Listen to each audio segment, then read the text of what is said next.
We're arguing about the dumbest shit I see, and it divides us. That really, I think, troubles me more than anything in any movement, which this is, which is a beautiful thing to see. I heard you sent one of them negotiable instruments, you crazy sovereign citizen. These people ain't smart like us. They're gonna go against you because they don't know anything, because they've been indoctrinated. You always want to remain in honor. I just want to be left alone, and I don't hurt people, I don't take their stuff, so why are you bothering me with the statutes? I have a whole presentation on taxes, the entire system, the history, how the Bureau started. As far as the thin blue line, it is true, and there is some dirt, I'm not gonna lie. I'm not saying like cops covering cops for like crimes, but I mean it does happen. I've seen it. I feel so much more confident that everything's going to turn around, and I'm so grateful for Cam for everything that he's done. I know that everything's going to be okay.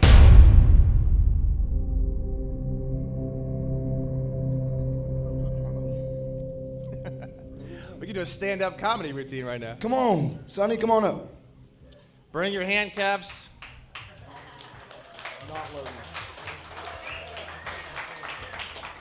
Yeah, I didn't really have anything I wanted to say. It was kind of just Cam asked if I wanted to come up and go over like a traffic stop or something. I think but that got my mind thinking just to relay some information from the law enforcement side. And I think I would say, if you get pulled over and, for whatever reason, it's probably in your best interest, for the sake of us knowing a lot more than they know. Does that make sense? So I would approach it, if it were me,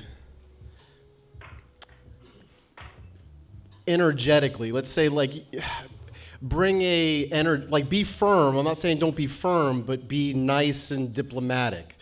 That way, like, because you don't know what the cop had going on that day. He could have just seen like a dead baby. Who knows?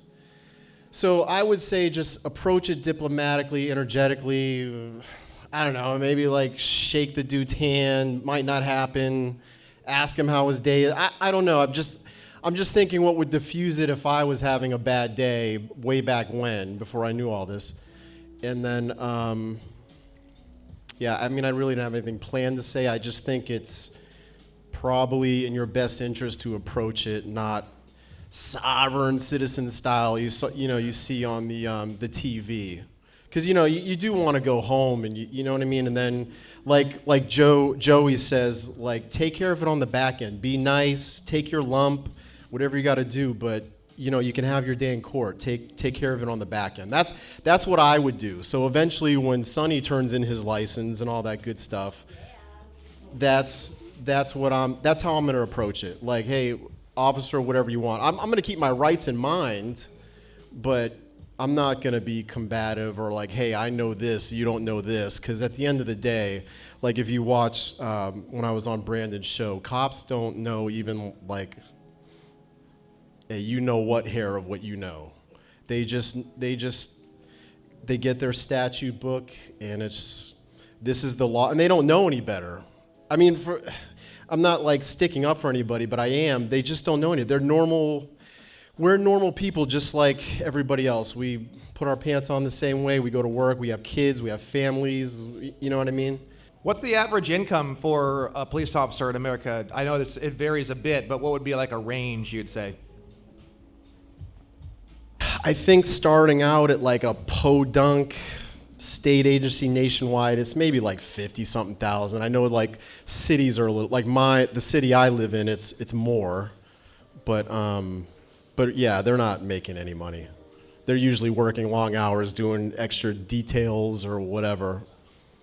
But yeah. So what is it, like 10 hours a day, 6 days a week, or what's like the average? It just depends on what agency you're at. Like my agency is 4 days on, 4 days off, 11.5-hour shifts. 11.5 hour? 11 4 days on, 4 days off, consecutive, but your shifts are 11.5 hours. And then, a lot of sheriff departments do like 10-hour days. They work Monday, Tuesday, they'll have Wednesday off. They go to work Thursday, Friday, Saturday, Sunday. and it rotates. It just depends on what department you're at. How many people here have seen, raise of hands high so I can actually see them, have seen the show with me and Sonny? Okay, good. So probably around 50%, Sonny. So what are some trigger words that definitely will send the transaction into sovereign citizen land really fast? I mean, obviously, I'm traveling, and the lingo, and we all know it's in the Constitution and everything, but yeah, cops don't. It's funny because like we know the Constitution, but we don't correlate it with everyday life. It's the oddest thing because it really didn't hit me until maybe like four years ago, kind of when I was getting into this. But you don't really like correlate rights. Like you don't even realize like traffic law is not law. It's the weirdest thing. I wish. So the number one thing that was commented, because I go through all the comments on the show with me and Sonny, is the shock and awe that people had knowing that the police swear an oath to the Constitution, but they don't know anything about it or the Bill of Rights or what rights people may have, which you have to think too, that's their own rights too. It's kind of creepy. Really, if you think about it, they don't even know their own rights at that point, which is kind of, so like, in a way, they're kind of in the same boat you are. Yeah, they have this additional privileges, I guess, but those privileges can be taken away. Cops go to jail too. So, it's kind of one of those things where it isn't, people think, oh, they're above the law and they're this and that. Yeah, kind of, sort of, I guess, up until a certain point, I guess, you know what I mean? But I think the greater problem is just nobody ever does anything about it. If a bully goes around, let's say there is a bad cop, which I don't think there are very many of them, but let's say there is, the only reason why they can go around and do that shit for years and years and years on end is because nobody ever files a lawsuit or does anything about it. All it takes is one motherfucker. I don't know. I had an experience where I reported being attacked by a hitchhiker, and I ended up with a bogus concealed weapon charge, and I went through like internal affairs to fight it, and basically like the guy just made excuses for the whole thing, which was totally fucked. Like he basically like threw me in a full Nelson and told me everything would be fine. It was complete bullshit. I ended up getting it all dismissed because I don't cop a plea like a little punk, but yeah, I mean, I don't know. That was an experience I had that doesn't really speak to that. Yeah, everyone's going to have experiences. I mean, every area is going to be different. I mean, talking with Sonny about his area in Tampa, I remember from our show, we were going over like demographics, we were going over like racism. Sonny was like, yeah, we have like a very diverse, just naturally. It's not like a DEI thing. It didn't seem like a fucking DEI thing. It just seemed like it just kind of naturally was pretty diverse in terms of race. And, he was just like, no, we really just don't have a lot of that kind of racism type stuff going on in our precinct. So, but I know for a fact that's not how LA is. Like I think I was sharing it with him at one point in time or somewhere else. I met a guy. How many of you have heard my story? This is actually really good and important. How many of you guys have heard the story of me talking about that cop, that 30-year cop that works in the helicopter division? Raise your hand. Have you guys heard that story? Oh, Jesus Christ. Fuck, I gotta tell this story. This is fucked. Have you heard this story? Did I tell you this one on the show? I forget if I told you this one on the show. Is it on your page? So I go into this bar that I was going to a lot for like a short time. I used to read in bars, so I'd just sit there and just read. Everybody thought I was fucking weird. But I'd get approached by like women and shit. Like, what the fuck you doing reading in a bar? I'm like, I like to read, and I like to drink, and I like girls. It's not that fucking complicated, right? So I'm in this bar, and I'm reading this book, and I'm having a beer, and I'm sitting next to this guy, and he says, hey man, how you doing? Blah, blah, we start talking. He's been in the LAPD for 30 years, or 35 years, something like that, right? And he's in the helicopter division.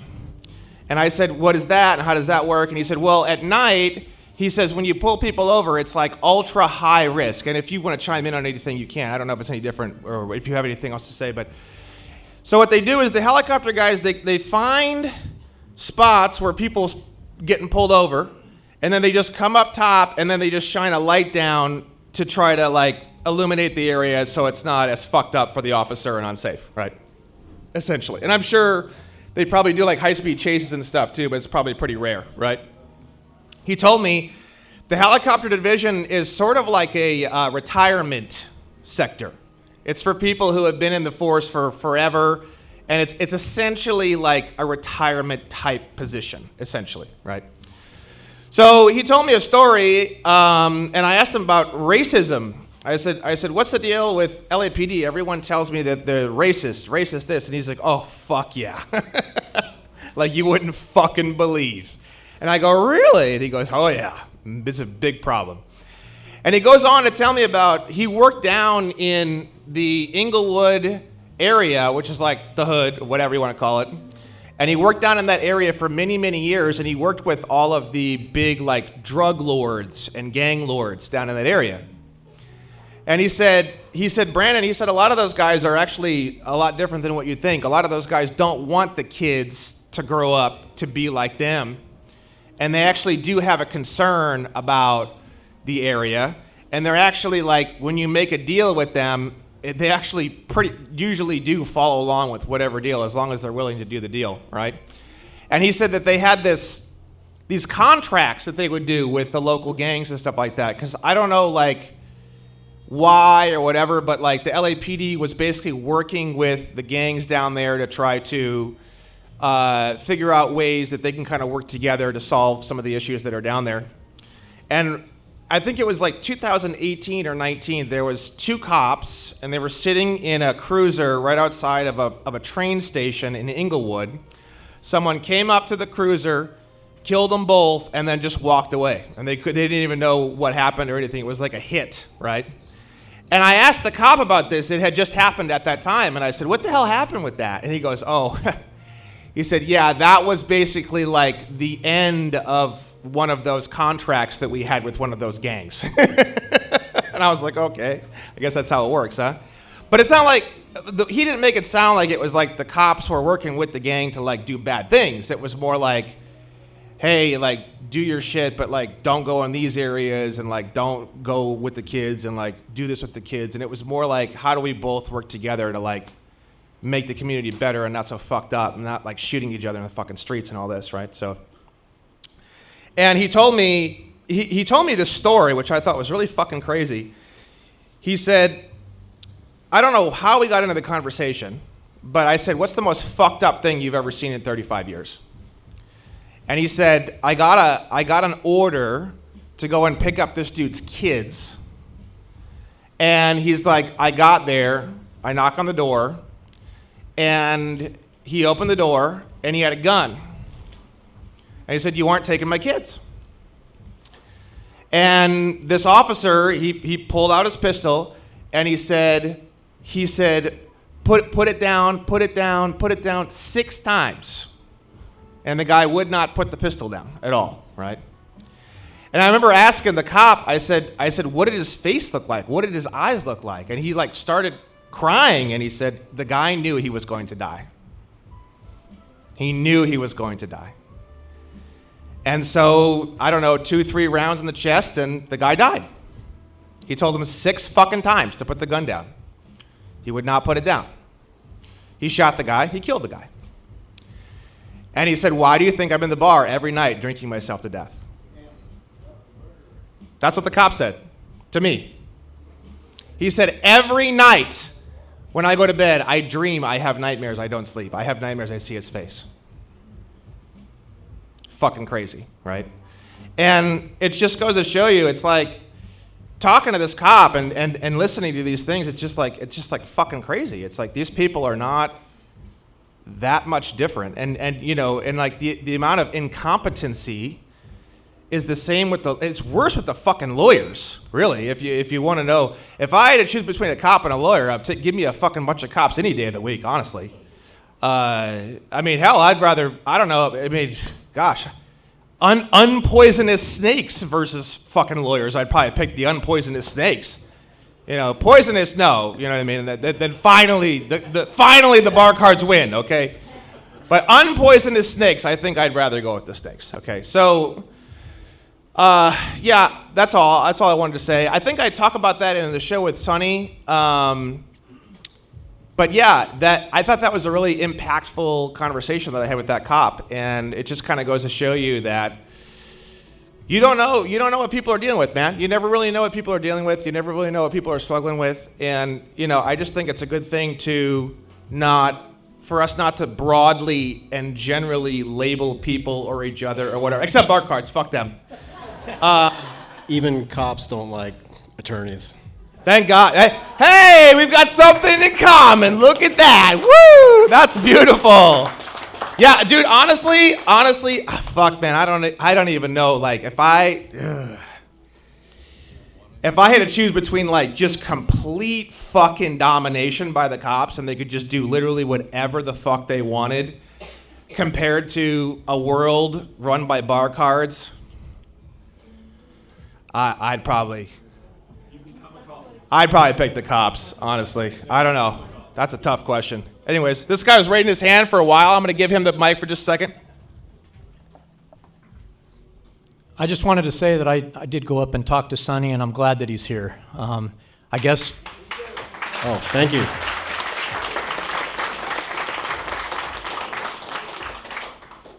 I guess that we had met some years back at one of these similar type functions. But he told me what department he's with, and he's with the police. But my question is for Sonny, the thin blue line. What is your position on that? Cops covering for corrupt cops. Good question. Yeah, I mean, I think there's truth to it because I've seen it. Yeah, I'm not gonna lie and say there's not bad cops, but so just think of it in maybe another profession. You work with a group of guys on a squad, and you guys are together 40, 50 hours a week, and that's kind of like you're almost with them more than your family. So, and I'm not saying like cops covering cops for like crimes, but I mean it does happen. I've seen it. But I'm thinking more in the general sense of like the thin blue line, like cops do look out after cops, like more in a family-oriented type of way, not like, hey, let me cover up your dirtiness at work. It's more of like, like, I don't know, hey, you need a couple bucks or, yeah, no, not like, yeah, I can say, and I don't know about other agencies, but if you get in trouble with my agency, like your ass will get canned quick. But no, but as far as the thin blue line, it is true, and there is some dirt, I'm not gonna lie, but I would say the thin blue line is more of like kind of just looking after your brother or your sister and, even outside of work, you know what I mean? Because the job is kind of traumatizing, I'm not gonna lie, like it's not your average job. I mean, the majority of it's paperwork, but you're gonna run across some like heart-wrenching, gruesome shit, so that you can't really wipe out of your brain. So, but so you do have to, like, in any profession, I would imagine. I mean, I don't really have an example, but you just try to like look out for each other. You know what I mean? Because cops don't talk. They don't want to go to therapy. They don't want to meditate. They don't want to do any of that stuff. So let me say one thing on this. So let's say let's give an example.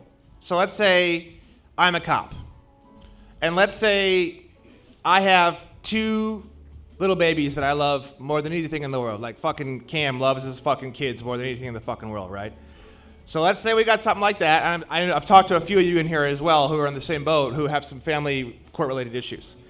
Let's say you're pulling somebody over and somehow you see a bunch of fucking child porn. I'm just giving an extreme example. And let's say you find some, or there's something there's something fucked up, or there's an abused woman who's in the passenger seat who's very young. You don't know why she's there. She looks very like cowed, like almost like she's like, not doing well at all, and it's probably could be related to the guy. And the thing is that maybe you react or something, and then you grab evidence or you seize evidence without a search warrant. And then you look at the evidence, and then you wind up finding something horrible like child porn or whatever. And if the guy who's with you doesn't lie and say that you didn't break a search warrant to get that evidence, and if he doesn't lie for you, then the child molester walks tomorrow. You see that in the movies, you see that in the TV shows. Have you ever experienced anything like that, Sonny, where it was like you knew that this cocksucking, it wasn't just like you were upset, but you knew this cocksucking piece of shit, and if someone didn't cover for you, that fucking cocksucker was gonna walk and he was gonna hurt somebody else? I've never personally been involved in anything like that, where somebody's had to like cover for me. It might be more of maybe somebody loses their cool in a situation like that, and maybe like, you arrest some guy who's in the hotel room with, some underage girl is missing out of another state, and you know what I mean? And then like, this is just an example, but like maybe the guy got roughed up or something. You know what I mean? Like during the arrest, because it's like, maybe your partner or somebody on the squad's pissed off because like you got this grown man with this underage missing girl, and it's sex trafficking, and it's just. Yeah, I'm not saying it's always excused. I'm just saying people, there's probably more of a discussion that has to take place. It's probably more, and who's the ultimate creator of law? It's us, right? So if we're upset about the fact that people can't delineate where these lines are, well, we should probably get more involved in helping to delineate those lines. That makes sense to me. Nobody in the public is involved with legislation. Nobody wants to have anything to do with the legal system or judges or legislation. No wonder it's a fucking runaway disaster fucking train. Anyways, there's a couple hands raised. Hey, Sonny, thanks for being here. I got pulled over one time. It was a night. I was doing 43 and a 45. Cop pulled me over. Exactly. And so when the cop pulled me over, I haven't been pulled over in a long time, but I had one of my friends, one of my best friends, his sister works at the Abilene Police Department. And she said that when you get pulled over, especially at night, turn your car off, put your keys on the dash, put your hands at 10 and 2, and have the window down. And she was saying that as like a way to do things to minimize anything that the officer might have to worry about. And I had heard also, right? And I had heard also to turn my cab light on. And I keep my car pretty clean too, so they can look in and they can see that there may not be anything hidden, right? And it was just me. And this police officer comes up, so I did all the stuff. So I'm trying to minimize all whatever the officer might have to worry about. But I was kind of confused as to why I'm being pulled over in the first place. And the officer starts asking me questions, and he really wouldn't tell me why I was pulled over.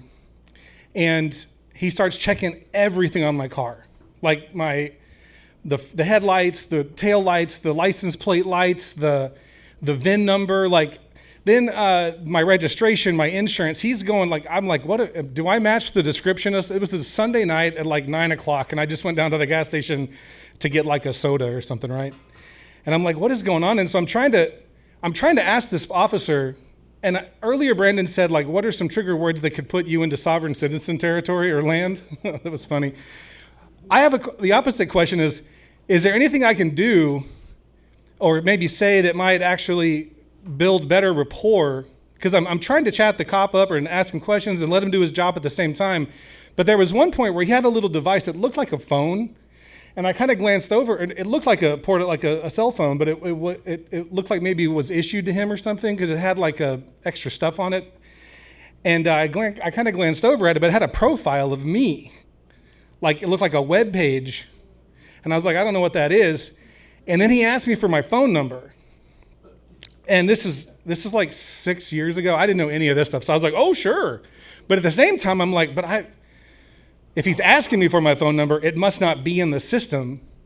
And so immediately red flags are going off, but I'm like, what if I don't give it to him? I was in the state of fear, or what if, and also I'm a very compliant person. So wait, where was this again? This was in where I live in Benbrook, Texas. It's just west of Fort Worth.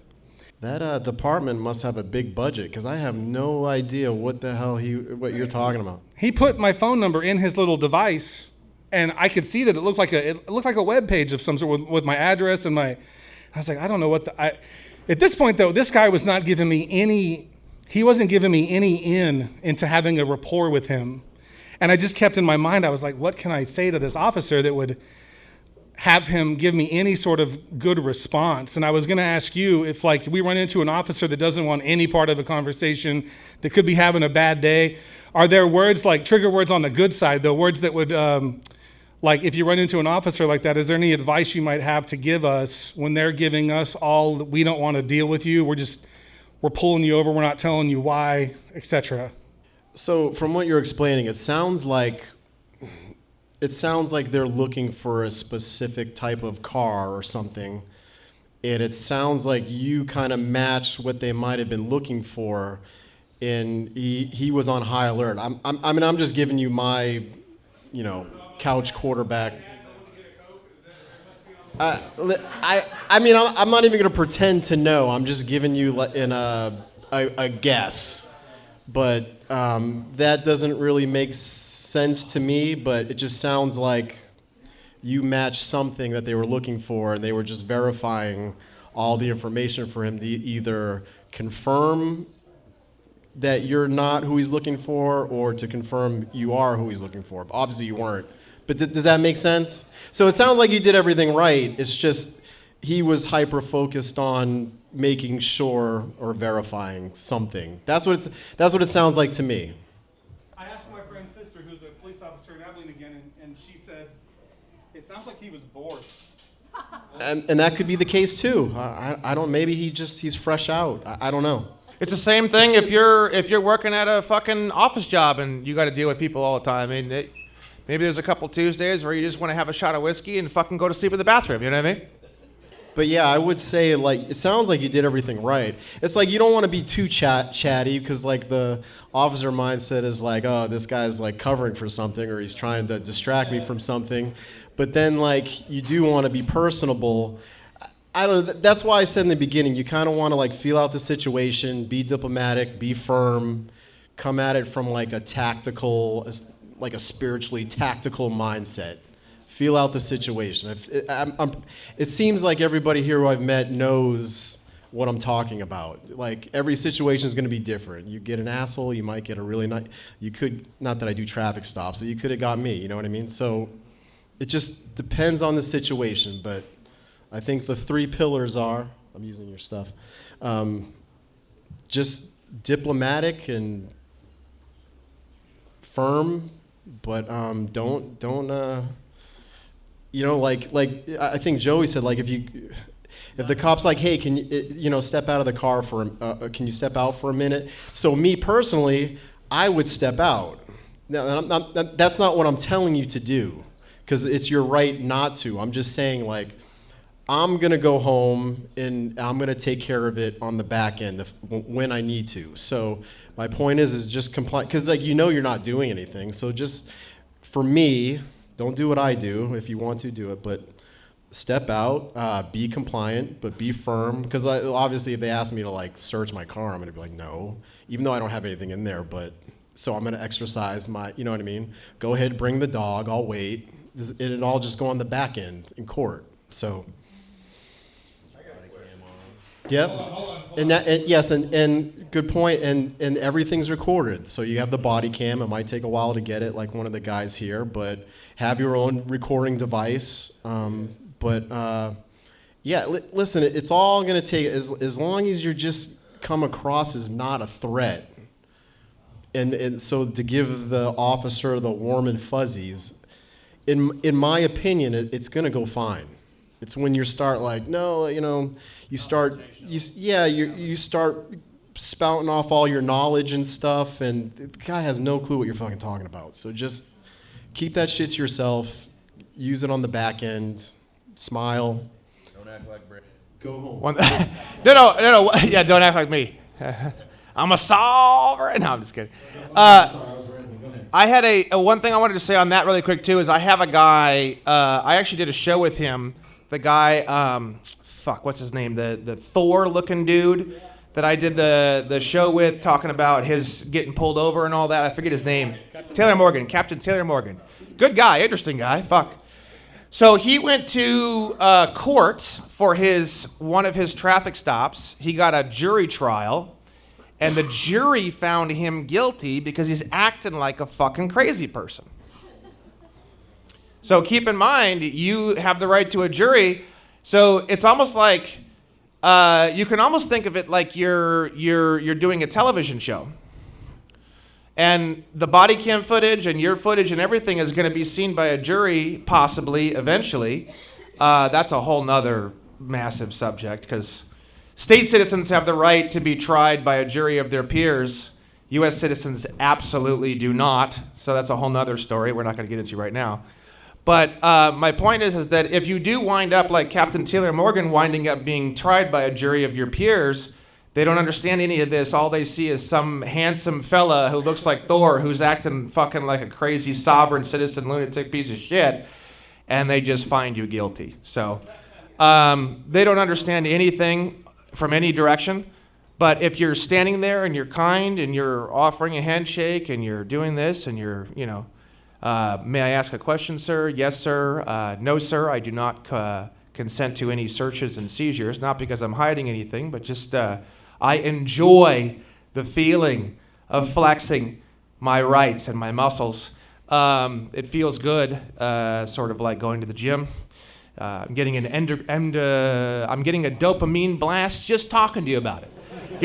These are the kind of things, I'm just kind of thinking out of my ass. But then the body cam and the footage and everything, if it does go to a jury, you look like, then you get the jury laughing even, you know what I mean? And then bang, there you go. And it's funny, I never really thought about that much until Captain Taylor Morgan wound up losing his case. And he wound up getting like probation or something. He didn't get much out of it.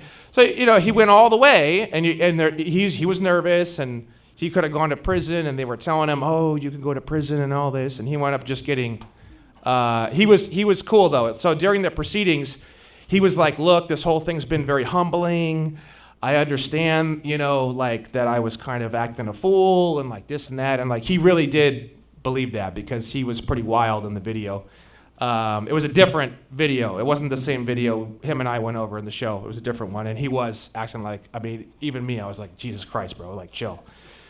So keep that in mind. And then real quick, this guy's had his hand up for a while. I want to hit him real quick. Thank you. I guess this is a position that's not mine. It's not my country, it's your country. The thing that I'm encouraged about with the things that you guys are talking about is that if nobody knows the law, like police and all that sort of stuff, then you guys are going to be the ones that are responsible to create a new country. If you know the law and you're able to create case law and all the rest, like Joey was talking about, and Brandon and all the rest, it's your duty to create the country you want. My question, because I watch Marvel movies and all the rest, is vigilantes. I wonder, I got no dog in this fight, I wonder if there's a place for vigilantism in America. And I noticed that what do we call them now? Negroes, police, US citizens, Negroes, police, clerks of the property, not sheriffs, not constitutional sheriffs, but police, they have a big problem with vigilantes. And often the vigilante will be made out to be the bad guy, and the child molester or pedo or whatever gets off. So I just wonder, from your perspective, from a law enforcement, how do you feel about vigilantes, about citizens acting as militias, Texans manning the border with weapons to keep out fentanyl if the police won't do it or ICE won't do it or whatever? What's your feeling about citizens, not US citizens, but state citizens, protecting their own damn country?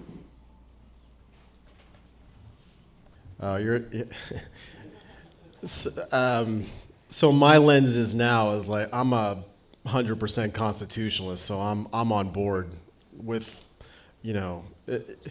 is in a context of not getting crazy about it, if that makes sense. So like, if a militia in Texas wants to go down and enforce the border because nobody is, I'm on board with that, as long as it's done right. I think it has to be done right. When I say like, somebody's running across, you don't just like shoot them or something. You understand what I'm saying? But if you're exercising your constitutional rights and God-given rights. I don't even want to say constitutional because that's just the contract. But anyways, I'm on board with it as far as that. But vigilantism, like, I don't know. I think that's a case-by-case basis. But I think if it doesn't align with, do no harm to others, or even if someone commits a heinous crime, I mean, I get the emotional part of it, like, hey, let's go lynch this guy who, raped a 10-year-old. But like in a society of the people, I think things do have, you have to have a trial and et cetera, et cetera. So I think you do have to go through the motions. Does that make sense? Am I answering your question?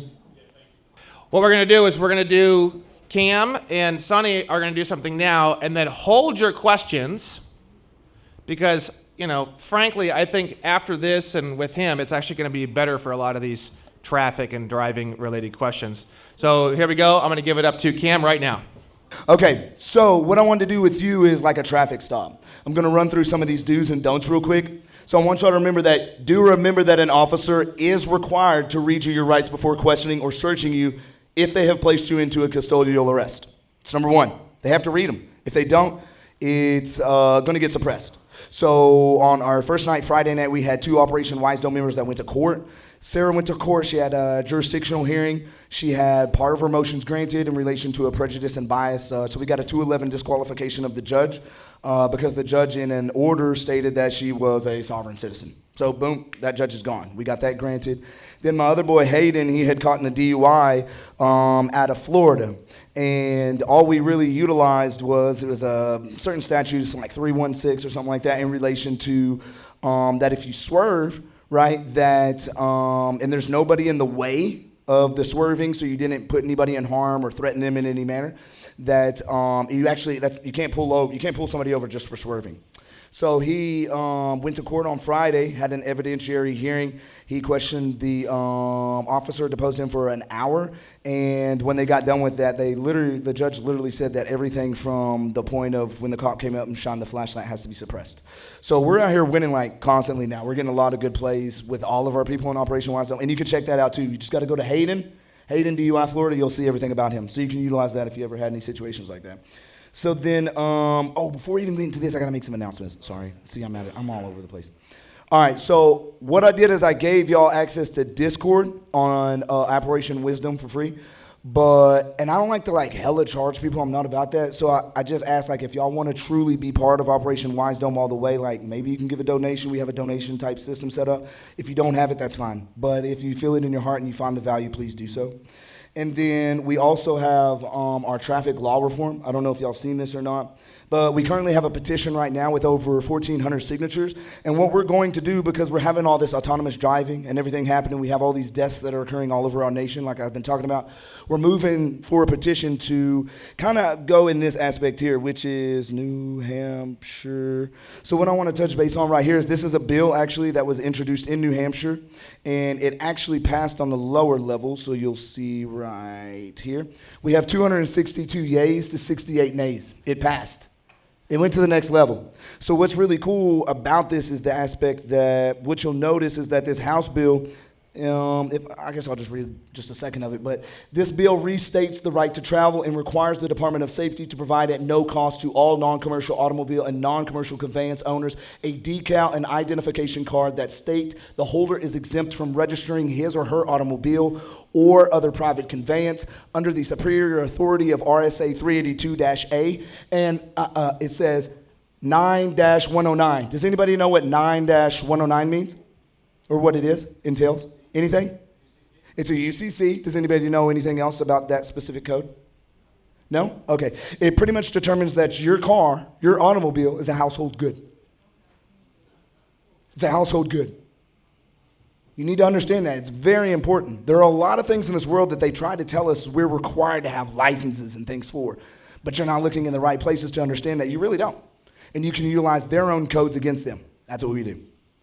Again, this is 9-109 of the Uniform Commercial Code, which provides exemptions for non-taxable consumer goods and household goods. This bill also repeals requirements for certain travelers or drivers to acquire non-commercial driver's licenses. None of you here need a driver's license. You can keep a driver's license, no problem, if you don't want to have no problems. But what I'm stating is the fact that even if you're on the road and you have a driver's license, it's all about how you are operating on the road at said time, okay? Let's see what else we got here I want to make an announcement on. So we got that traffic law reform. If y'all want to sign that, that's on the website as well. I hope I didn't delete that. Okay. All right, I want to do one thing for my daughter real quick, if that's okay with y'all. She's about to turn 8. I want y'all to just say happy birthday to her, if that's okay. Can y'all do that? All right, y'all ready? Go. Her name is Luna. Okay. 1, 2, 3, go. Happy birthday, Luna! Thank y'all. I appreciate y'all so much. My baby gonna love that. She going, oh my God. Okay. Let's see. So don't ever answer an officer's questions. You have the right to remain silent, so use it. Just shut the fuck up. Say I reserve all rights, including my right to remain silent. Right? They have to have a warrant. We forget that the Constitution states, which they're bound to abide by, you know, that they have to have a warrant. What are some requirements of a warrantless arrest? Anybody know? Do you know? What are the requirements of a warrantless arrest? I think we spoke on it yesterday a little bit. Yeah, I mean, it's probable cause. Probable cause, gross misdemeanor or felony. Gross. Okay, let's see what else we got here. Do remember to roll up all of your windows. Don't ever roll down more than one window at a time because the air gust will blow through if you got some smelly shit in there like I always do. Don't ever provide an officer with any documents other information that they demand. Why? Because they need a warrant. You can be private at all times, and until they, you see what I'm saying? They have to have a warrant. We had one lady, Kimberly. Kimberly just recently was with her boy John. He had a warrant. This was like 2 weeks ago. He had a warrant. They were scoping them from their house, waiting for them to leave. They literally got pulled over and waited 2.5 hours in their car for them to get a warrant. Just wait it out. Let them get a warrant, or let them violate you. Either way, I don't know. I like to let them violate me. That's more money. He says don't. I say do. It's more money. I think what we have to understand is kids you may have young kids, but I think we shelter our kids too much these days anyways. I really do. I think kids really need to experience what's going on, because if they see what's going on, I don't think it's going to be so traumatic if the parent is there to be able to educate the kids on what kind of things need change, right? So I think standing up for your rights is more important than something that you can explain away later with your children and show them that, you know, I'm trying to instill change in our country. I think that's more powerful. Let's see. Officers will almost always insist that you're not under custodial arrest, but that's a lie. Anytime you're detained, when you don't want to be, that's an arrest, okay? Let's see what else we got here. Okay, legal equations. Are you ready? Go ahead and pull me over, bro. Show me what it's like to get pulled over by you. Whoop, whoop. Come up to the car and let's do it. This feels so corny. Chill. All right, I'm gonna go along. Yeah. Fuck these windows. But for the record, I've never busted anybody's windows out. That's good. No chairs. We're good. Okay, so anyways, yeah. So I'd walk up to the car and say, you know, how you doing, sir? If I could just get your, I mean, I don't say everything. I just say, can I just get your driving information? That's what I say. Sorry, is your window down or up? My window is cracked like this bit much. Yeah, it's like that much. Why not fully up? I want them to hear me. Yeah, go ahead. Yeah, so I would just ask for your driving information. Okay, we'll do it like you normally would. Okay. Like I said, it's corny. I feel weird doing this. It's okay. It's all right. It's okay. It's okay. License, registration, and proof of insurance, please. Okay. For the record, may I get your name and badge number, please? Pharaoh 232. Okay. Officer who? Pharaoh. Officer Pharaoh. Is there a recording being made of this encounter? There is. Okay. Is that recording comprised of both audio and video? Now, act normally now, because you're probably not going to answer all these questions, right? Yes, sir. Okay. Are you relatively certain that your recording equipment is functioning properly for the purposes of making this recording? Yes, sir. Okay. Now, if I could just get your information, that'd be great. Excuse me, we're not there yet. Is your body, microphone, and camera, if any, turned on and functioning properly to the best of your knowledge? It is. Okay, so Officer Farrow, what is the emergency and how can I help? I'm already annoyed, so I'm pulling you out. At this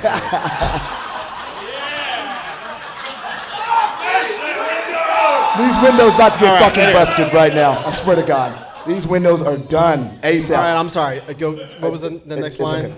Officer Farrow, what is the emergency and how can I help? You committed, you didn't use your turn signal at that last turn. Okay, so again, what is the emergency and how can I help you? There's no emergency, but if I can get your driving information, that'd be great. All right, we're not there yet. Officer Farrow, what facts or information are you alleging that gave you probable cause to even stop and accost me? This is gonna totally piss off. I know, he's pissed. Holy he's shit. already pissed. Come on, I'm amping it up. Yeah, I'm building the record for like, my civil suit. I'm not even in the game, and I just want to go sit back down. But anyways, sir, if I could just get your driving information, I'll get you on your way. Officer Farrow, I do understand, but we're not there yet. So what facts and information are you alleging that gave you probable cause to stop and accost me?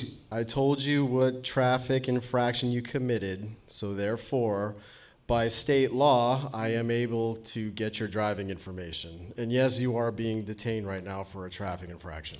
Fair enough. Officer Farrow, what facts or information... excuse me. Officer Farrow, do you have a properly signed and issued warrant authorizing you to search me and or my property? No. Tough. That's a tough one. That's on the record. Okay? Officer Farrow, do you have a properly signed and issued warrant of arrest that accurately describes or names me as the person to be arrested? Sir, can you please step out of the vehicle? But I'm telling you, that's that a is very... right. That's the next thing. That's a very... So this is what I'm going to say next. Wait, no. This is what I'm going to say next. I'm going to say, I'm not stepping out of my vehicle. No, hold on. Why? I just want to ask him, can you talk about why? Like, what? Well, so in the state of Florida, there's a thing called... it's like impeding an investigation. It's resisting without violence. So therefore... It's in general term obstruction. Depends on what state you're in. So under our statute, it's resisting without violence. So at that point, the officer is going to believe that, okay, now I am conducting this traffic stop. Now, if the officer is smart, he's probably just gonna I probably already have you identified before I even pulled you over. So I'm just gonna go like, okay, sir, I'll be right back, and I'm gonna go print out whatever I observed, and I'm probably just going to hand you your citation on the way. But for the sake of this, I don't have a warrant, and if I could just, again, get your driving information. Well, currently, sir, I'm not driving, but what I will say is, for the record, I am not operating in a for-hire capacity by engaging in any form of transportation or other commercial use of the highways. Officer Farrow, please acknowledge that you have so been informed. Okay, sovereign citizen. The sovereignist of the land. I'm letting you know right now, that's me. So, Officer Farrow, am I under custodial arrest? You are not. Oh, really? Okay. If I am not under custodial arrest, then am I free to go? You're free once I give you your citation. Okay, so am I free to go? Let me get your citation, and then you will be free to go after that. Let that reflect on the record. Officer Farrow, what is the articulable probable cause that leads you to believe that I have committed or am about to commit a crime that authorizes you to stop, detain, or arrest me? You did not commit a crime. You committed a traffic infraction, but in the state of Florida, you are being detained for that traffic infraction. Now, what's pretty interesting about what he just said is that's not a crime. Most of these officers will not do that. Actually, in fact, on March 3rd, I literally had a sergeant come up to me when I asked him in the back of the car, and I said, hey, man, what is the definition of a crime? Does anybody know? What did he say? It's always funny because the victim is society. Well, wait. This officer said, I said, what's the definition of a crime? He says, a crime. Or violation of a traffic stop. Like, you can't define crime by using the same word, crime. Like, bro, wake up. Okay, like, come on now. Okay, so, Officer Farrow, in order to protect my rights and not waive any by error or accident, I wish to clarify my legal understanding of the situation. Quick question. What is the police officer's ID That's a good question. That is a good question. Or is there in y'all's? Yeah, so if I have you detained, my state allows me to detain you if I have a reason to. It's kind of like I have a reasonable suspicion. That's the term. To believe that a crime has occurred, is going to occur, or already has occurred. So that's reasonable suspicion. But in the state of Florida, if it's a traffic infraction, you have basically, I don't need probable cause to pull you over. I need reasonable suspicion to pull you over to believe a traffic infraction has been committed. So yes, there is a difference. So detained is hey, I think something happened here, and I'm trying to gather facts about what I think has happened. Sonny, is there a length of time that a person could be detained? Yes. So, I think it's 20 minutes in Indiana. No, 15. so I believe I gotta be honest. I don't know the Florida statute, but I know like policy-wise, depending on department, I think the term is like reasonable. If that so yeah. So, and that's the point. Yes. Essentially, yes. Well, no, but they should know just due to the fact that the Supreme Court has already stated that extending a stop just a de minimis amount of time beyond what is reasonable to actually effectuate the purpose of the stop is a Fourth Amendment violation. So with all these extra questions that they're doing, if they're extending it by just even a little bit, that's a Fourth Amendment violation straight up. Like, we just got a ruling on that. I think I read that to y'all yesterday. Just came out March 25th, okay? Where are we at right here? Okay, so you have said that I am not free to go, so I must conclude that I am in a custodial arrest and not simply an investigative detention. Therefore, I am invoking all of my fundamental protected rights, including my right to remain silent and my right to assistance of counsel. That means a friend, co-counsel, anything. From this point forward, I do not consent to providing. Man, I really want to find this for them. Can y'all give me two? You want to ask the question real quick? I really want to show y'all a real example of this. Let me ask a question. Okay.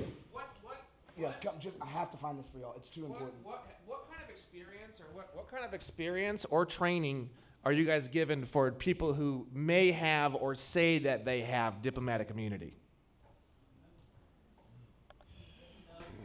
No, there is. There's legal bulletins that come out that are pretty extensive, but and then there's just guidelines. So, and I don't know it verbatim, but it's essentially like for like a traffic infraction. Essentially, you don't mess with them unless there's some egregious crime that happened. But how do you, any dumb fuck on the side of the road, any crazy crack-headed piece of shit can say they have diplomatic immunity. But here's the thing, like I don't have a mechanism to know your status, as crazy as that sounds. So anybody can say? Yeah. So is the license plate? Whoa! Are you serious? Yes, serious. We did not go over that on the show. Wow. All right, cut the cameras. No, I know. So okay. Let's create a Wow. Okay. I'm just saying, if you spurt off like, "Hey, I'm a diplomat," and blah blah blah blah blah, the officer's gonna be like, "Okay." Now, if there's pot smoke rolling out of the side of your 1999 Acura Sentra, and the sides all smashed in, and there's a fucking bumper sticker on it, how's that going to go over if I say I have diplomatic immunity? yeah, not good. But I take that back. So if it's, it'll come up if it's like some other country, like I'm talking like a real head honcho. Does that make sense? Not just like the average, picklitarian. It's not going to come up. But like, but then you would have to make some phone calls to verify.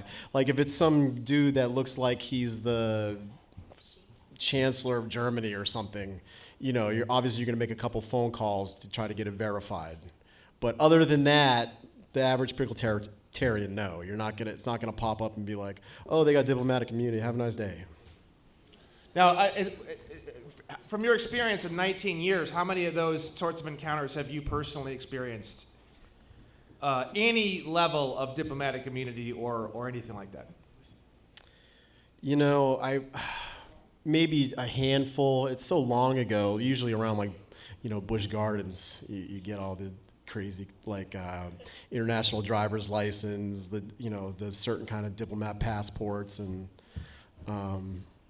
in which case I was always like, and I know you didn't ask for my perspective. I knew there was bigger fish to fry, so I would just be like, all right, yeah. So that's almost everything I hear from almost everybody is just. Or if you don't speak English either, I kind of just. I want to get this girl. I want to get this girl's question earlier, who I shut down. I'm sorry. Can we get your question now? Well, no, I have two. Let's do it. All right. So I'm St. Petersburg, by the way. Curious about putting together something like Coffee with a Cop. So I'm in the kratom business, and we did My this. department has that, actually. But go ahead. Sorry. Perfect. So that's what I'm asking is us all here, would you guys or would the police be open to us even having a meeting like that about this? About State National, about, are they even open to it? 100%. I believe so. And how would we approach it, though? So we're not the crazy sovereign. That's the $1 million question is how do you even... Yeah. Okay. That's the big question. A lot of you guys are frankly just overzealous and you underinformed, frankly. Just to be extremely fucking blunt and just crush your souls into dust. You're underinformed and overzealous. So if you just chill out a little bit and make it kind of fun and maybe make some laughs and just kind of bring the tone down just a little bit, which I know is a little bit difficult because you guys are excited. It's super good. It's a good thing. It's just you have to bridge the gap with people. And when you're through the roof and you're saying 450,000 things at 495,000 miles an hour at 490,000 degrees Kelvin, it can be a bit much for most people. Seriously. Okay? And then I'm going to give the mic back to her. Okay, so what I want to show you is the next segment of what I was just reading to y'all, but I want to show y'all from one of our Operation Wisedome members. This dude's name is Scott Stackel. He was up in Washington. He got pulled over by Pierce County Sheriff's Office, and it's pretty crazy because this one 60-second reel got viewed 5.2 million, 5.2 million. Let me see if it works. Okay. 516. In order to protect my rights and not waive any by error or accident, I wish to clarify my legal understanding of this situation. Okay. You said that I am not free to go. Yep. So I must conclude that I am under custodial arrest and not simply an investigative detention. Therefore, I'm invoking all of my fundamentally protected rights, including my right to remain silent and my right to assistance of counsel. Sure. From this point forward, I do not consent to providing you with any information or documents that could or will be used against me in a court of law or can possibly incriminate me. So please do not ask me to produce anything and give it to me. Absolutely. From this point forward, please do not ask me to answer any questions or perform any tests relating to any matter whatsoever without my attorney present. Officer Gates, you didn't want to say that. Harm, injure, or punish me by any method of assault, arrest, or incarceration because I invoke these fundamentally protected rights.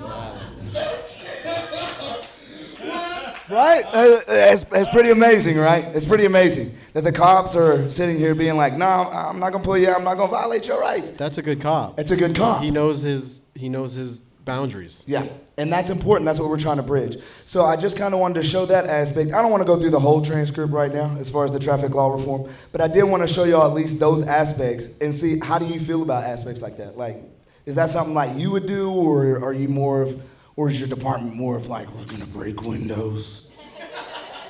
I think everybody knows the answer to that. They're breaking windows? No. Okay, sorry. As long as they aren't too dark of tint.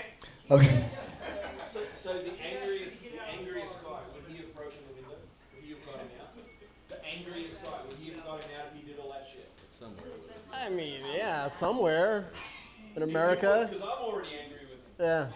Why? What'd I do to you? I'm just standing on my liberties. But Cam, you see what I mean, though? And I'm not saying you're wrong or anything. Yeah. I'm just saying, like... Well, that's why it has this big red letters right here that says, warning, be prepared for the officer to do or threaten precisely that. Break your fucking window. You know what I'm saying? Or threatening you with all kind of manner of unpleasantries. So this guy that actually wrote this is named Eddie Craig. Has anybody here heard of Eddie Craig? Yeah. So Eddie Craig is amazing. He came on our show. We did a whole 8-hour session for free. He used to be a Texas State Trooper. And he wrote all this to empower us. He was going to make it, but apparently he has 8 dogs that he can't leave. So he couldn't make it for our event. Go ahead, Papa. You also need to take in consideration these officers are on the side of the road where you have vehicles coming through. He wants to get in and out of there as quickly as they can as well. So, and also in the question of how long does it take? Well, if you're slowly reading off a checklist, if you slowly read off the checklist, it's going to take longer. So take that in consideration. Well, I was just going to say, if y'all want that script, you can go to tinyurl.com, okay? And then it's transpo, so transpo script. Script. I believe that's right. Let me check just one more time. Yep, transpo script. Does anybody else have any more questions for Sonny right now? Yeah? I'll come around. Let's do it. Real quick, I want to get her second one real quick. Can we get her second one real quick? Hold on, we'll get to it. We'll get to it, Brandon. Go ahead, Papa. Do y'all have any quotas that y'all have to meet as police officers that held y'all up from, say, special appointments like SWAT, things like that? I know I've had some friends. No, and I think I went over this, and I talked to a couple people here, but there's no quotas, but and I'm just speaking for my department, but you know you're not expected to be working an 11.5-hour shift and sitting under a tree. Does that make sense? Like, hey, work. We're not saying give us 10 tickets or whatever, but work. Because, I mean, and this isn't, I'm not advocating for anything, but my specific department, yeah, it has bad elements, but for the most part, it is community-based. And it's like, we do have a mission of, hey, let's try to make the community, especially in the rough spots, a little bit better for the people that live there. And I'm not just saying that to cap, like, oh, my department's so great, but, I mean, that really is one of the missions. And a lot of guys really, they go to work for that. Sounds corny, but they do. I was curious on the diplomat side, having the sworn affidavit for the Amnesty Coalition, what that would be worth, and also additionally having diplomatic style plates without a DOT number. Like how could that go over? Maybe one without the other and then both together? I can answer that for you. Next question. No, they're I'll not. have the diplomat cards ready to go here pretty soon. We're just working on the last few things. They're going to have special passport numbers on them. They're going to have a whole bunch of stuff. Actually, you know what? Go ahead and just pass this fucker around. We're going to start at the front. You guys can pass this thing all the way around the whole goddamn room. That's going to answer a lot of the questions. You're going to put our passport numbers on? Just look at it when it comes around the room. So, next person for questions. Just real quick, I'm gonna come right back. I just want to point something out. All right, so what we got going on right here is what y'all notice is this is what's called a notice of liability in common law. What is one of the most important things that you can do to protect yourself? Does anybody know? Notice. Notice. So important. Why is that? They got to rebut that shit. They got presumptions and assumptions that must be rebutted. You got to rebut that shit. Or you're just like all 99, you're like the rest of the 99% of people out there. So what we do is you can go to my YouTube now, and you can see me doing it with several chiefs, several lieutenants. I do it with everybody, and nobody rejects my notice of liability, ever. They always file it and give it back, okay? So if y'all want this, y'all can come into the Discord, and we'll give you this as well. You got to have it notarized, okay? But we go up and serve them wherever I'm traveling. It's nice because what it will end up doing is it will allow you, here, let me show y'all real quick. Where am I going to be at? I'm going to be on my drive, huh? All right. So with a civil suit I'm about to file, I got another civil suit. I've let it gone on too long. I should have filed it a long time ago. But we got 3 years in Washington. So I went through an administrative process. I went and filed my notice of liability. I spoke with the chief. The chief recognized the aspect, yes, you have the right to travel. It's all recorded. It's all good. They violate me. They call my one of my clients, business clients, and then they try to get me reprimanded. So what we end up doing is this in Richfield? I think it's in Richfield. Since we filed the notice of liability, I go ahead and go through an administrative process. And I put these bad boys, after they violated me, on a notice of breach and demand for response and a notice of fine pursuant to the notice of liability. We got a contract. You broke that bitch. You're going to pay. You see what I'm saying? They accepted it. Why? Because they're a corporation which is below us. We're the top dogs. We run this. They're all servants. Right? Are you a servant? No. Okay, unless you put on a badge like Sonny. Sonny's a servant, and Sonny seems like he's a really good servant for the people. Right? You can sit down if you want. You don't have to stand this whole time. Y'all give a round of applause for Sonny, please. And if y'all want to ask some more questions, I'll actually give the microphone to Brandon, and then he can take it back. But I'm just going to run through this real quick. And if anyone has more questions for Sonny, I can also run that back and forth. Yeah, we'll do that. Okay, so this is a notice and breach, demand for a response, and notice of fine pursuant. And again, what we're letting them know is within our notice of liability, what we have is a first trespass, which was put on the actual notice of liability when we filed it, which is the first trespass is $100,000 and a charge of treason. The second trespass is a minimum fee of $200,000 and treason. If you want to fuck with me anymore beyond that, it's going to be $1 million each one. You're already putting them on notice. We've already established a contract. Offer, acceptance. What are all three? I forget now. It's offer, consideration, acceptance. Yep. Okay, so then we got the first notice. If they don't respond, you're giving them a time period to respond. If they don't respond, now we're moving on to the second one, right? Going through our administrative process. I got all of this for y'all with no issues, okay? Second notice. Well, you didn't respond, so now we got a notice to cure default under the Uniform Commercial Code, okay? And this is coming under UCC section 2-508 and a demand for acknowledgement. Respond to me and let me know. I'm trying to move in what? You know what we're doing. What are we moving in? Good faith. We're trying to resolve the matter before taking it to federal court or state or both, okay? So when we hit with the second one, they don't answer again. Well, guess what? Now we're hitting with the third.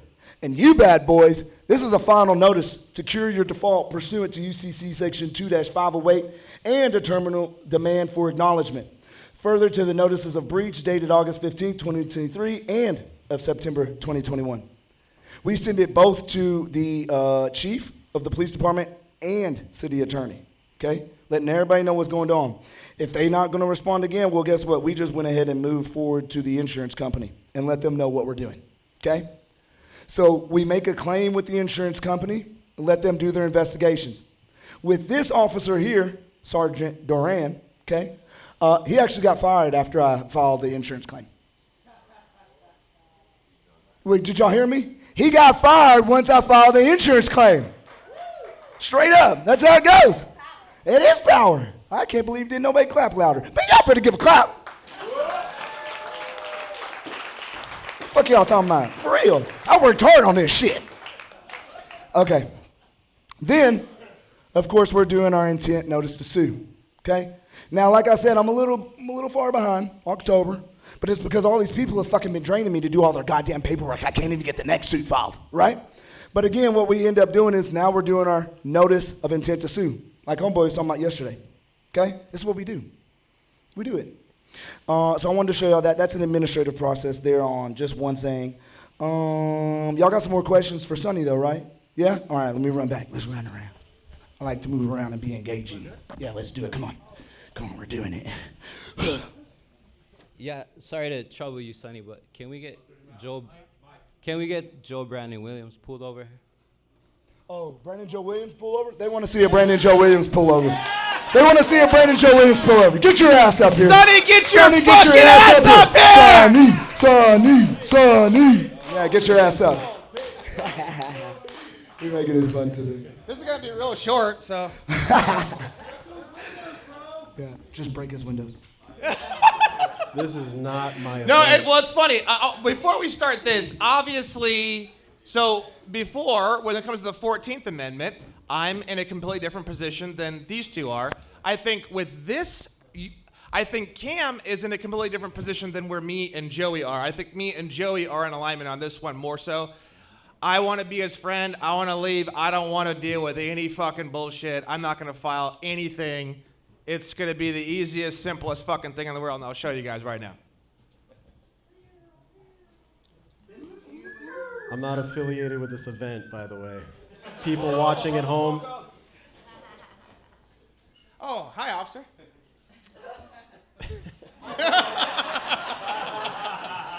Now notice I got my hands up like this. I got the window rolled all the way down, big smile. I'm a white guy. Hi, I'm super white. Look how white my teeth and skin are, officer. Good afternoon, sir. Wait. Shut up, Negro. I just exfoliated, sir. But you see how this can't ever be serious? Anyway, okay. Good evening, sir. Can I get all your driving information? Sure, I'd love to give it to you. This is a sweet car you got there. Oh, thank you, sir. That's probably Thank you so why I much. pull him over. Here you go.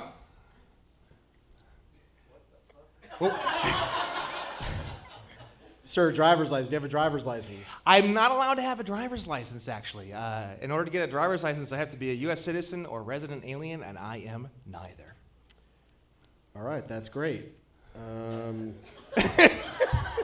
I gotta be honest. So if this happened back then, this is just me. Not any. I would probably just move along.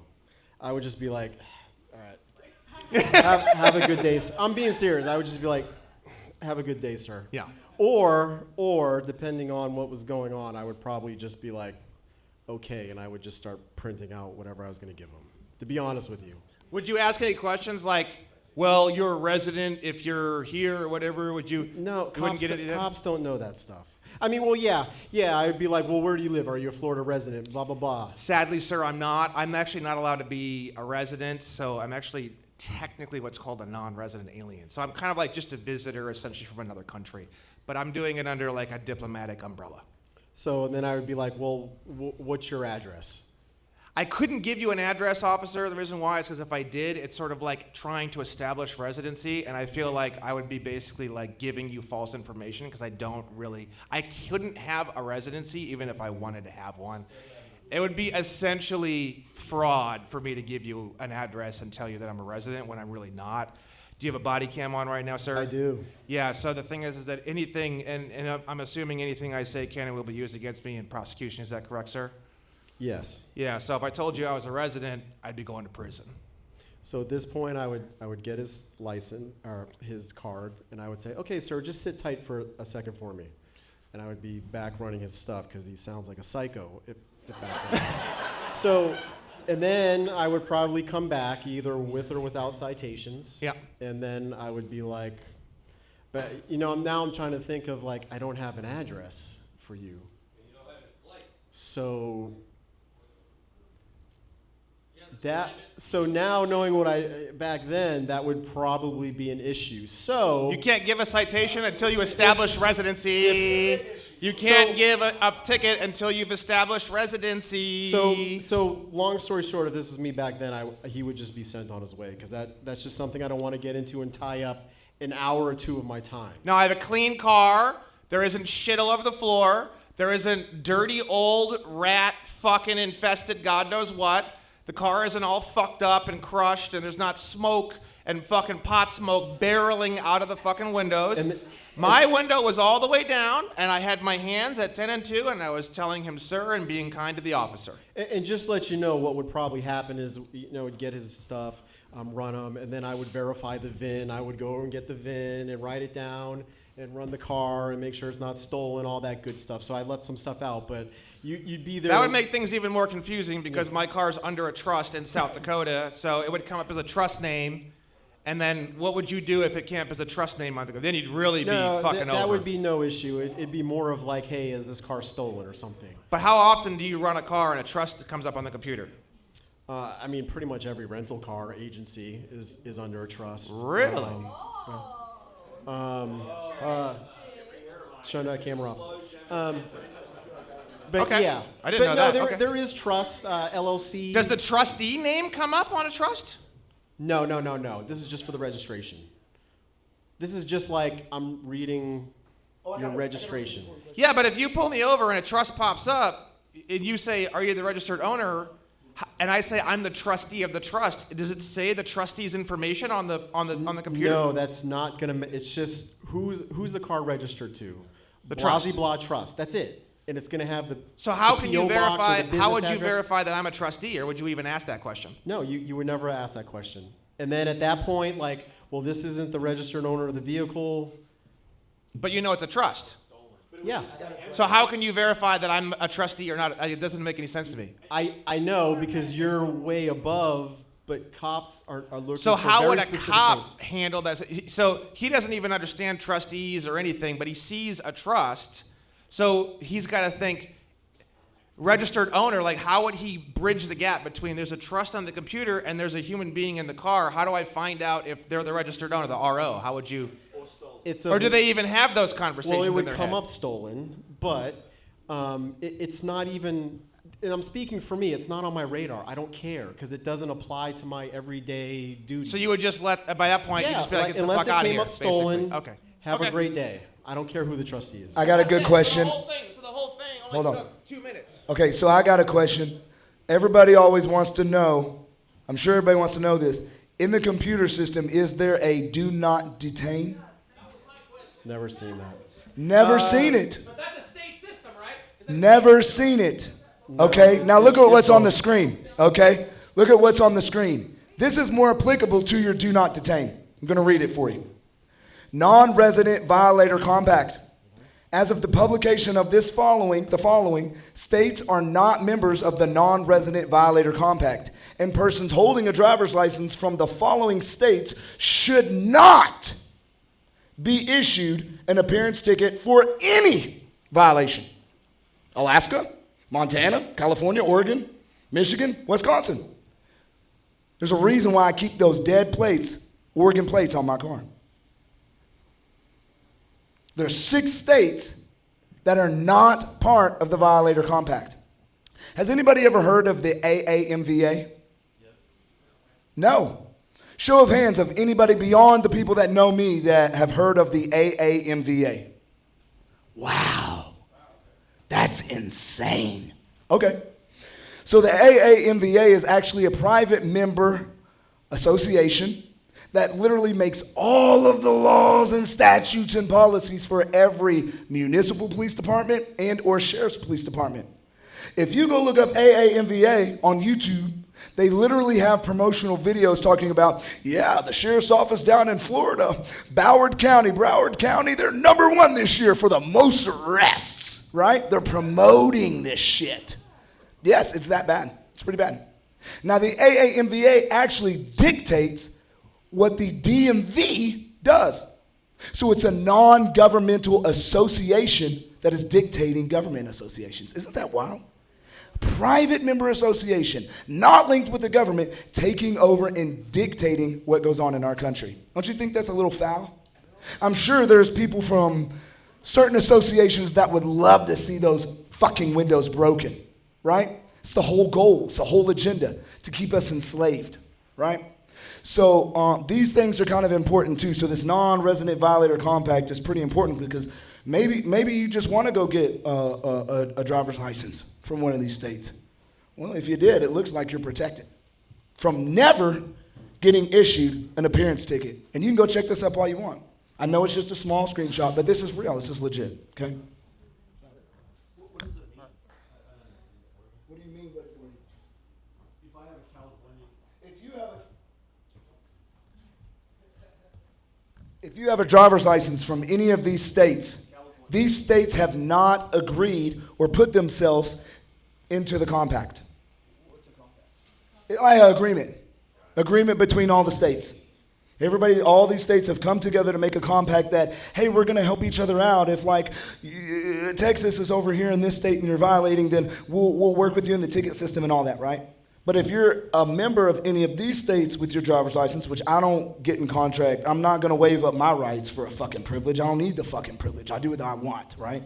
But if you wanted to protect yourself just a little bit, if you did have a driver's license in any one of these states and you're somewhere else, you're not to be issued an appearance ticket for any violation. Any. Because you have California. Cool. It is fucking cool. It's pretty badass. Yeah, for sure, for sure. Any questions on that? Oh, yeah, you had a question. What's up, bro? This is a weird one, but if I'm claiming to be a non-resident alien and I re-signed my California driver's license with all rights reserved and that kind of a thing, so would it be in California if I get pulled over? Are they unable to give me a ticket under that dynamic? That sounds like a really odd question. On another state. Only in other states. Only in other states. So you use your Alaska driver's license in California? Yes, exactly. Flip-flop. But I'm sure they see it in the system anyways. Right. What else? Anything else right now? Okay. Yeah. Back here. Okay. Yeah, questions for Sonny or anything like that? Okay. What you got, Haraz? I have a son who is turning 14, and I want to teach him how to drive, obviously, properly before he would be on his own. But what would you do in a situation? Drive or travel? Travel, sorry. Okay, sorry. You know, what would you do in a situation where you would pull him over and he didn't have, the car was in a trust, he didn't have any identification on him, and he looked like he was a minor, and private plates or diplomatic plate, but not a DOT. Is that for Sonny? Are you listening? Did you hear her? I'm sorry. It's okay. Try again, Hadassah. Sorry, I apologize. I have a son who's turning 14 this year, and I want to teach him how to drive. Travel. Travel. Sorry, guys. So I want to teach him how to travel, and I was wondering what you would do if you pulled him over for going through a red light or something like that. And he didn't have any identification, looked like a minor, cars in a trust, said he was a diplomat, no plate or anything. He's going to jail. Straight juvenile. I'm a little hungry right now, but I'm going to try. He's going to jail. Honestly, I'd probably just try to locate his parent, because I think he probably just took the car or something. And True, yeah. So that... What? No questions answered. What would you do then? Try to identify him. Yeah, Find for his sure. parent. Yeah. I mean, technically, yeah, he would be in my custody if he was 14. Yep. Yeah. I feel like I was a pretty good investigator. I would have figured it out. Him, you, next. Okay. But yeah. I mean, that would be the first thing. You're dealing with a minor, 14. I mean, a lot of times it's obvious if somebody's a minor, in my opinion. So I would. No, I mean, I'm not an animal. I would. It's a kid. So unless he like murdered somebody, if it's a kid driving a car, my first thing is, hey, he took mom or dad's car. Let me try to contact mom or dad. Hey kid, what's your name? What's your parents' number? Hey, come pick this kid up and come get your car. It would be as simple as that. It wouldn't be like, hey, this kid's going to jail. Me personally, just based off what you're saying, I mean, yeah. What else could you do with him? He doesn't have a license. He doesn't. I mean, you know what I mean? There's not really anything to impose. Like, let the parent handle it. A kid? You talking about a 14-year-old? No, I know, but I'm giving it to you from the law enforcement lens. I don't know what you know, so I'm gonna be like, why is this 15-year-old giving me a fucking passport? I mean, yeah, like I can identify him, but I'm gonna be like, why is he in a car scooting around town? Like, kid, where's your mom? Am I making sense? Like, a cop is not like, oh, he's got a diplomatic passport, perfect. Have a good day, kid. You know what I mean? That's just, the officer or deputy's not gonna do that. They're gonna,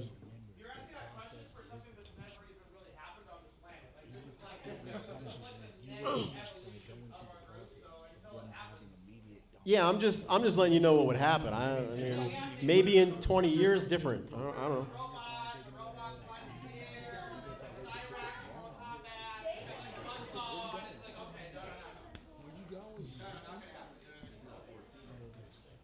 I got one. So, during my pullover, the cops decided to unlawfully search my vehicle once I was in the back of the cruiser. They took, they frisked me, found my wallet, pulled it out. I never identified myself, so they found my driver's license. I did tell them I had an identification card, being my passport card, but they said they touch each other in my wallet, so they found them at the same time. So they found my driver's license, and they're like, when you get pulled over, this is what you give us, okay? You're driving, this is what you give us. That's what they said. So then they went and ran all that. Somehow they couldn't find my address in the system, even though it says on the card my address, right? And then in my discovery, like I was talking about yesterday, the 2 documents I received, one of them says address unknown, and then the small town I live in, and the other one says, like I said, I was in Nebraska, I live in Kansas, I was in Nebraska, I ordered an Amazon package to their house, and they found the package and used that address as my address. So they have an unknown address and a Nebraska address, on both of the affidavits. Why would they do that? What happened? Shit, I don't know. I mean, they probably just got to put something on there. I guess in the beginning they couldn't verify an address, so they put unknown, and then they probably just oh, you got an Amazon package there. Let's slap that one on there. I mean, there's no rhyme. I can't really. I'm not in that officer's head, so it's hard for me to. I could just guess. Does that make sense? But yeah, I mean. So then the question is, does that just get thrown out just because there's inconsistent information? That seems silly. How are you going to hold me to something that isn't even me or my property of any sorts? I can answer this. Having a driver's license in California, it says right in CVC 4000 that having a driver's license establishes a rebuttable presumption that you are a resident of California. And that's why for me and Cam, I wouldn't get a fucking driver's license for all the money in the world. You can bust out all my windows every fucking weekend. I'll be eating glass like it's fucking candy. What does CVC stand for? California Vehicle Code. Thank you, sir. So anybody with a driver's license, as per Rule of Evidence 301, me and Joey's favorite thing in the world, presumptions, it is automatically presumed if you have a driver's license that you are a resident. You're already on the fucking ropes just by having the motherfucking thing. And what does Federal Rule of Evidence 301 say? That if the presumption is pushed across to you, you are now burdened to prove with evidence that you are not a resident of the state in which you have a driver's license. Good fucking luck. Good fucking luck. I will definitely not be there trying to help you get out of that fucking mess. I'll be there, honestly, probably laughing at you having a Mike's Hard Lemonade, tell you the truth. Because we're sitting here, we're telling you why the fuck do you have a driver's license, and you guys got all these fucking questions about driver's license, just don't have the motherfucking thing. And then there's no rebuttable presumption that you are a fucking resident. I'm not a fucking resident. I'll say it 1,000 times. I'll put it in an affidavit. I'll whip my dick out and do a helicopter and say, I'm not a fucking resident to the whole goddamn world. Because I'm not. I'm really, really not. What about us who have businesses that have... It doesn't matter. Fuck them. It doesn't matter. I mean, that's where I'm at this point. I don't give a fuck. I don't care if you're transporting whores over state lines. I just don't care. Fuck you. Because I'm not a fucking resident. You have to be a U.S. citizen or a resident to get the goddamn thing. And I know I say other things sometimes in stuff, and I say other things sometimes in shows and stuff, but you got to commit a fucking felony just to get the goddamn thing. Fuck that. Fuck that. I'm not telling you under penalty of perjury I'm a U.S. citizen, and I'm not telling you under penalty of perjury I'm a fucking resident. It ain't happening. Well, sir, those are the only two you have. Well, then, bye. Take me to court. Oh, you went over state lines. They arrested you for transporting cattle. Great. Take me to court. Your Honor, 12B6 motion. What is a 12B6 motion? 12B6 is a motion to dismiss for failure to state a claim for which relief can be granted. You went over state lines, sir. You went over state lines. You were in commerce. You went over state lines, and you don't have a driver's license. Oh, I understand completely. I can't get a driver's license. I want to get one. I'd love to get one. I'll get one right fucking now. I'll sign for it right fucking now. The problem is, I'm not a U.S. citizen and I'm not a fucking resident. So you can't fucking get one. You can't fucking have it. So yes, you're in commerce. Yes, you're under the Commerce Clause, but you can't fucking get it. So how the fuck are you supposed to get it if you can't fucking get it? You can't have a driver's license. You are not allowed to have a fucking driver's license. Fuck you, you can't have a fucking driver's license. Doesn't matter. Doesn't matter. Go fucking find somebody and say, here's drugs. I want a car. Fuck you. Give me a fucking car. I don't know. Go knock on someone's door. Hey there. What's your name? Kendra. Hi, Kendra. My name is Brandon. Do you have any extra cars by chance? Can you get one? Do you know anyone who has an extra car lying around? You do? Who has a car you know have lying around? Anybody? Anybody? Oh, that's all right. Hey, what's your name, man? Edward. You got any extra cars laying around? Might know somebody, but maybe Turo or some other agency. Yeah, I don't have a driver's license. Fuck that. I'm not a resident. Any other choices? Any other people you know that have cars or any other options to cars or anything? Maybe go. Or you can go discharge. You'll get one for free. Just go get a car for free with discharge. I use Uber. I have no driver's license. I don't give a fuck. You can kill me before I'm getting a driver's license. You can fucking kill me. Dead, in the ground, buried. I'm gone. But if an Australian comes here, can't they rent a car? That's what I was about to say. If somebody from another country comes in, how are they renting their cars? I don't know. That's not a question. For real?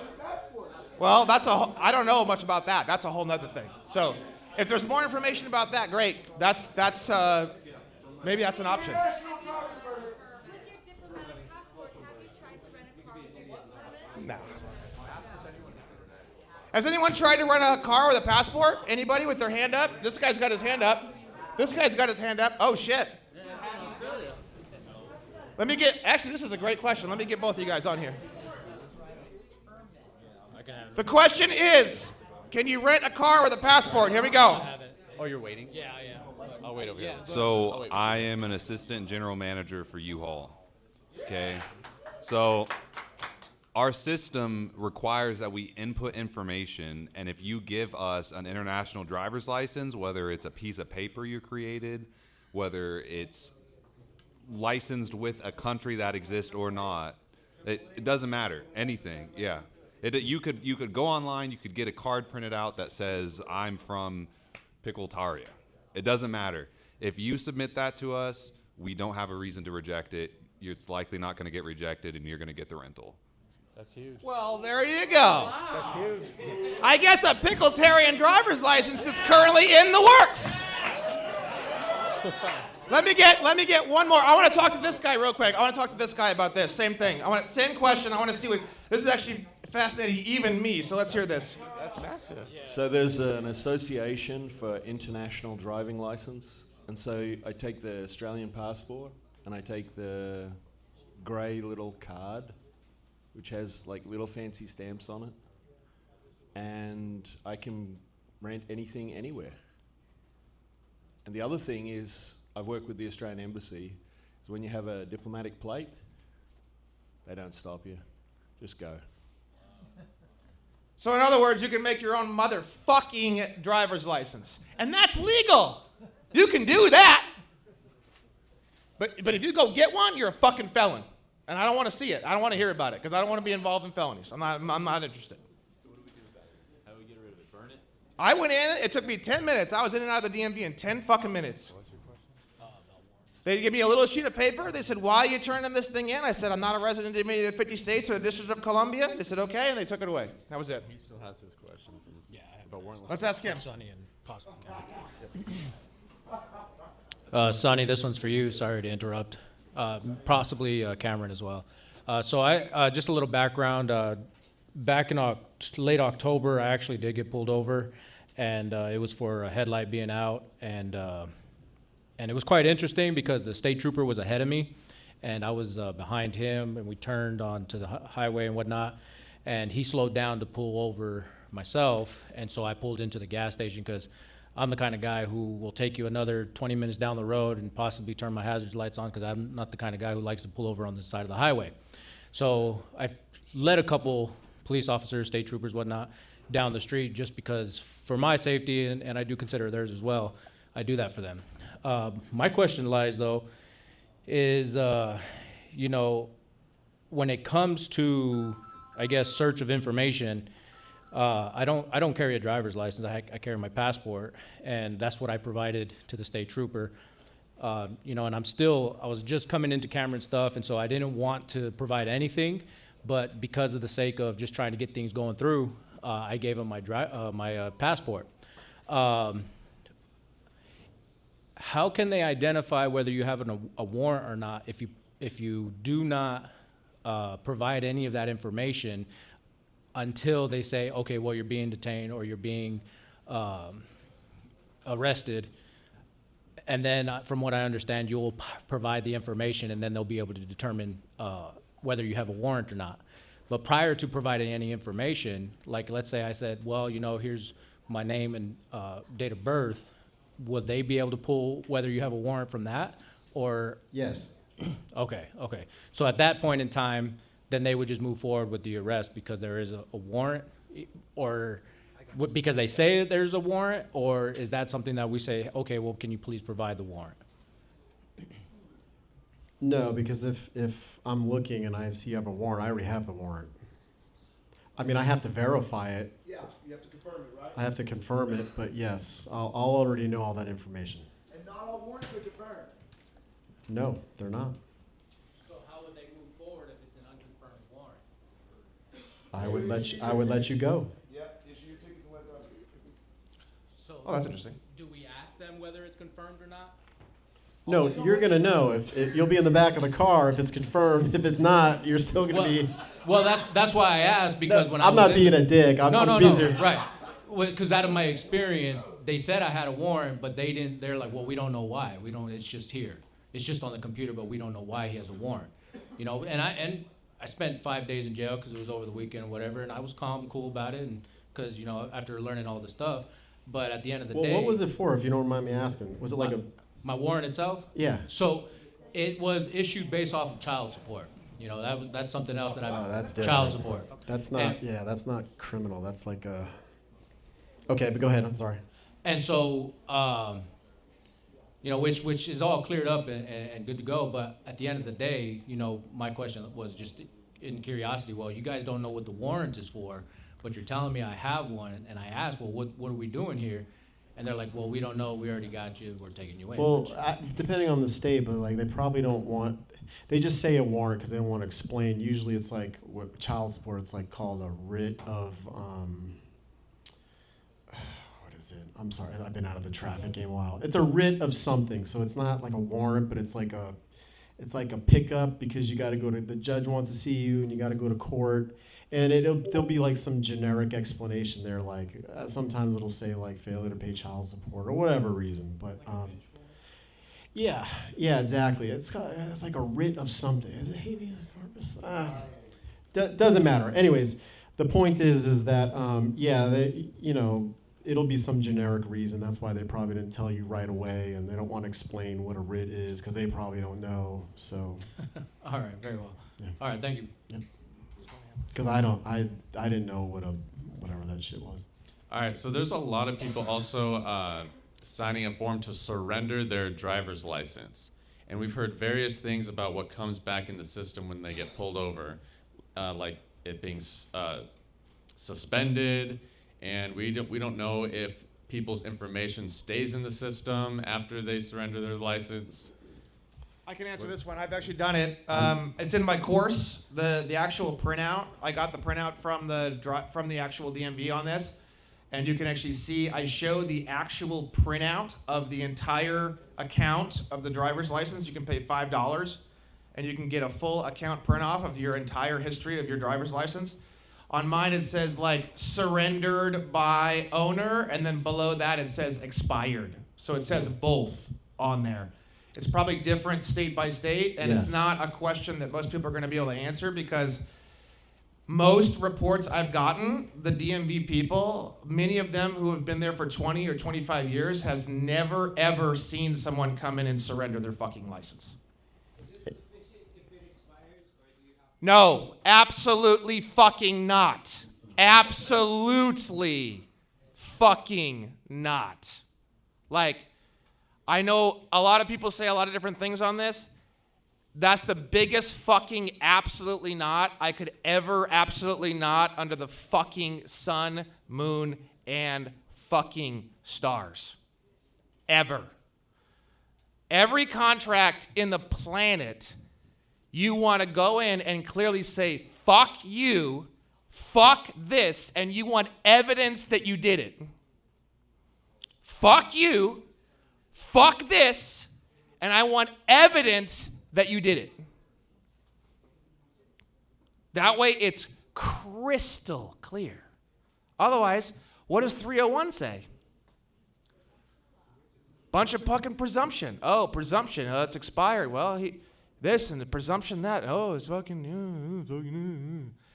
When you say fuck you, fuck this, and I want evidence, pretty fucking clear. I'm gonna give it to this guy next. He's had his hand up for a little while. But try to be a little shorter if you can and more concise with the questions from this point forward for everybody, okay? Well, I'm a little less on a question, a little bit of help to this young lady that asked the question about what would happen if your child was operating a vehicle and got pulled over. And I think the answer is kind of depends on the cop and the jurisdiction. But I have 11 children.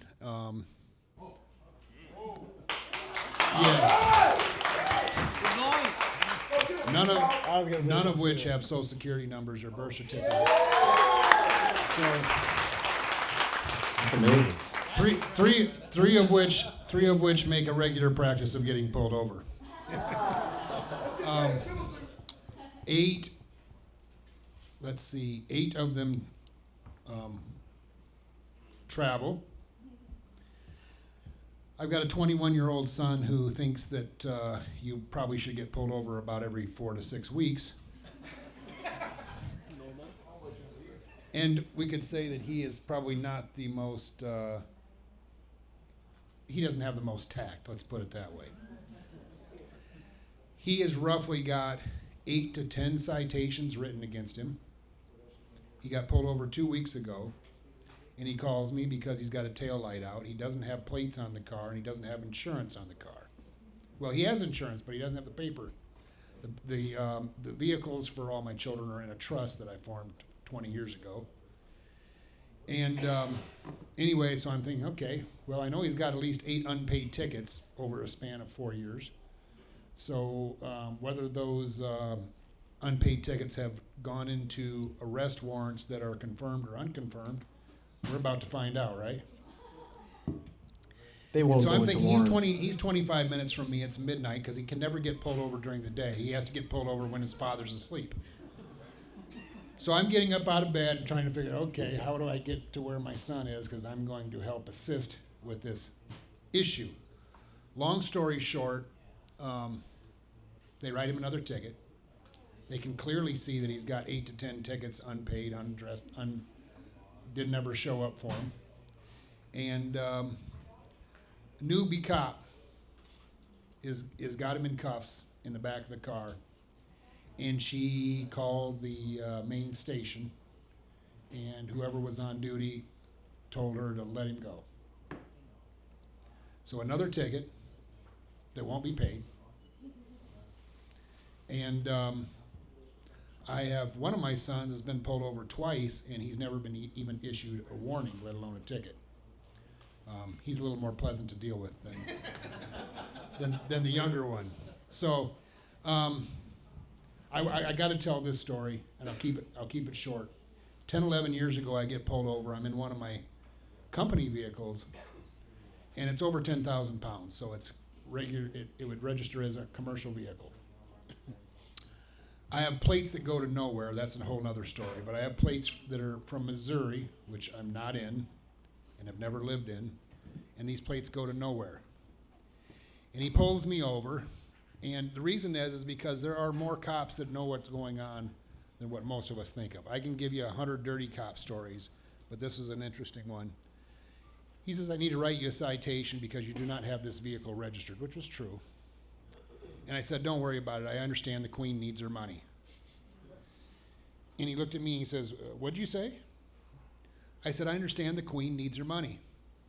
I said, everybody needs their cut of the pie and the Queen needs her money, so go ahead and give me the ticket. And he says, would you get out of the car, please? I said, oh boy, I'm in trouble. But I didn't get in trouble. We went up into his car and we talked on the side of the road for an hour and a half about this kind of stuff because he was fully informed of what I was saying is true. And he says, you know, there's a group of about 8 of us in commercial vehicle enforcement in this side of the state that have heard these arguments and comments over the 30 years. And so we've formed a study group. And he says, we know the things that you're talking about are 100% accurate. So that being said, there are pockets around the country where, you know, just because they're a cop, like I say, 95% of them, it's just a job.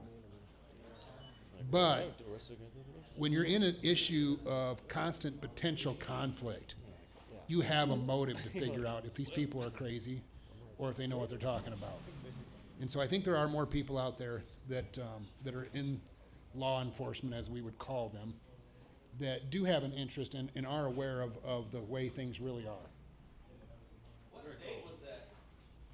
Iowa. Iowa. Yeah, and the nicer we are, the better we are at knowing the information and sharing it, the more we're going to see shit like that, guys. Guess who's going to make that? It ain't going to be the fucking ether. It's going to be us.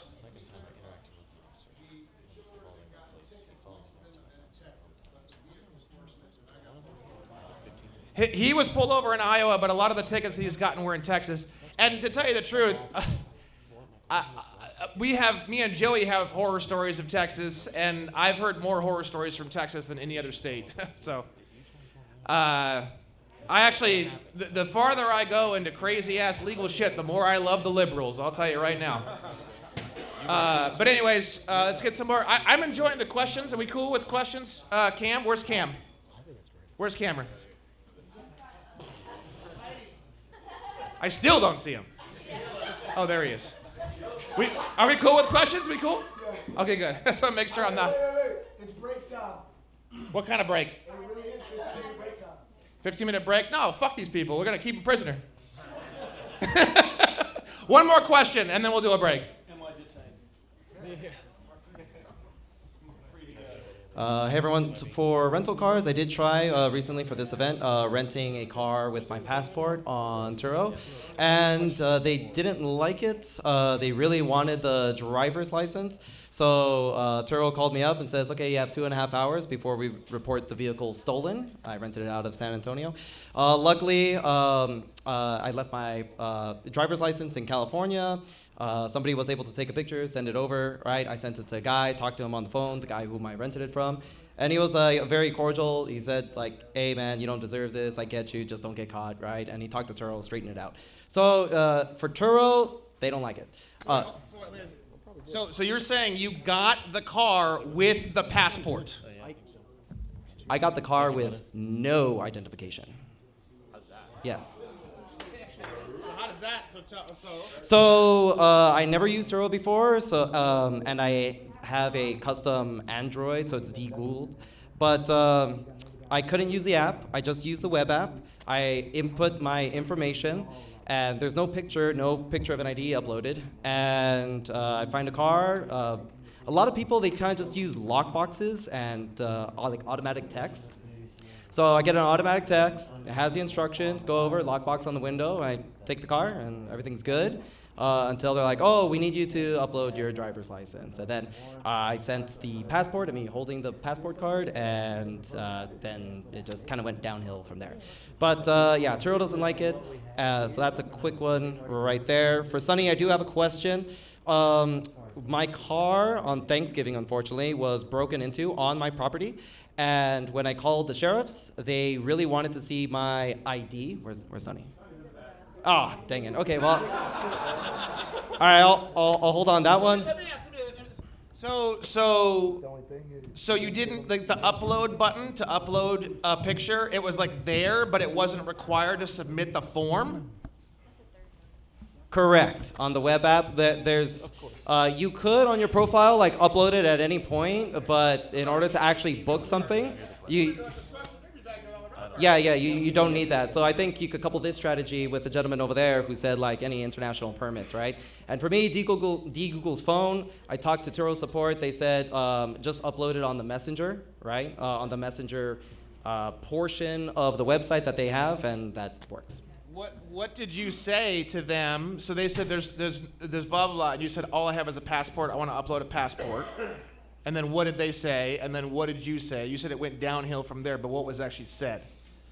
So I only referenced ID, and I always kept it as ID. Oh, I'm trying to upload my ID. And I legitimately was trying to upload my ID via the app, and it was just not working. So I did call support, and I said, okay, I'm trying to upload my ID. They said, okay, you could send it through the Messenger portion of the web app.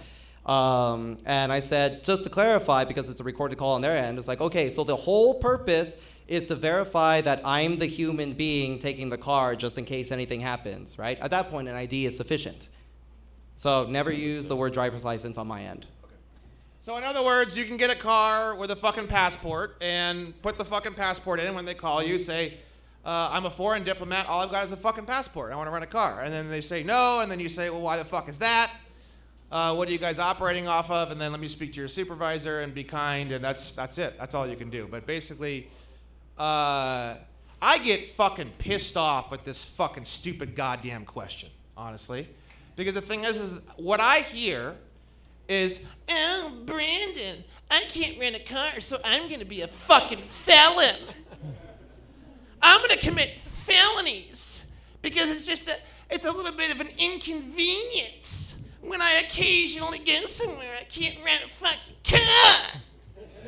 That's what I hear. That's why I get a little angry. That's why I was kind of screaming earlier. It's like, bro, good people don't commit felonies. Are you guys good people? No. Thank you.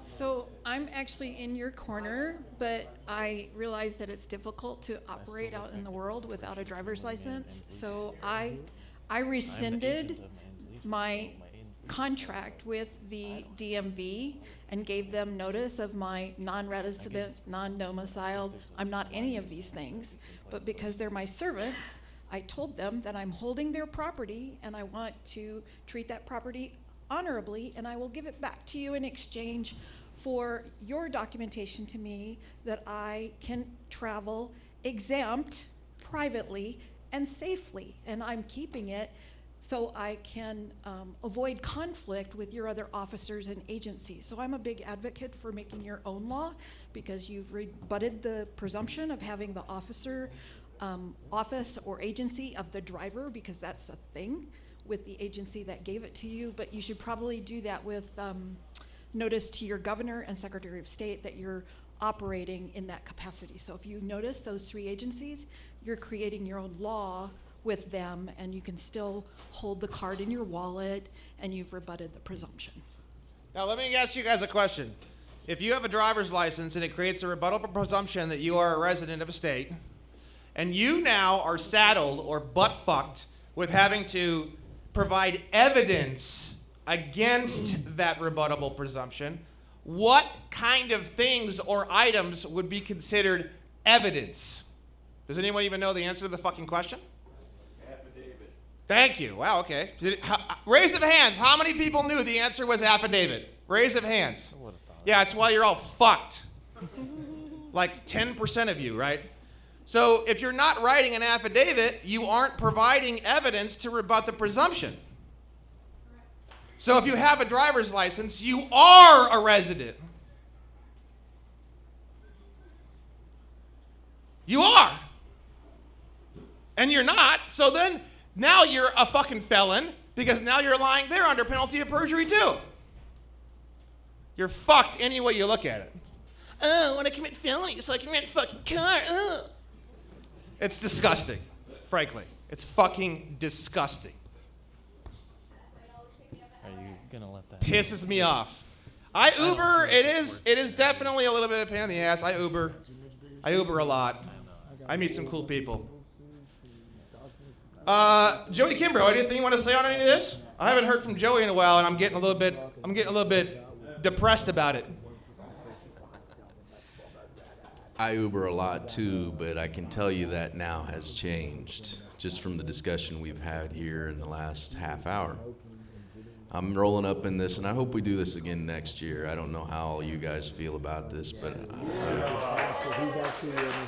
I will be rolling up in this bitch in a U-Haul next year, a 19-footer, filled full of Thai hookers that I just picked up from the strip the night before. So yeah, Brandon's excited about that, I know.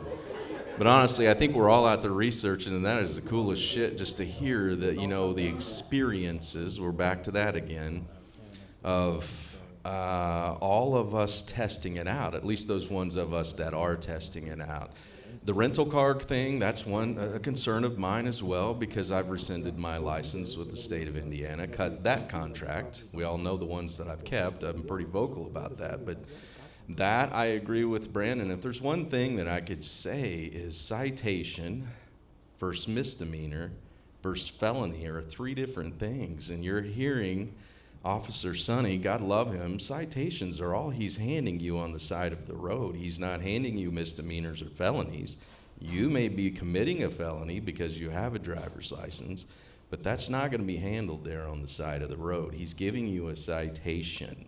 Fuck a citation. Who cares about a citation? You give a rat's ass. But I do care about misdemeanors and felonies. So just kind of pick your lane. Which one do you want? You want a license where you're going to be committing a felony if you believe what Brandon believes, which I truly do believe that piece of it. I do, because he showed me the proof of what it says to have a driver's license. So I bought in. I'm there with you. But it is an extreme pain in the ass. A fucking pain in the ass to operate outside of what's been created for us and shoved down our throat. I've been riding Ubers all weekend. I didn't know about the U-Haul thing, but I would have loved to have known that on day one. I wish we had another day. I'm leaving tomorrow morning, but there's just so much stuff. I mean, I'll make this really super quick too. Or you get No, go ahead, keep going.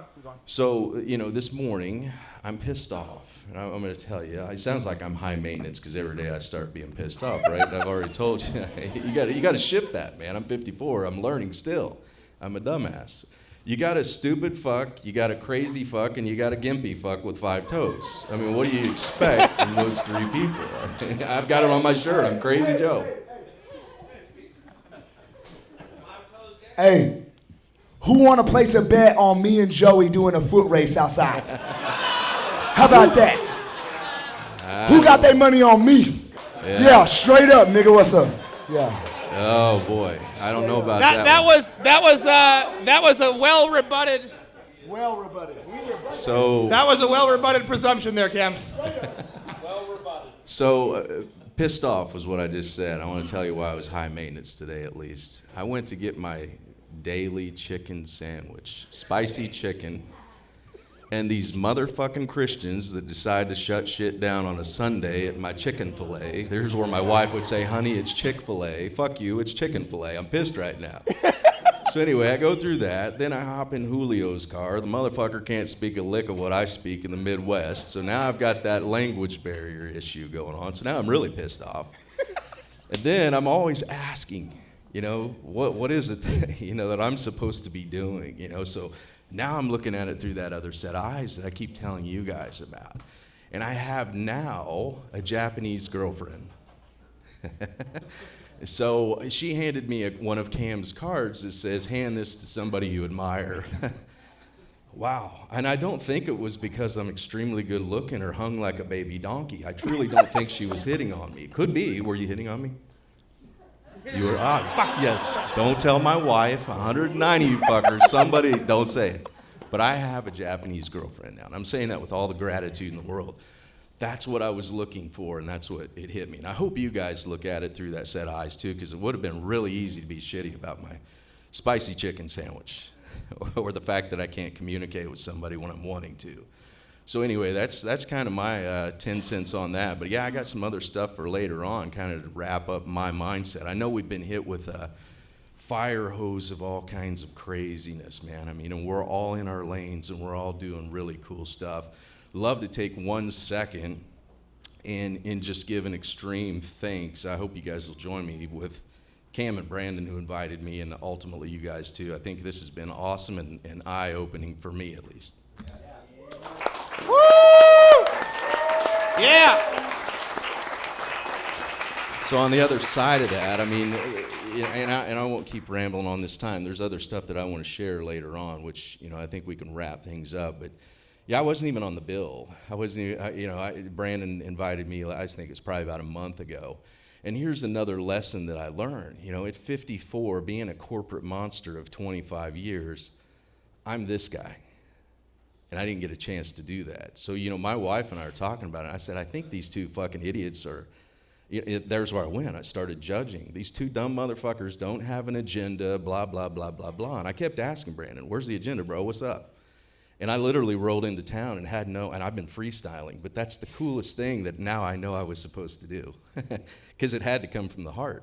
I would have had you a beautiful presentation. That is me, the PowerPoint guy in corporate America. I didn't get a chance to do that. I had to tell you the truth. I had to tell you what my truth is, at least. And so freestyling for me, I'm good at freestyling. I love to talk and tell stories and talk shit. But this would have been the version you would have got of me, and I don't know if you would have liked that a lot more than I think what I've presented to you so far, and hopefully I'll get a chance to present a little bit more later on. Hell yeah. All right, so we got two questions for you.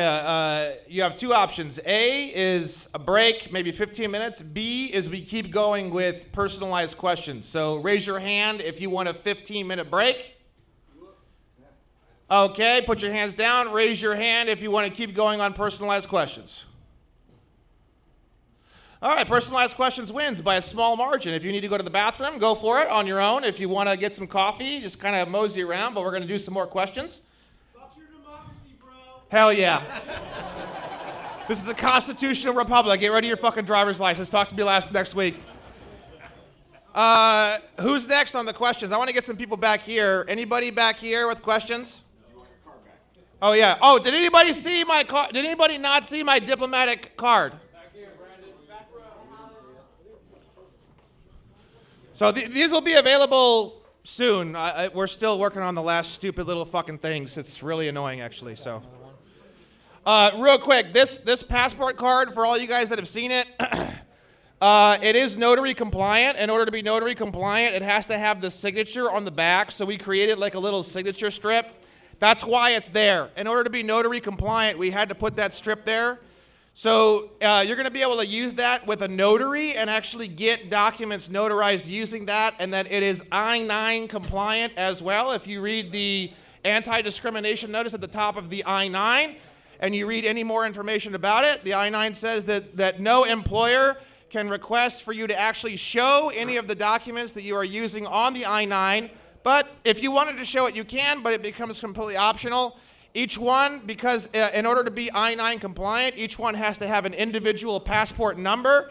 Each one will have an individual passport number, thus making it notary compliant and I-9 compliant. And you can use it, and you can do box 4, a non-citizen authorized to work.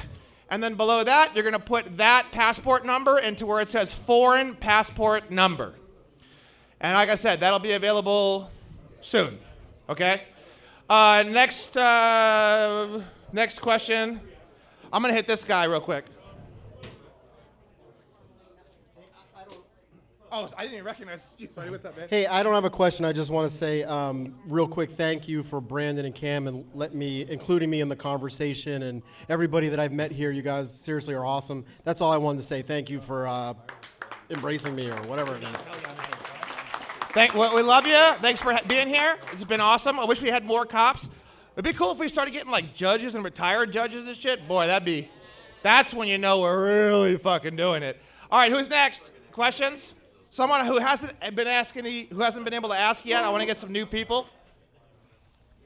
Yeah, I wanted to share an experience I had. I got pulled over a couple weeks ago. Put it a little closer to your mouth. Yeah, I got pulled over a couple weeks ago. I had no driver's license, no insurance, and no registration. So I thought this is going to be interesting.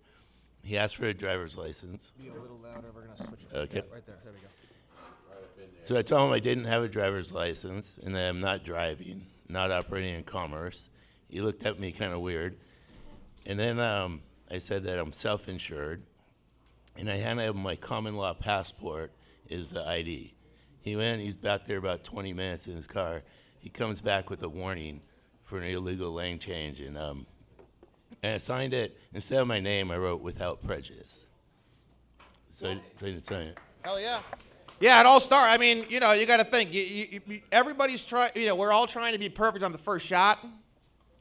Probably ain't gonna happen. So, just be cool with what happens, and then just improve. And that's really as far as I'm concerned, that's the secret. Just be willing to do whatever, whenever, and then be willing to improve. Didn't you have a question? Earlier, but it was about without recourse and like. We'll probably get into the.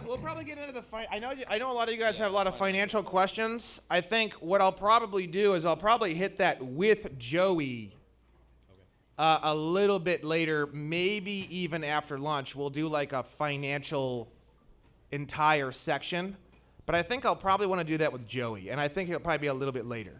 I want to see if Cam wants to do anything else. Where's Cameron at? Is he here? I think we should skip lunch, man. All right. Let's skip lunch. We don't need lunch. This is food for us. Hell yeah. Stove, man. All right, any other questions? All right, let's get some more people that haven't asked questions yet. This guy right here. So I've been kind of hesitant about submitting for my state national passport because I have a Brazilian birth certificate, but I have an American passport right now. So I'm curious because they're certifying it. They're doing an apostille stamp, and they're doing the gold seal as well in Brazil right now. And I'm supposed to get it here pretty soon. I don't know what the process is with submitting that with my state national passport, or should I just avoid it completely? Because I know you're supposed to submit 2 documents, and I can't submit I don't have an American birth certificate, so. Like I said earlier, it's hard for me to answer a lot of these kind of questions. I was talking with this guy yesterday about this. So the whole state citizen naturalization thing is brand fucking new. I haven't even had a chance to write it on the goddamn website. When you naturalize into a state, you aren't doing it through the government. The government has no way to facilitate that for you. It's physically impossible. If you went in there and asked for shit, they're just going to look at you. They can't give you what you're asking for. So you have to change the way that you think, and you have to shift the ideas in your head. And you have to read the Naturalization Act of 1802. Let me see a show of hands. I don't want to go off on a 4-hour conversation for like just a few people. So let me just do a survey here. How many people here were not born in one of the 50 states of America? Not born in one of the 50 states of America. Okay, so it's a small percentage. So I can't go off on a huge thing on this. But basically, it's the Naturalization Act of 1802. You're going to naturalize into a state. You have to be a free white person. And if you're not, if you don't think you are, well, it doesn't matter because there's nobody that's going to tell you no. So I would just, I'm not saying, I would just fucking say it because there's not going to be anybody that's going to stop you from doing it. Is it white just the classification? I already covered that yesterday. So if you didn't see that one, it's way too long of a conversation to get into. Way too much. Just fuck you, yes I am. That's what I would do. Fuck you, yes I am. That simple. And then you have to be in a state. You have to be in the. Okay, raise hands. Again, those same people who were not born in one of the 50 states of the Union. How many of you? Okay, put your hands down. Are there any of you that have been in the United States for less than 5 years? Anyone at all? You were not born here and you haven't been here you've been here for less than 5 years. So you'd still be a resident. Anybody else? So that first 5 years is your residency. So you're a resident for 5 years, and then at the 5-year mark, you become a citizen. So you are the only motherfucking person in here that can get a driver's license. If you wanted one. You have one? Okay, you're allowed to have it. You're the only motherfucker in here, if I was a cop, I wouldn't arrest for having a driver's license. You're the only one. And how many more years until you hit your 5-year mark? 3 years? Okay, so what you're supposed to do is 3 years before your 5-year mark, you're supposed to write an affidavit. In the affidavit, you're supposed to basically, what country were you born in? Canada. So you would have to basically write an affidavit stating that you're relinquishing any allegiance or citizenship under Canada. There's something I want to show you later. I guess it's the Jays Treaty. Okay, we can go over that later. So you have to get rid of all your other allegiances. You have to display good behavior or good character, but there's no one to display it to. It doesn't exist. So, fuck you, I'm a good character would be that, pretty much that one. 301 again, right? And then you have to pledge an oath to the U.S. Constitution. And we're so fucking brainwashed that you guys think, who do I fuck? There's no one to send it to. There's no one to fucking send it to. There is no one to send it to. There is no organization or governmental organization or anyone in the government or around the government or fucking the government or hired by the government or a consulting agency or a black man or a white man or anyone, anything, anywhere that you can submit it to. It doesn't fucking exist. Do you still have to make a public notice? You're not getting it. No, I know you don't have to send it to anybody, but You don't have to do anything because there's nothing there. There's nothing there. There's no one that's going to come. Well, am I supposed to? There's nothing there. There's no one there. All it is, it's like the honor system. The Naturalization Act of 1802 is like, I would do it. I would write, I'm a white person, I'm a free white person. I would write like, I hereby pledge an oath to the Constitution. I hereby say that I'm a good character because of the following reasons. I do this, I give away the information for free, I help people, you can see my stuff online. I would make it an affidavit, and then if anybody had any questions or if any agency had any questions, I would send them the affidavit. And there's nothing they can say about it. So they might think they can say shit about it, and they send me back, oh, this isn't real, this isn't. Guys, I didn't send it to you to say any of those things. You can't say any of those things. I'm not going to argue with you. Oh, I'd be like this. Oh, that's funny. You're so fucking cute. You think you can stop me from applying the Naturalization Act of 1802 as a state citizen? Oh, you're adorable. Absolutely fucking adorable. I wouldn't even fight them. It's just a complete fucking waste of time. They have absolutely no right at all. And you can even say, cover sheet, I'm not asking for anything from this. This has nothing to do with you, but informationally, I'm just sending you, letting you know this was already done, completed, and it's a done deal, and I am a state citizen. End of fucking story. That's how it works. If it makes you feel better, and I know that there are people that want a paper trail, and I get it, and I understand what Brandon's saying. I recorded with my county recorder in Howard County, Indiana, an affidavit of status. $25. They're going to look at you like you're a fucking alien, especially when they see what it is, and tell them to file it as a miscellaneous filing. It's $25, and it's now filed, and it has Howard County clerk stamp, blah, blah, blah. So now you have it as evidentiary evidence so that anybody can refer to, and you've got the number, with the recorder and everything. So if that makes you feel better. And that's technically the closest thing that we have to what's in the Naturalization Act, because it says that you have to make an announcement through a common law court of record. That's the closest thing you can get. It's not a fucking common law court of record, but it is the closest thing available on this planet. And you aren't asking them for a fucking thing. Put this on your thing and make a record of it. Here's your $25. You aren't asking them for anything more than to publish a document. You're not asking them for feedback or approval. We're all fucking brainwashed, and that's the issue, okay? 1802. So just a quick question for you, Brandon. So my concern is, so I was planning to do this family reunification with my family in Russia. And as far as I understand, you can only do this process being a U.S. citizen. And this is something I need to think about, whichever. This is all brand new. This is all brand Yeah, new. yeah, You don't I need to be a U.S. citizen or anything. I understand that. You don't need to be a U.S. citizen to naturalize as a state citizen. In fact, If you are, in fact, here, this is a good point. If you are a U.S. citizen, you have citizenship in some place outside of America called the District of Columbia.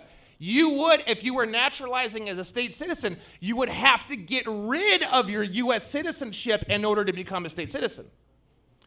Because you'd have to throw off that allegiance and citizenship to a foreign fucking state. So to become a state citizen, you would have to get rid of your U.S. citizenship. It's part of the, you got to read the Naturalization Act of 1802. It's just 2.5 pages. It's super easy to read. It's got like almost no legalese. I mean, you could read it over a sandwich. I'm serious. It's that easy. The Naturalization Act of 1802.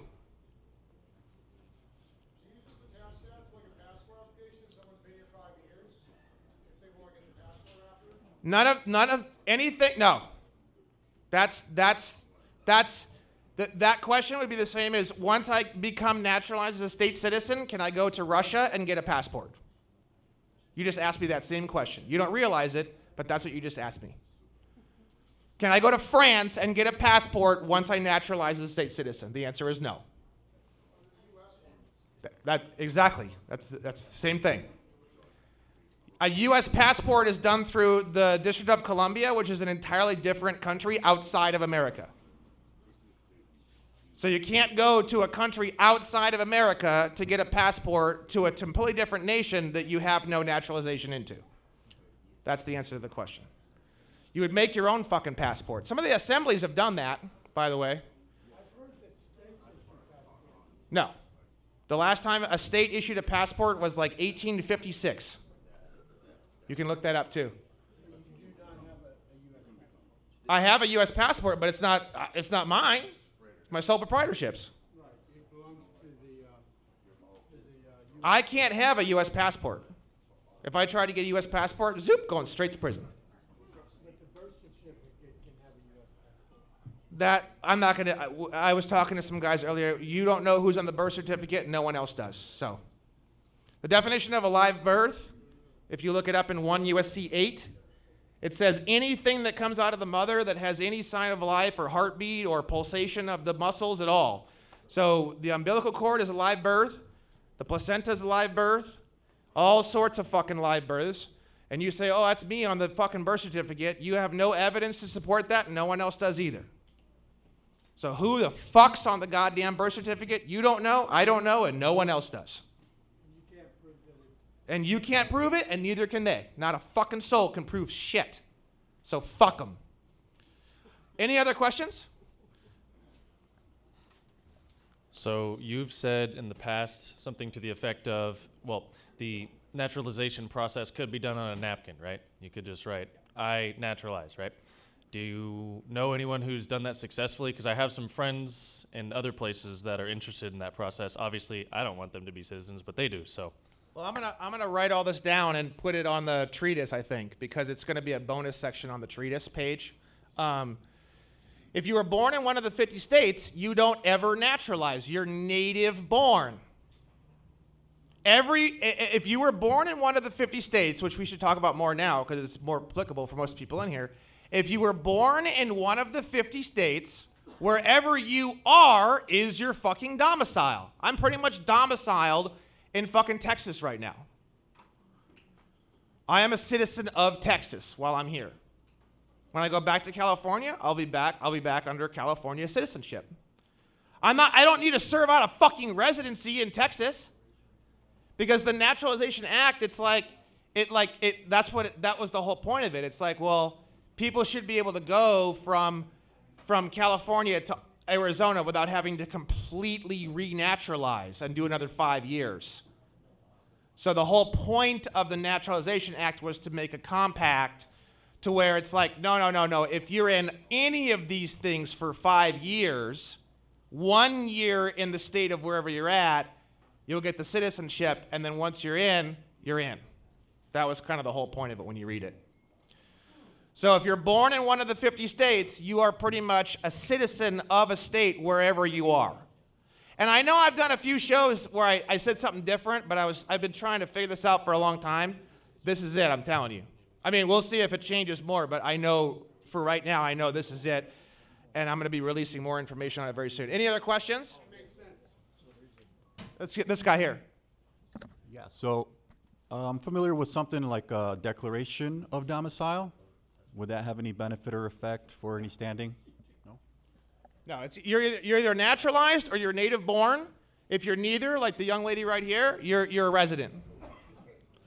So she can technically get a driver's license. Nobody else in here can get a driver's license. And if I hear anybody say anything about, oh, fucking, you know, I'm actually 20% African blood. No, fuck all that. Just write an affidavit that you're not. That's bullshit. That's a presumption.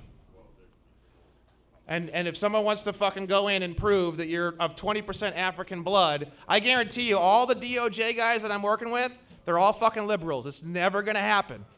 The government will never fucking press that claim. It's never gonna fucking happen.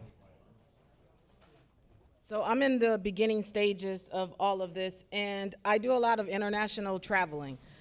Am I able to travel internationally still if I get that U.S. national passport? Yes. Yes. You can still travel internationally. And I have some reports that customs just waves you through. You know, some people talk about like, oh, you're going to get waved past TSA like a fucking, chic. That's not going to happen. But I have had some reports of like customs customs won't fuck with you. Brandon, I have not heard of anybody getting shuffled through. You still got to go through customs and everything, but it's just like a regular passport.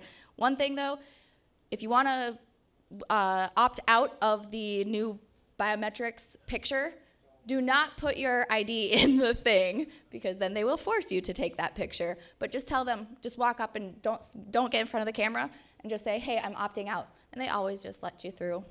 Usually. They were dicks in Atlanta a few days ago. Have you found a way to avoid using a social security number when redoing your passport? It's not needed anymore. So if you look at the way I changed the explanatory statement in December, we're getting passports on behalf of the sole proprietorship. The EIN number or the SSN number is just the EIN number of the sole proprietorship.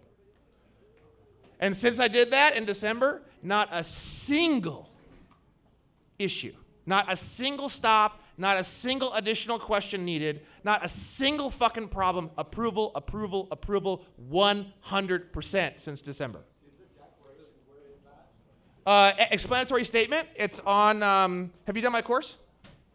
It's on the Amnesty Coalition page. But you, because I did it from your first thought. But Was it before December? Yeah, it was. That's why. That's why. Huge changes happened in December. And then post-course video number 2 covers all those changes. If you haven't seen that video, watch that video. Let's get this guy. He was up first, just real quick. For Cam, or any of his... Cam, he has a question for me and you. Do you have a right to travel litigation flowchart or something like an avenue of actions yet? Yeah, in the Discord, we kind of go through all of it. You mean like a visual? In what aspect? Give me a little bit more context. Like from side of the road citation from the police, all the way through the court, different documents to file, like that. All day. And I think we're gonna have. There's new shit happening in his Discord like every fucking day. So hold on one second. He has his hand up. I'm gonna get this guy first. It's more just a comment about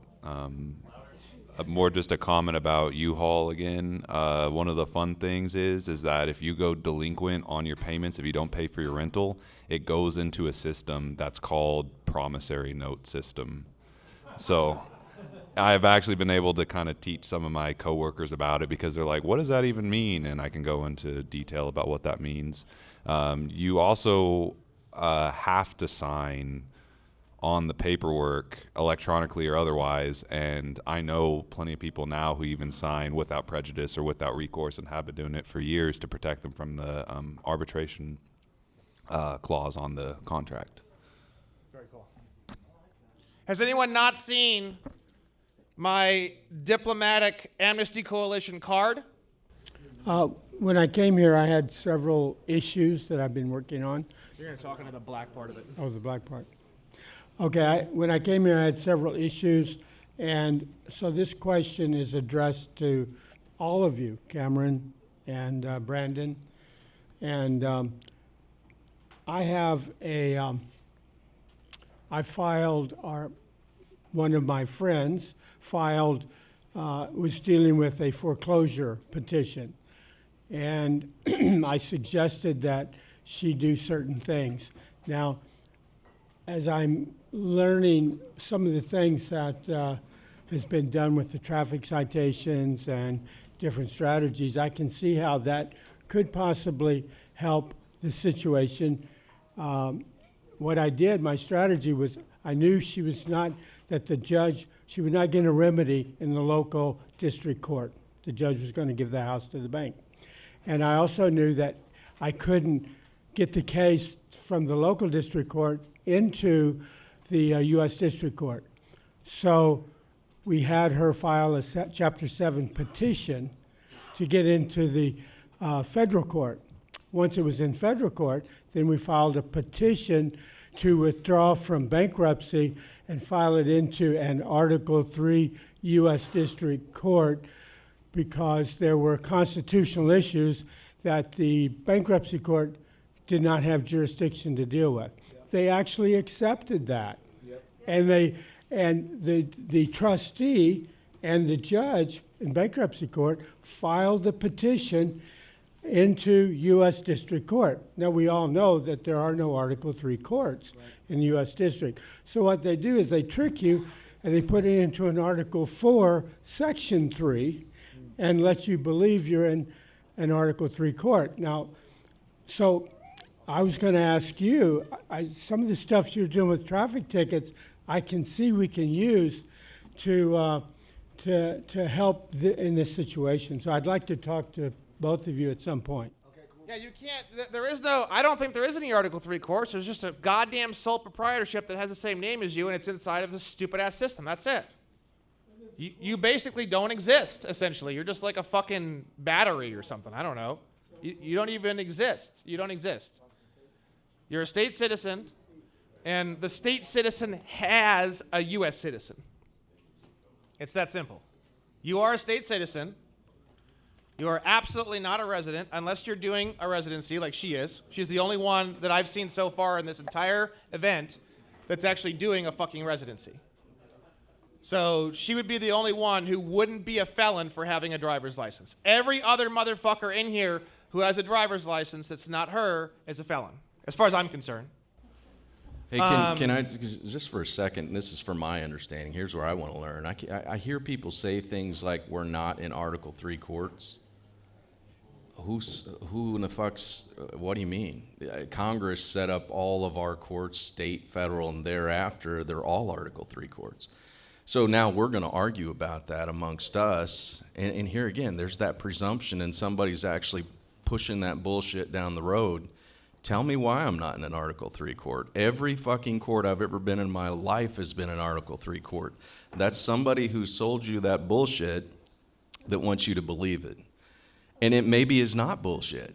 But here and again, somebody please show me the fucking receipts, the case law, a Supreme Court decision that says we're not in Article 3 courts before we start pushing the narrative that none of them are Article 3 courts, when Congress clearly set them up pursuant to Article 3. So that's that whole veil that's down in front of some people right now where they believe that. And I'm not trying to be argumentative. I'm saying, man, if there is proof, show me that, or else I'm going to continue being in Article 3 courts because that's where I want to be. Prove it. Tell me they're not. Just telling me is one thing. Yeah, the reason why I say that is just because, you know, Article 3 is for state citizens, and it's just... I'm a state citizen. I'm a Negro. I'm a U.S. citizen, pink elephant. Again, we're arguing about the dumbest shit I see, and it divides us. And that really, I think, troubles me more than anything in any movement, which this is, which is a beautiful thing to see. And we can all argue in here. We should. Maybe we need to do a little wrestling match, whatever we need to do, get it out of our system. And then when we go into an Article 3 court, which it is, we present ourselves as that instead of telling them I'm not in an Article 3 court, which they're laughing now at you. So just be whoever you need to be, present yourself when you're there, because that's another thing that I really truly have some heartache with, that there are a lot of fuckers that are saying, I'm not this, I'm not that, and I'm a fucking whatever with a manifesto, and then they truly think they're gonna go into a court and present themselves as something else. They're gonna look at you as a crybaby, and they're not going to take you serious. When you put that 25-page manifesto about I'm a fucking freeborn man with blood, blah, blah, blah, and I'm not in an Article 3 court and you guys are cocksuckers, that is not ever going to be listened to. Please stop doing that. Stop presenting yourself and then wanting to use it for what it's there for. Because they're all looking at you like you're Martians. I would too. Because you're telling me you're not one thing and then you're here wanting the benefits of this thing. I just don't understand that, man. I don't understand that argument. That's one of my big frustrations with movements is I'm not a citizen or I'm not that or whatever. The court is, as Brandon I think was getting ready to say before I interrupt him, for those fucking people. I want to be one of those people if I want to be in that arena, kicking your ass. So there's that whole thing of me telling them I'm not that person that's in there, and then I'm presenting myself as that person that's in there. I hope you understand the dichotomy there and how confusing that is. And I'm not the sharpest pencil. Please explain that to me. I don't know. Yeah, I mean, it's also presumptions too. It's also like a presumption that it's not Article 3 versus a presumption that it is. And if we presume that it is, then it is. And if we presume that it is and we agree that it is, and they start operating as though it's not, then we just correct them and say, well, wait a second. If this is an Article 3 court, we should actually be operating this way. Yeah. And then you're better off to just not do any of it.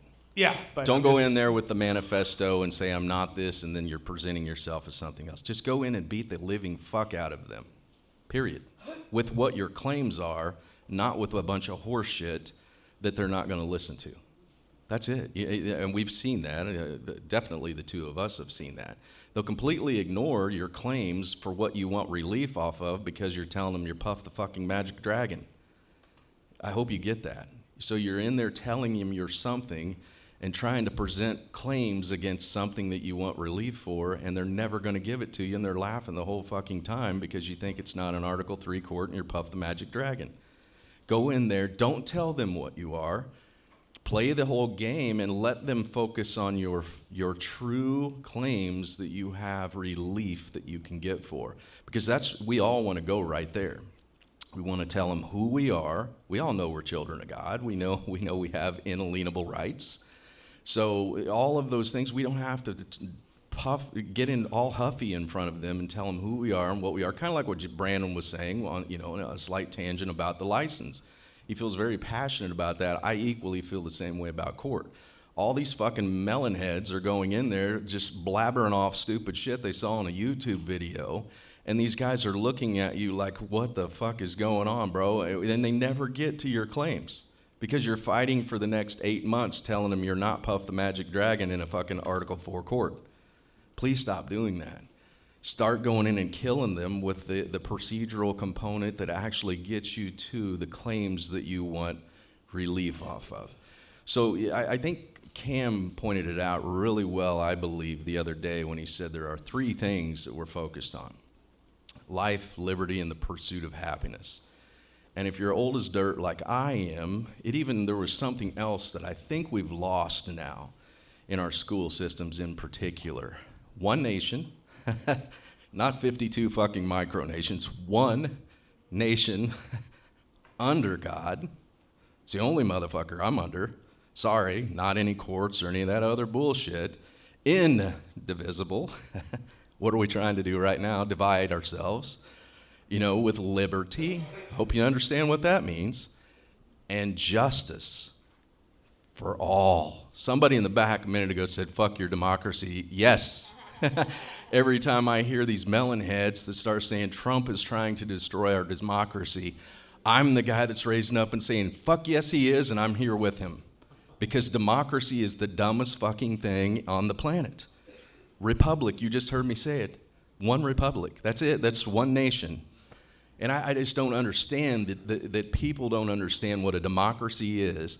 And this is what maybe Brandon and I'll get into. So I have a really good case that we can pull up geared towards the 14th, so maybe we can argue about it.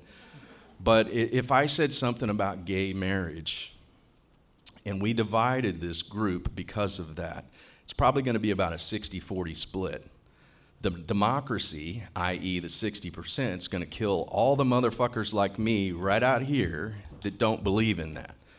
The republic that we should all be, all 109, should say, I don't care if you're a guy and you want to kiss pee-pees, go ahead and do that, that's okay, or women with lily pads, do it. And it's none of mine. But I think the republic piece we all lose, it's all of our rights, and it's usually little white chicks that love BLM and all that stuff. Here I am, I'm spewing out my Fox News against the CNN, but we truly forget that we're all in this thing together as a republic, and it's all of our rights. And the one that really fucking teed me off was the COVID thing, as I'm sitting in my backyard smoking a cigar, and that same stupid little bitch 3 months down the road was talking about showing her titties and burning her bra, and it's my rights, my body. And now she hates my fucking guts because I will not inject anything in here from those motherfuckers. And I'm not wearing a mask. Fuck you. So here we are, and she's the one that fucking hates me because I said, go fuck yourself. So because we forgot the republic piece of it and we wanted to enter into a democracy, we have no idea what we're asking for. And when I hear shit about Article 3 and Article 4, you don't even know what the fuck you're talking about, any more than that gal knew what she was talking about from a democracy / to a republic. It's just the most nonsensical horseshit. The same, and it can be both sides, by the way. I'm picking on one side, but it can go both ways. The same fucking idiots that were driving Teslas all over SoCal are the same motherfuckers 4 months later that were throwing Molotov cocktails and talking about this cocksucker's the Antichrist. What the fuck? How do we change? And it's always an agenda. It's whatever we want to push forward for our own self-benefits, and we're forgetting we're living in a republic where we all have to get along. I promise you there's people that don't like me, especially saying what I'm saying right now. But you got to love me. You've been commanded to. There's only 2 commandments. Love me with all of your heart, mind, body, and soul, and love your neighbor as yourself. The other 10 are just moral fucking codes. Don't bang motherfuckers when you're married and all that other shit. Don't kiss wieners. So, I mean, it's really a simple thing that we all get so fired up. You're seeing me animated now, and I'm not screaming like Brandon, but I very well should be. Because it's the stupidest shit. Like, he's fired up about a license. And in the case that I have right now, the craziest thing about it, when we read through that collectively, is the very place I live in is the one that was, I think, fighting it more than anything, and the place where it's really taken effect, the gay marriages and all that other stuff. It was the 6th Circuit, which is Michigan, Ohio, and so forth. They said, no, fuck you. And it was all based off the 14th, and we'll get into that later on, but it was about the state licensing, and they had an issue. Yeah, bro, what's up? Seen it, and I actually, in fact, I've tried it myself, just putting the living man when we're coming in. I don't think either way it's not going to hurt you, but just don't make that the arguing point. If they challenge it, if you put it on there, I'm not ready to burn you to cross. Put it on there, bro. I think I've put it on there too. That's cool. Okay, I'm a living man. So are you. Right. But if they challenge that, why would they? I've never seen in hundreds of cases where it's ever been challenged once. But I have seen where the crazy fuck that Brandon and I both love, and where he put a 25-page manifesto. The chick said that the woman judge made that the issue and said, you're one of them. Here we are. And she's now got him as a sovereign citizen, and his whole fucking stuff went flying out the window. So I wouldn't address it unless it's addressed. You know, for those of you who haven't read my SBA appeals brief, opening brief, I've been trying to figure out how to find the middle ground on this, and Joey's been working with me on that. How do I say the most basic elements of status without overdoing it and without going overboard with it? And it's something that I have also struggled with terribly. And the truth of the matter is just oftentimes it's either just not necessary at all, or I don't think anyone's ever figured it out. And I think the reason why no one's ever figured it out is because without Slaughterhouse and Dred Scott, and I know Joey and I differ a little bit, I think maybe a little bit less now that he's seen my presentation, maybe, but I was trying to figure out, like, how do I prove all this stuff? Where is the initial, original judges talking about this? Like, where is the, in Slaughterhouse is the exact sentences where the U.S. citizen category was born. Mr. Miller says, it was said by eminent judges that there were no U.S. citizens prior to this, and it was never defined or put into the Constitution, but such as each person was only a citizen of one of the several states. It's very similar to what he says. And he says that over and over and over in a bunch of different ways. And in Dred Scott, you don't see any of that shit in there at all. If they say U.S. citizen, they're not talking about a specific class of persons. So it's very, very clear. Slaughterhouse is where that class of persons was born. And he says very clearly, there is a U.S. citizen and a state, depends on various characteristics, blah, blah, blah. So if you don't know Slaughterhouse, like the back of your hand, you can't bring up, so you're bringing up all the stuff, living man, this and that, all this other stuff, it's all irrelevant because it's not anything that has to do with anything through case law. So I feel like I'm the first guy to go into case law and find the exact moment these things actually occurred, pull the exact sentences. I'm not the one saying it. I'm not even the one saying anything. I say I'm a man of the Union, just like Mr. Miller said in the Slaughterhouse cases. Here's the quote. I'm not a U.S. citizen, I'm a citizen of a state of the Union. Just like Mr. Miller says in this quote. Quote. How in the fuck are you going to argue with that? But when you say I'm this and I'm that and I'm a purple people eater and I'm all these various things, yeah, if you guys want to push that, the way I would push it is if you want to be a real fucking prick, it's probably not going to go very well, but you'll probably get a little bit of traction, just say it's all a 301 presumption. I'm white man, I'm a purple people eater, and I'm 7 feet tall. And I've got a 14-inch horse cock. Oh, well, Mr. Williams, Your Honor, my presumptions were never rebutted with evidence.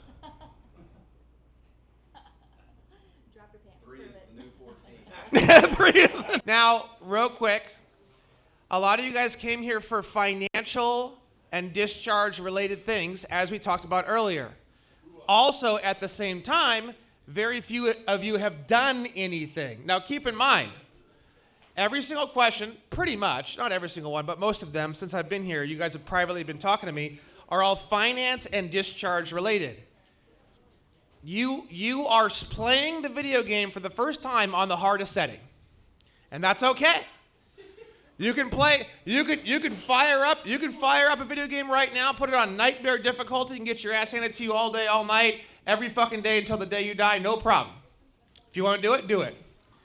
But I'm letting you know right now, it's like you better be ready to litigate, you better be building your case, you better have the federal rules of evidence all sorted out, you better have your civil rules of procedure worked out, you better be ready to file all that shit in, fight it.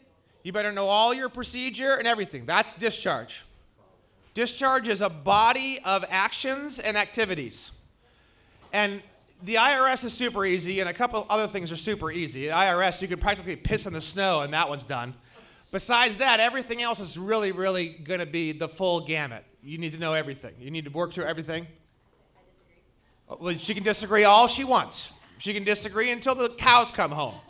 Coming from a guy who's done this in 8 million different directions and gotten 80 trillion reports and who's gotten his ass handed to him in so many courts he can't even count, I'm telling you, you better be ready for the long haul. You better be ready to learn every goddamn thing under every goddamn fucking rule list. Joey didn't even need a lot of this shit until I started fucking failing miserably at everything. And then he's like, goddamn, I need to fucking expand my fucking tool chest.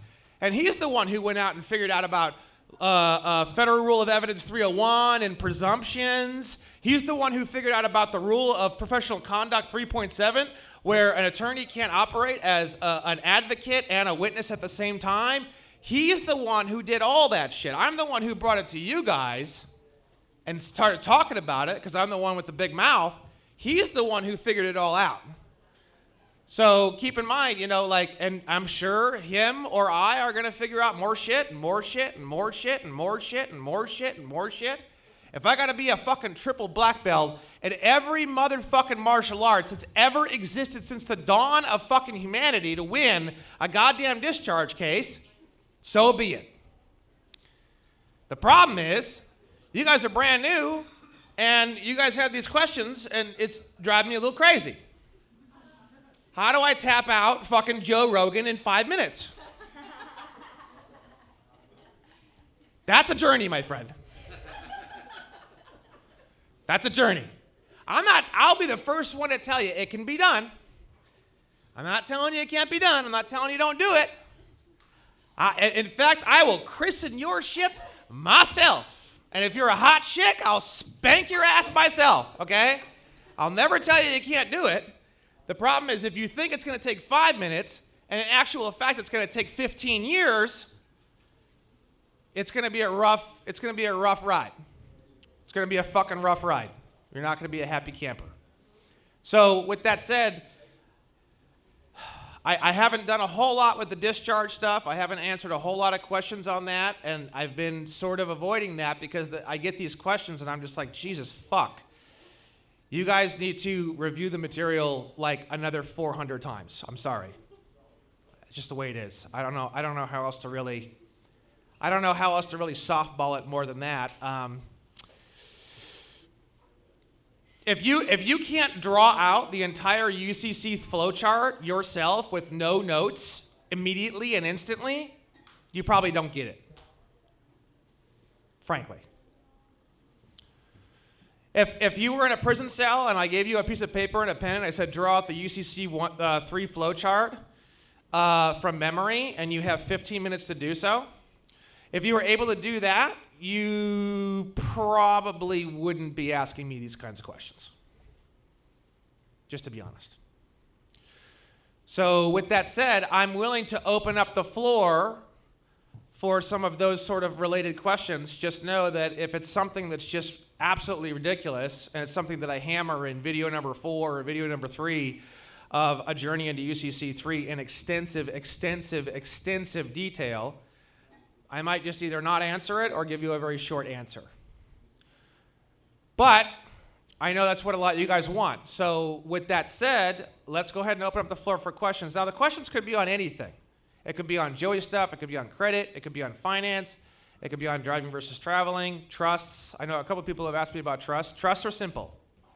There's so much confusion. There's been so much confusion forever, for hundreds of years. A trust is a contract. That's all it is. The executor or settler or grantor writes the contract.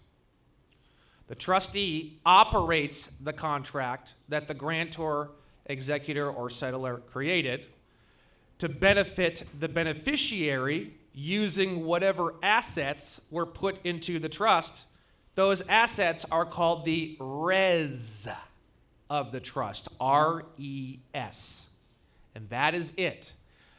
Ecclesiastical and this and buttfuckery this trust and anal rapery this trust and fucking the Eastern Star, Northern Indian Hindu trust. And it's all bullshit. All of it's bullshit. An ecclesiastical trust is just a trust that happened to have some fucking religious hint to or spiritual hint to it. It's irrelevant. It doesn't mean anything. A trust is a trust is a trust. Yes, there's domestic and foreign trust, but domestic and foreign to what? It's a relative fucking answer. Oh, I want to learn how to make a foreign trust. You already don't get it. A foreign trust is foreign to what? DC.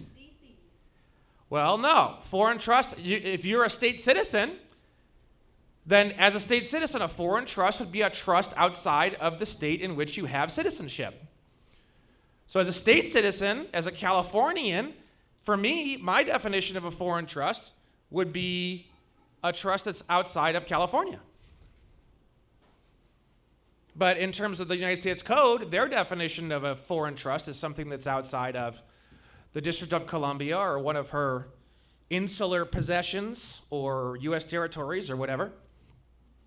So keep in mind that it's quite simple, really. I mean, it took me years to be able to say that, so it's funny. But now it's pretty simple. I feel like I can explain these things pretty simply, right?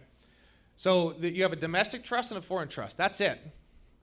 And it's all relative to where you're at. And if there's no locations being conversed about, then even that's irrelevant. If you aren't talking about a location in relation to another location, foreign or domestic means nothing. So the only reason why you would ask me about foreign versus domestic is because you want a trust that can't get touched or fucked with. So the basis of the entire question is based off of an out-of-control fucking government that we should have had control of a long time ago, and we didn't because we're fucking retarded and dumbass little bitches. So had we had control over it to begin with, you're not going to see people freaking out, running around trying to get foreign trusts in 1840. What's the point? Who gives a fuck? You're not paying taxes, everything's gold and silver, everybody's doing fine. A trust in 1840 was like basically to pass it down to your grandkids. That's about it. Or your kids. That's it. There's no other fucking purpose. And even that's like, who gives a fuck? Having things in your own name in 1840 didn't mean anything. Can you clear up irrevocable and revocable? Help us understand that a little bit. Revocable just means it can be revoked by the grantor, settlor, or executor. Irrevocable means it can't. That's it. So which one should we do? We get so many messages from so many. You can do whatever you want. I like irrevocable because it removes one more possibility of failure out of the mix. If they want to go and they want to blackmail your fucking settler and they want to say that your settler is runs an international child porn ring and they want to fucking deposit planted evidence on their shit in order to take down your fucking trust, they can. Irrevocable, they can't do that.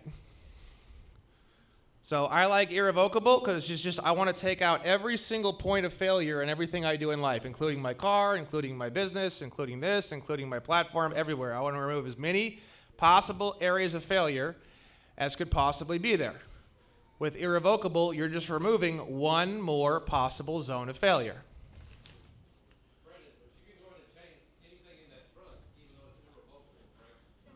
No. An irrevocable trust, once it's written, it is that way unless the executor gives the trustee the ability to change the trust.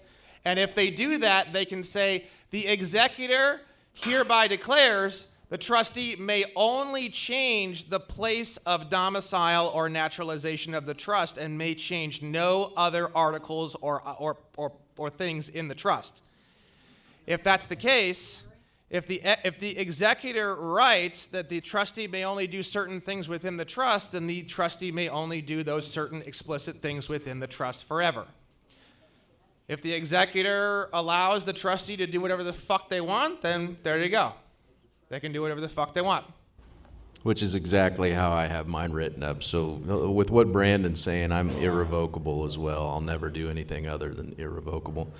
And it's all set up for the benefit of the beneficiaries. That's the key. With the high-risk litigation world that I'm in, I want to be able, and the reason why I do this, I want to be able to, again, clean hands, good faith, those things I keep saying. When I'm standing in front of the judge and he's saying, Mr. Kimbrough, do you own anything? I can honestly say today I own nothing. Do you have any assets? I have nothing. Do you have, because these are questions that I've been asked before, so this is coming from experience. Are you the beneficiary?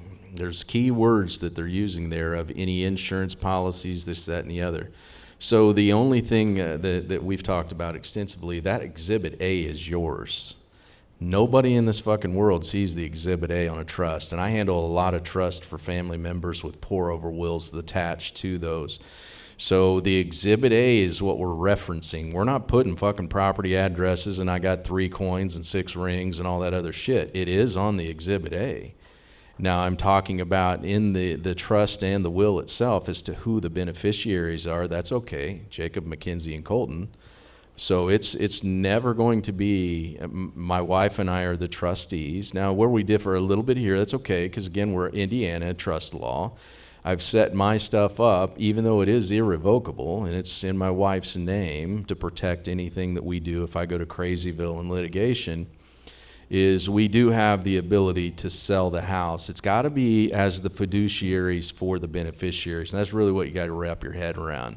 So as long as what my wife and I are doing, and it's for the benefit of the kids, i.e. we're talking about trustees for the beneficiaries, there's where you got to kind of wrap your head around it, I can still sell that fucking house. As long as I have a bank account that's set up that says Lisa Kimbrough Irrevocable Trust, so that the money's deposited in that, and then I'm going to go buy another house or whatever that is. But it's never a problem until it's a problem, right? I think that's what we try to develop all these problems. And I think Brandon does a good job kind of dispelling all of those. It's never an issue until it's an issue kind of thing. So just make sure you're walking the line, you're coloring in, in the box, like I say, pursuant to the state laws and everything else, and how you're wanting to set it up, what you're wanting to protect, and what you're ultimately wanting to do with that. I wouldn't put a lot of crazy stuff in there that you really want your hands on. I've seen revocable too. I have one that I'm the trustee for that's revocable. I hate it. One, she's got a sizable estate, and you can get your dick beaters on the revocable trusts, and that's what I hate about it. Somebody can tap into that stuff. The irrevocable, fuck that. Good luck. It's locked up tighter than Fort Knox because it goes to the beneficiaries. All I am is a trustee. I'm here to operate in a fiduciary capacity. So that's my 2 cents. I'll always have irrevocable, man. I'm nothing but, especially in the high stakes game I'm in. So. Yeah, I think the secret to a lot of these things is to focus on the key words that make up a subject. For example, with trusts. You guys go off on fucking into the sunset and you die there, okay, all the time. Now the thing is, all you gotta do is look up every goddamn definition and every goddamn court case under the sun, moon, and stars for the word executor. Look up every goddamn court case and every fucking definition for the word settler. Look up every goddamn trustee. That's not gonna be pretty tough, so maybe not for trustee, but for all the other, and beneficiary is gonna be pretty tough too, but you see my point. At least look up all the definitions available for all of those words. And then res, you're going to be looking up all the definitions for those words. And a lot of times in Black's Law, all this bullshit on the internet, Black's Law this, Black's Law is bullshit.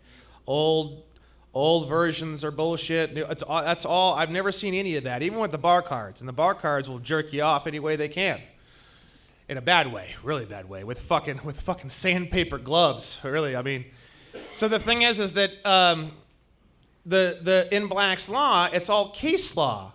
So when you have these haters and they're like, Black's Law, sovereign citizen, it's like, whoa, wait a second, you stupid fuck. Black's Law is just, not all of it, but a lot of it's just case law. It's just fucking case law. It's a definition that came out of a fucking case. And you already know that case law is fine, even in your dumbass fucking brain that you make fun of me. So you're an idiot. You're fucking stupid. So let's say there's a definition in Black's Law of settler, and you look at it and you're like, what the fuck is this all about? And there's a case listed there. You can look up the case. You can read what they're talking about in the case. And it might be very, very technical, and you go, oh boy, this is too much, too far over my head. Okay, fine, no problem. Make a note of it, come back to it later. Maybe you're not ready for that. But a lot of times it can be pretty easy too. So you can go into the case and you can read about settler. You see a definition of settler, and it's this, that, and the other thing. And you go and you read the case and this and that. You're gonna be big. You're gonna have no more than the bar cards do about this. I'm telling you, like a fucking weekend, man. Like a fucking weekend. Like 2 days.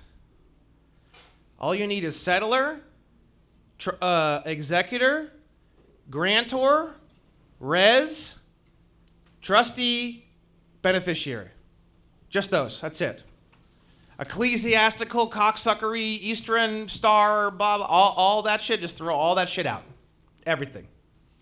That's all just, when I hear that, all I hear is I am fucking confused as fuck. That's what I hear. The trust is a person, so that's also another important element that obviously most of you guys should know or do know. And the reason why, one of the ways you can think of a person when you hear that term is it's a bunch of people that operate together as a single unit, and they operate together with like basically one final decision or action for most things. That's a really good way to think of the word person, right? Above and beyond all the craziness I went over yesterday, I'm just saying like the basic theory of the word person is it's a whole bunch of people, whether it's 1,000 or just 2, that operate basically with one body, one mind, and they come together, and him and I may have a group together, but by the time we have a decision on something, it comes out as one piece. So me and Joey will fight over the 14th for 4, 5, 6, 7 months. After 7 months, we finally agree that we're going to go ahead and just say yes to a question about the 14th Amendment, even though we're not on the same page. That group of which we are involved in, together as a unit, operates as a single person. And that person may not necessarily have the same opinion as us as individuals, but when we're working together as a unit, the final answer for that person is yes, or no, or whatever. And that's where the word person, that's the basic functionality of the word person, and that's how it kind of relates to nations.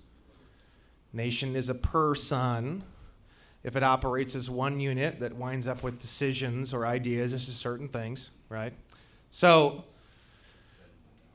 keep in mind the word person, you know, it's just really what is that final output for that group activity. Could almost be considered like the opinion or answer of that person. And it may not necessarily reflect every single individual opinion or idea of the people who make up the body of which is that person. Okay? Anything you want to add to that, Joey? No, I think that's he hit the nail on the head as far as that goes. There's somebody behind you right there that has a question. Yeah, I'm going to hit him. Maybe Let's go ahead and get it. Thank you. All right, so we have the trust set up. We have it signed. We go to a bank to set up a trust account. I've set up an unincorporated association in the past, and they wanted my social security number as a grantor on the account. And I walked out, and then I was like doing some research, poking around. Eventually, I had to the only way I could set it up was by using my social security number. So I did that. When it comes to trust, are we leaving ourselves vulnerable if we're putting a grantor's social security number when we open up an account like that? This is more on the practical side. So if someone in China wants to come to the United States and they want to open up a trust account, what the fuck are they supposed to do? I'm fresh off the boat. Ching chong, I don't fucking speak any English. What the fuck am I going to do? I'm telling you, I don't know about all this shit, bro. I'm telling you, there's probably a way you can get it open. Brandon, I've been in PMAs for 2.5, 3 years now. So I've researched this quite a bit. I've talked to a lot of raw milk farmers. We have not been able to figure out now how to get around getting an EIN for the PMA without a social. We also have not been able to figure out how to open a bank account yet without your social.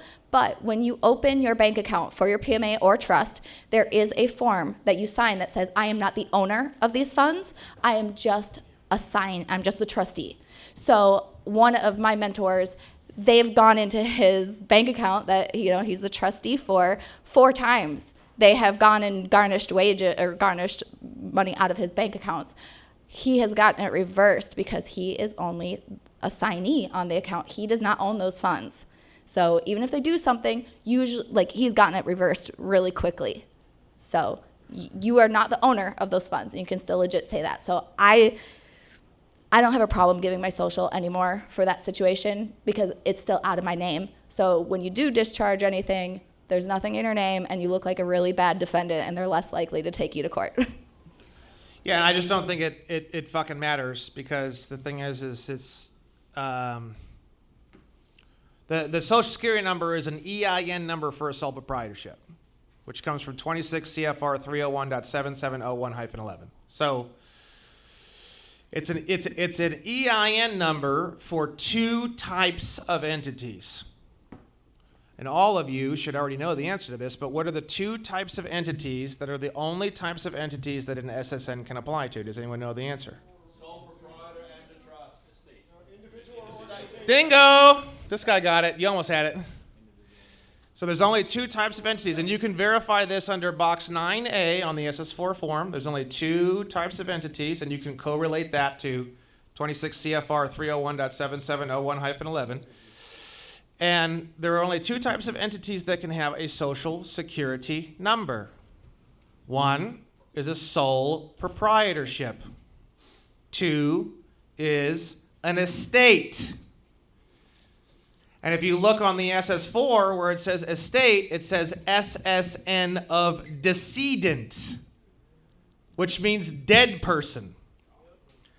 So I don't even know, I'm a little bit confused myself. I don't know if the estate has the SSN or the dead person. I don't know what it is.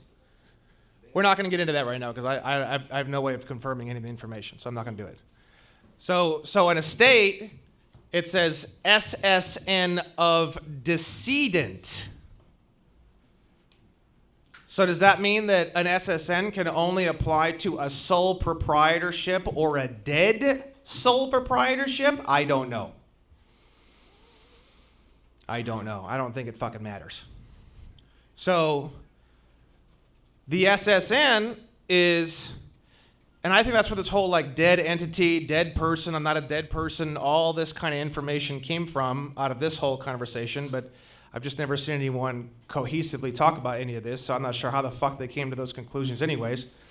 But as far as I'm concerned, you know, I'm here, I'm transacting things, I'm doing things, so it doesn't make sense that it would be an estate. Maybe it is. It just makes sense to me that it's a sole proprietorship. It's a fucking business. You're doing business. You're creating all these fucking promissory notes every time you use your goddamn credit card. It's a fucking business. Adds up to me. Makes perfect fucking sense.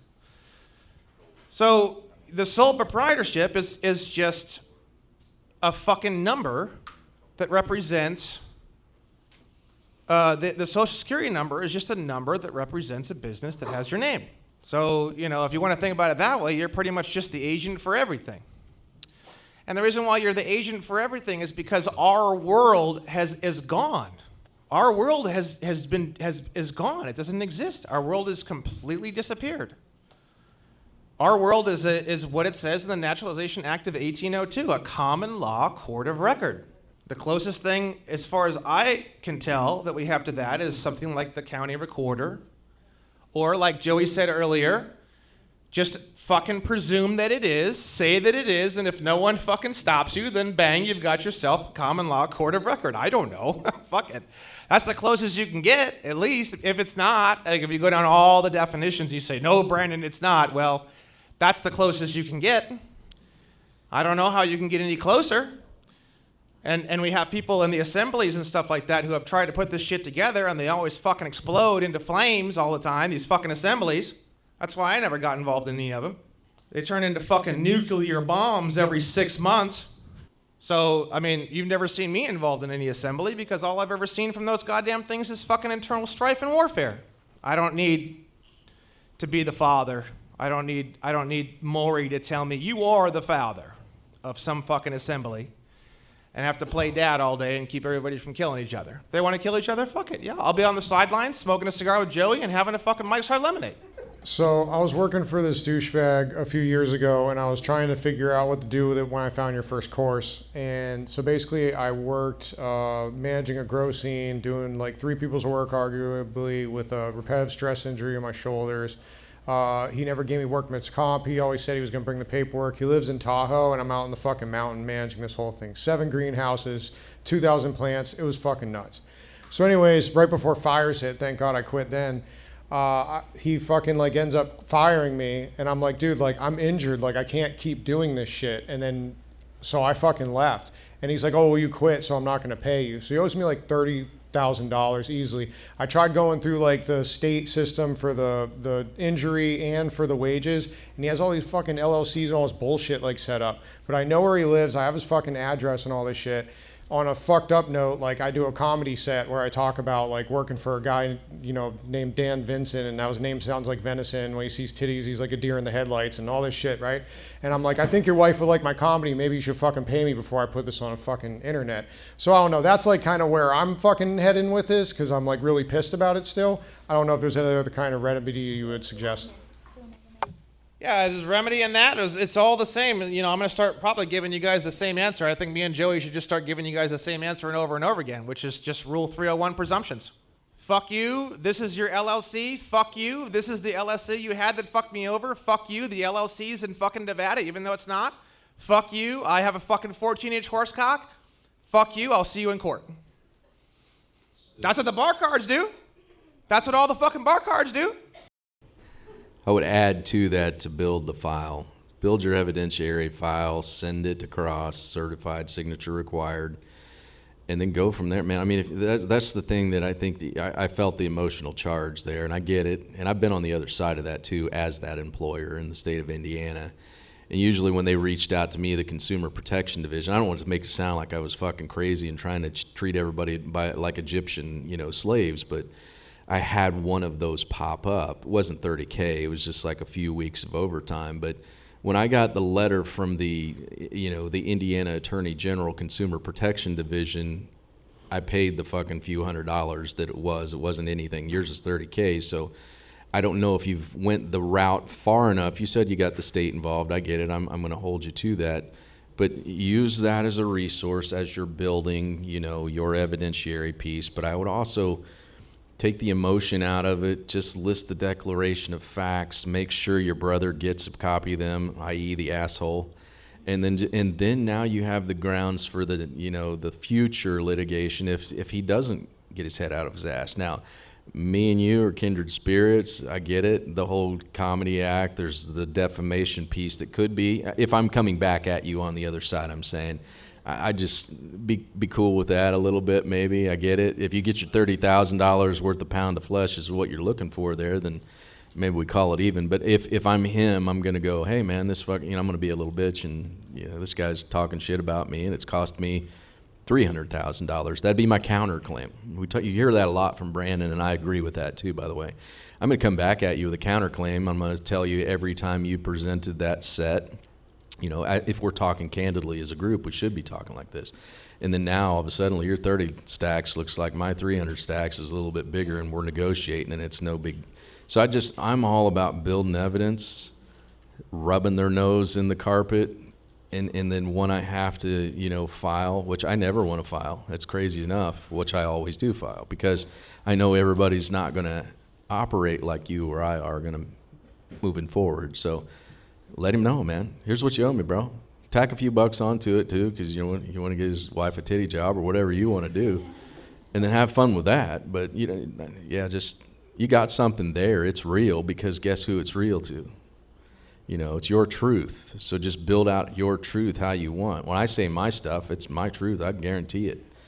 So build it out, send it across to him. Just make sure it's signature certified and all of that good stuff, so he signed for it and received it, and he's going to ignore you. You know that already. The state's going to ignore you. So then when you get in that proper court of jurisdiction, it's fucking game, set, match, because you went in there with your bombs, man. Your famous line, get in front of a jury. Who do you think that? Yeah, I'll cry, man. Yeah, jury, your peers. And that's funny. We haven't asked for that. That's one thing anytime you file, make sure you put that in there that you want a jury. You demand the jury, a trial by jury of your peers. It's because a lot of people leave that off. I am not going to leave the decision to the fucker with the black dress up there, which is exactly what they want. Can I say something about this? Yeah. I'm going to push back on that. And the reason I'm going to push back on that is because people are stupid as fuck out here. These people ain't smart like us. They're going to go against you because they don't know anything, because they've been indoctrinated. Now, Chevron deference last year in July was repealed. All administrative law judges now can be held liable more than any time before. I'm going to allow the judge to be liable for the mistakes he makes. He's still going to be liable because he's going to make an ass load throughout it procedurally. Not with a jury. A jury's going to decide it, and it's over with. But the whole difference where we would disagree just a bit on that, and this is okay, and this is good dialogue to have, is I think a jury of your peers, if you do what we've been talking about, which is the admissible evidence, guess what they're not going to have on the other side unless you allow the presumptions to stand as fact, which we all do. There's the dumbassness that we're talking about. Here's what I will agree. I'm going to have an ass load if I do what I just talked about there of admissible evidence through declarations and affidavits that I want you guys all to be making the decision on, because as you're hearing that trial, the hearing, before you get to it, there'll be a final hearing. And it's like all of us bringing our shit and laying it on the table. Well, I'm going to have a table full of a whole bunch of shit that the jury's going to look at. And you're going to look over there and they're going to have a table of nothing. So now I've won. I've won before we even go. So when we're negotiating there before it even gets to 12 people that look like me, that feel like me. So it's, yeah, however you want to do it, man. Build your ship. I mean, Cam's going to build his ship. I'm going to build my ship. They're going to look completely different. We already know that. I'm just telling you from experience, from my heart. He's telling you from experience and from his heart. We're going to take you down two different paths. Jury hates banks more than, and lawyers more than a lot of stuff. They're going to hate his employer too, because he's going to tell a beautiful story if he builds the evidence right. He doesn't want that story about talking about his wife, whatever the fuck he was saying in the comedy act. Let's leave that out, you know, because I used to be that guy too. I'm going to go kill people with my words because I'm smart and, you know, all that stuff we talked about earlier. We got to leave the emotional bit out, man. Brandon's the one you got to talk to about emotions. You see him all the time, you know. Leave it out. You don't need it. He's getting better. He's not where Uncle Joey's at, but he will. It's a couple more cigars, he'll be there. Joey just lets me crash and burn until he's so funny. I'm like, I'm going to do this, I'm going to do that, I'm going to do this. And Joey's like, all right. And now I know in his voice, now I know. I literally, okay, and then I'm like, fuck. We literally did that with a client, you know. We've talked about this. We don't have to go too far down that, but I'd already been there, and you can see it. It's Branyan VX Experian I told you about, my buddy, the war vet.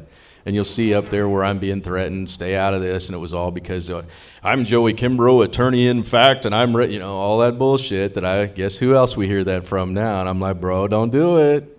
And he says, I'm Brandon Joe Williams, attorney in fact. Okie dokie. Guess what we talked about? So we all got to go down that, though. And you guys will experience that, too, you know, if we ever get to jam together or whatever that is. That's just the natural human nature, man. You're in this arena for the first time, especially a young dude like that that's done so much fucking research for all of us. He wants everybody to know, and they don't give a fuck because they're going to bend him over anyway, and they already know that. So it's just the natural, I'm going to let you have it. Well, I let you have it, and you didn't even see it. Kind of things is the way I look at it. So I want to do whatever I can to have them see it in any way that I can. So yeah, that's you've already heard that. You've heard enough of that. Brandon's going to do it different than Joey's going to do it. The Cam's going to do it. You know, there's no right way. I mean, I was going to say that on Quentin's stuff yesterday, and it really wasn't a ton of need for that. But I never would have filed that second motion. Now, does that mean that he's lesser than me? I can tell you how I would have done it. I would have filed an objection. I would have told the judge exactly what he was doing wrong. I'd have rubbed his nose in it. I'm not saying what he did is wrong because he's getting a hearing with that second motion that he was talking about. So cool, it worked. In that instance, I'd say, okay, pull the transcript from the hearings. That's a win too. So he did what he's done right. I'm skipping the hearing and I'm going straight to the judge's throat and telling him what he did and telling him I'm going to preserve my rights for an appellate review. Neither one of those are wrong, by the way. But there's where the confusion, and that's why I shut my hole up until now. I'm telling you, and maybe I shouldn't have, because there's no need for that. You need to experience your path, and what he was telling you may be the path you want to go. And I'm telling you a bunch of stuff that now is maybe even confusing you even more, but you're going to find your lane, man, if you're going to litigate into anything. It's just all about the facts, the evidence, and you hear that. And as you get into the judicial canons, you'll find that the only two fucking things that the black dress dude or dudess has got, facts and law. You are a trier of facts and law. And what do we allow them to do? work outside of the facts, and sure as hell outside of the law. I told you what the law was. The laws, the rules of courts, and all that other stuff. So anyway, it's all in how you want to do it, and if you want to work hard, you can be in there for years. I've been in one for years. I've allowed it to go on, but if you want to straight to the jugular, if it's facts and law, man, there's a summary judgment you can get in pretty quick. There's the way to skip the trial. I just like to have that there so that I can talk to 12 people with that threat. Now, guess what never happens? If you look at this statistic, and please fact check me if you're that person, 95% of all fucking cases never get to trial. Never. Only 5% of all cases that are filed get to trial. So that tells you one of two things. One, it's a bunch of crazy fucks like us that get it thrown out on a 12B6, or I like to believe, the 45-0 guy, is they're all settled before we get to trial. They're not going to allow it if you build it right to get there, or they're going to throw it out. So literally, look at that stat right there, and it's real. An attorney will tell you that 95% of all cases do not get to trial. But I love to have that option. So there you go. Yeah, and don't take my situation for the. I think me having a big platform and me being as loud as I am plays against me pretty hard in the courts. There's a lot of people watching what I'm doing, and they know that. And they've probably, I don't know if there's ever been somebody like this who's filing crazy ass lawsuits and making a big, huge fucking fuss about it. You're one of a kind. Yeah.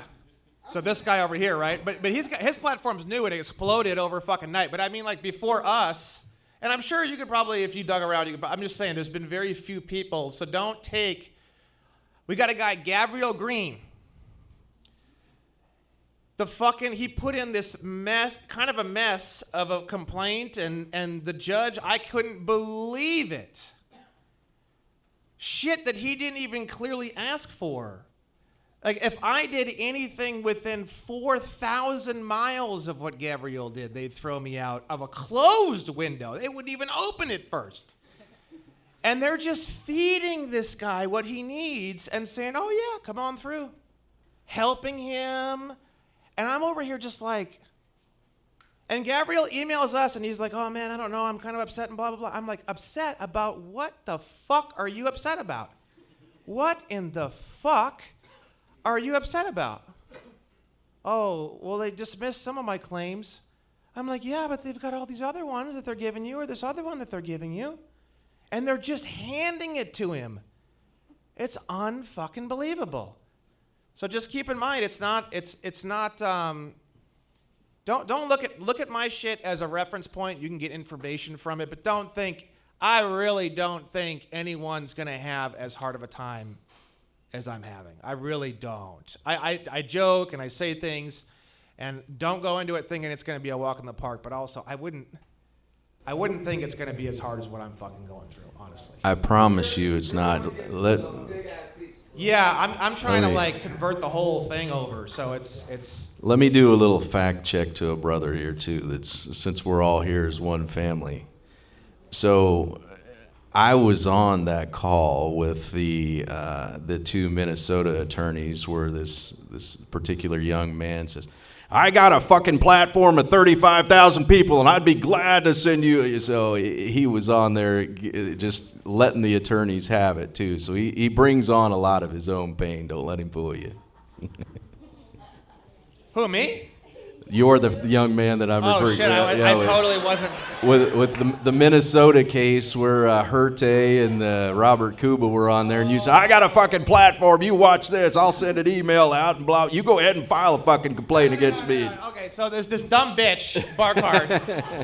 so she gets on there, she's all hot to try. We always talk about how she's missing out on, she needs to get bigger anal beads. Yes. This fucking dumb bitch, she's freaking out and saying all this shit. And, if people are recording it, great. Herte, go ahead and file that defamation suit. The way that it went down was, it was like, you're doing this and you're doing that, and we're going to file in this and sanctions and all that. I'm like, oh, great, do it. I said, I've got an email list of 50,000 people. I said, send me the report. Can you file it in and send me a copy? Oh, yes, Mr. Williams, I can do that for you. I'm like, don't you forget now. Don't you forget now when you file that unlicensed practice of law. Be sure to send me a copy. I got 50,000 hungry people waiting. Oh, definitely, Mr. Williams. I'm definitely going to file. Never got anything. Dumb bitch, just like everybody else. They just threaten shit, I'm telling you. Yeah. They just threaten shit. They just bark. I've never gotten anything from fucking Herte, and I never will. So, there you go. I have a question. Yeah. Have you read the IRS publication 583? Next question. That was a good one, easy. All right, a question for all three of you, Cam, Brandon, Joey. Say we switch spots, you're brand new to all of this shit, you've been sitting here all weekend getting your mind blown, skull fucked, just swimming. You leave here, what's the first thing you do if you're in my position? Join my Discord. I personally don't like this question very much. I get asked this a lot, and I can't stand this question. Sorry, so fuck you. The reason why I don't like it is because I can't. It's like the same thing. The two things that make me the most angry is the driver's license shit. But I need to rent cars.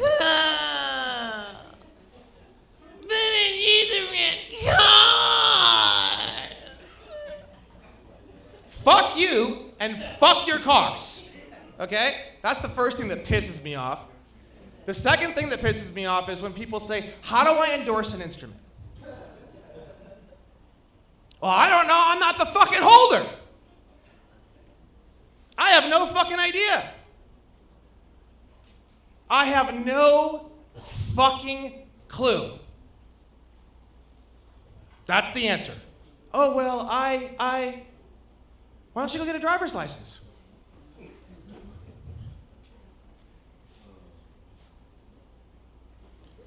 So this, what do I do first? What do I do second? Just study the information, chill out, don't fucking freak out, don't whip your dick out in 3 seconds.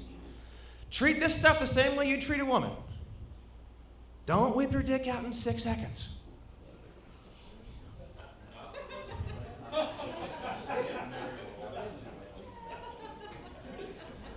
I think he's give speaking, her, give her speaking for 13 himself there. seconds. No, I'm just kidding. I'm just kidding. No, but seriously, like it's ridiculous. It's ridiculous. It's ridiculous, and I see the intent. The intent is, I like this, it's exciting me, and I want to get started, which is good. That's good. That's good. But if you don't know what you want to do and you don't know where you want to start, you probably aren't ready to start, maybe, possibly. Or you just need to fucking pick something eeny, meeny, miny, mo, and just do it. It's one of the two.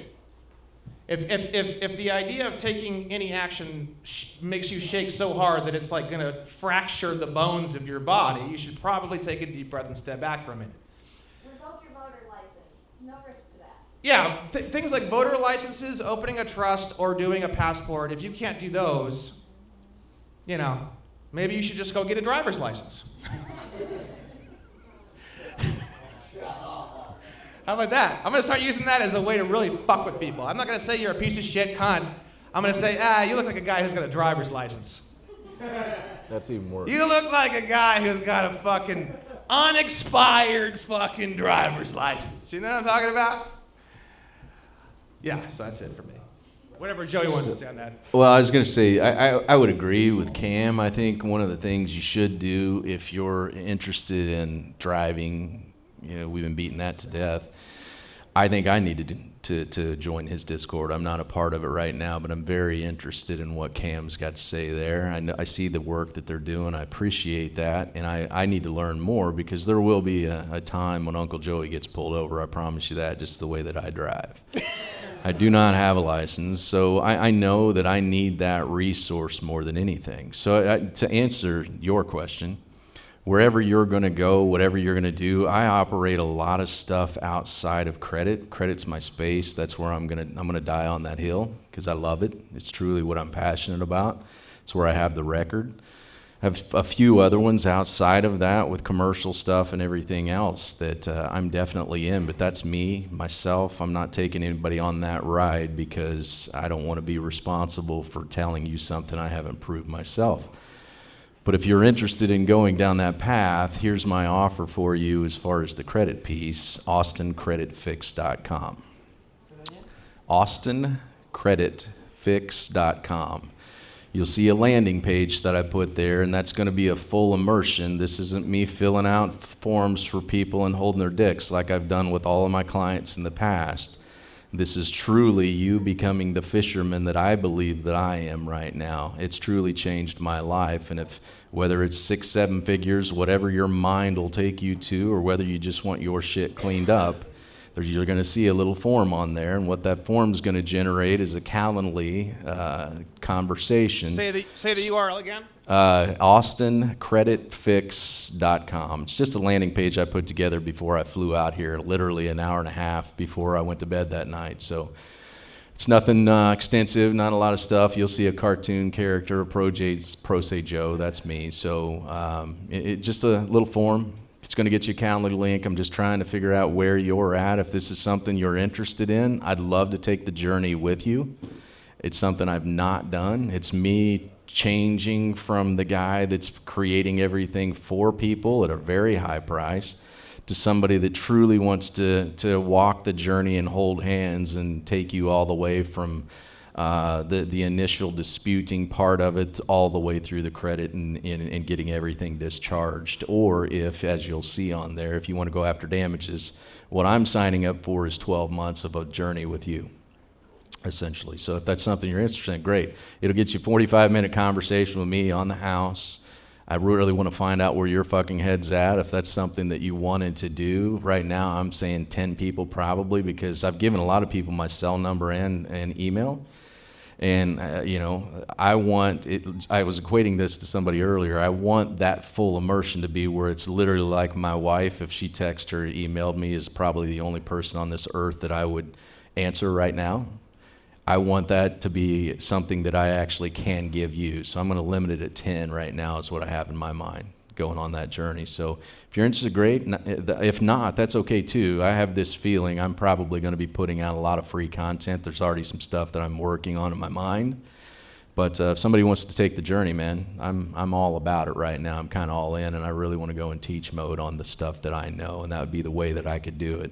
Modules, Zoom calls, shit like that. I think we're going to get completely, in the grains and making sure that you're going to be successful. So I love it. Thank you for all of the kindness that you've shown to this Indiana hillbilly that's flown all the way out here to Texas to be able to sit here and spend time. You've given me truly your most valuable resource, and I hope I've at least given you that value too. And I appreciate, like I said, Brandon and Cam. I know they've done the same. A lot of research, so good stuff. Beautiful. Okay, we're going to go to the next one here. I just wanted to thank everybody that I met here, and I appreciate everybody, and I appreciate this coming together. I mean, there's a lot of good vibration, and I respect these three men, and I'm so grateful. I'm going to be following and continue to follow all of them, and I want to just have everybody thank them right now, and then I want to say one last thing. Thank you very much.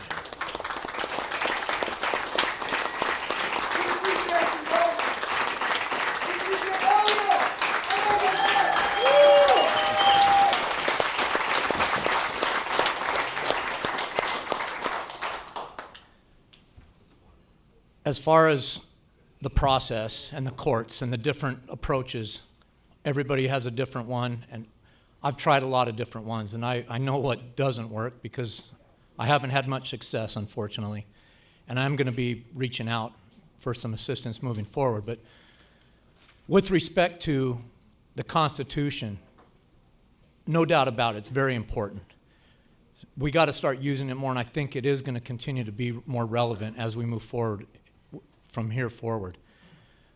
But as far as juries, I'm all for juries. I did a private jury in a case that got me charged with simulated documents. So they're always, the cabal I call them, they're always trying to put us in a box, and they're always trying to put us down when we try to use the Constitution.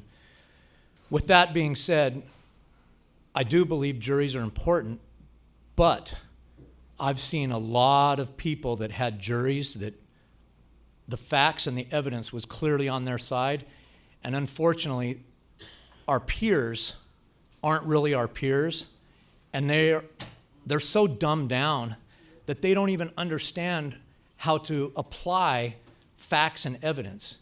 And so these guys, all three of them, have a way to keep you out of going all the way through to a jury. And that's what I'm thinking, because they make mistakes. There's so many mistakes that's being made by attorneys, district attorneys, cops, everybody that gets you up to that point in a case, that we have to defeat them at these other levels. So the injunction, I think, is super important, and that's what I wanted to say. Thank you, guys. I'd say just kind of along those lines, I think what we've given you is a really good idea to really start thinking about building that evidence effectively. And I'm not saying I was going to be an asshole and come back at you. Well, bro, you shouldn't have done the simulated documents in, because I know you didn't do that. I'm not going to go there. But the fact is if you get those evidentiary pieces nailed down and you're going to go to a jury, what makes you think that the fucking bench trial is going to be any better, because the guy that's keeping the cock blocking the evidence from going to the jury anyway is the motherfucker that's going to be deciding a bench trial. So I want a good chance at 12 people that look like me that I know I effectively built everything up, versus one motherfucker that wears a black dress that's going to decide the whole fucking thing. You know, so that's kind of my 2 cents on that. Now, there's also, you've heard from me, keeping him in line, him or her in line too, throughout the judiciary codes of conduct, which is very real too. And I hope you wrap your head, and I hope you study that piece of it, because it is real. So you can control that judge. So I'm not arguing with my friend. I truly am not. Whatever you choose to do, fuck it. You know, I'm not mad at him. This is kind of the cool shit we ought to be talking back and forth about. You do you, I'll do me, and we'll get along, man. I want you to tell me that I'm fucked up and I've won 96 cases and it was all with the judge because I listened to you about judicial. Awesome, dude. That'd be the coolest thing in my world. I'd never ask for a jury again in my life. But right now we're just kind of spitballing. But he does have, you know, his experience. There we are again, you know, which is different than mine. How to Win Without a Lawyer, the howtowinincourt.com, Dr. Graves. I did the course. It's not the worst thing in the world, but a lot of that got put into my my litigation mini course, the videos that are on YouTube. A lot of that came from the Dr. Graves course. The Dr. Graves course it's cool. It's better than a lot of other things you're going to find, but at this point, I mean, what we've gone over in this seminar is already so fucking far beyond Dr. Graves. Like if I were to give you a little Dr. Graves right now, we would just mosey into like duty breach damages and how to build a cause of action, which is something that he does a really good job of in that course, which we could probably go over in like 15, 20 minutes without a whole lot of effort. So it's not the worst thing in the world, definitely for sure, but I don't know. If you watch my litigation course video, it's pretty much there. I mean, yeah. The one thing I'll say, and this is going to sound like I'm slinging mug, I have no fucking idea who Dr. Graves is. I did read that because I got it off of. I'm actually the guy that said, hey, there's some bitch sharing a lot of fucking copyrighted stuff on your page, bro. You better shut it down. So I read it, so now turn me in if you want to. But here's what I found. Dr. Graves is very, very upfront. By the way, his content is awesome. What was missing for me when I became enlightened with the back end of what Brandon just gave me credit for that he and I are now using extensively is I went and I looked as soon as I heard him say he's a Florida attorney. And here you go again. Please fact check me on this. Roll of attorneys in the state of Florida. And you'll see that Dr. Graves is right now an active fucking attorney in the state of Florida. Not throwing any shade at Dr. Graves because what he gave you in that course is good. But I'm wondering why in the fuck isn't he telling me about presumptions, which is phase 2.0 of what Joey was telling you? Why isn't this motherfucker that knows all the stuff that I know now and now you do not telling me that about the fucking judges and everything? It's because the motherfucker is still an attorney in the state of Florida. So there you say, again, his shit's good. I just take it with a grain of salt when you haven't told me the whole fucking thing. And the only thing that he did tell me is on a video that he's still an active attorney. So then I went and looked at the roll of attorneys in the state of Florida, which we can all do right now, and you'll put in his name and it says he's an active bar card and has been since like 1985. Fuck you. He just lost me right there. Plus on jurisdiction, real quick, on jurisdictionary, there's a section about mortgages where he literally talks about how there's like people going out saying that the mortgage is actually an instrument that has monetary value. That's bullshit. Don't listen to it. None of that stuff is real. It's all bullshit. Somebody got sold some shitty bill of goods. It's all horseshit, which that's all very much real. It's a negotiable instrument. It's an unconditional promise to pay, and it can be negotiated. So that's another thing that kind of pissed me off about Dr. Graves is he's talking mad shit about negotiable instruments. He doesn't know a fucking thing about negotiable. Or I don't think he's in this category, or he's trying to divert your attention off of it on purpose, which I don't think he's doing that. I really don't, because I've seen videos of him talking. But real quick, I wanted to say something about the jury thing, because we kind of ran off of that. When you guys are studying things and doing things, keep in mind, why would you want to go and talk about or think about or study about juries knowing there's almost no chance you'll ever see one? When you're new and you're trying to figure out where you want to go and what you want to think about and what you want to talk about, you should be looking at how applicable the information is. And if 95% of the time you're never going to see one, and even if you are part of that 5%, it won't be for 9, 12, 15 months, or fucking, in one of Joey's cases, 4, 5, 6 years from now before you're going to see one. You're already struggling enough to know what information you want to know and what you don't, and where you want to start and what you want to do. Fuck learning anything about juries. Forget about it. I mean, frankly, that was my feedback on what he had to say earlier, you know. And also, yes, go watch, if you want to know more about juries, just because you're curious, go watch some Netflix documentaries on the O.J. Simpson trial. Those are really fucking cool. Johnny Cochran's a fucking crazy fuck. Go watch those attorneys. They turned the courtroom into a goddamn crazy Judge Judy.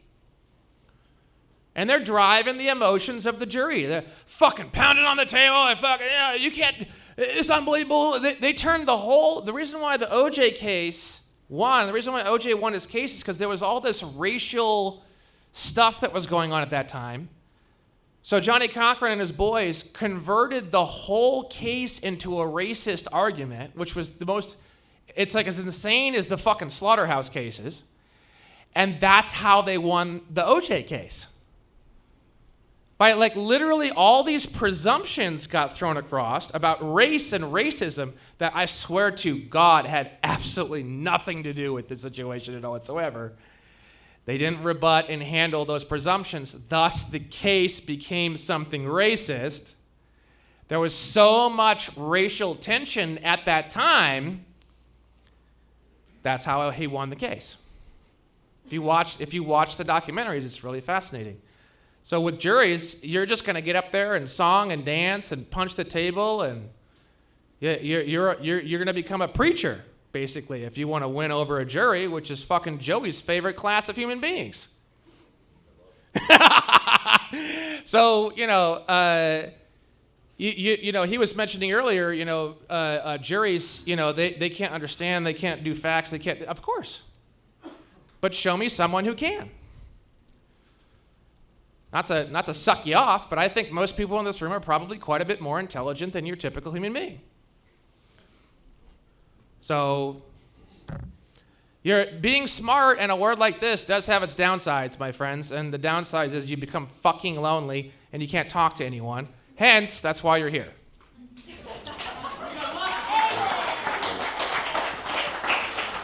Be honest. True.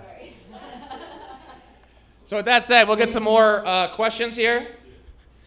As far as negotiable instruments, I went to a golfing place and tried to write, after I paid with my credit card, tried to write on there without recourse and then sign my name, and the computer said that it was too complicated of a signature. And I didn't know what to do after that, so I just wrote my name and went about with it. So is there a way, like, even getting free vehicles and stuff with the computer system, and they're trying to change all the signatures and stuff to e-signatures.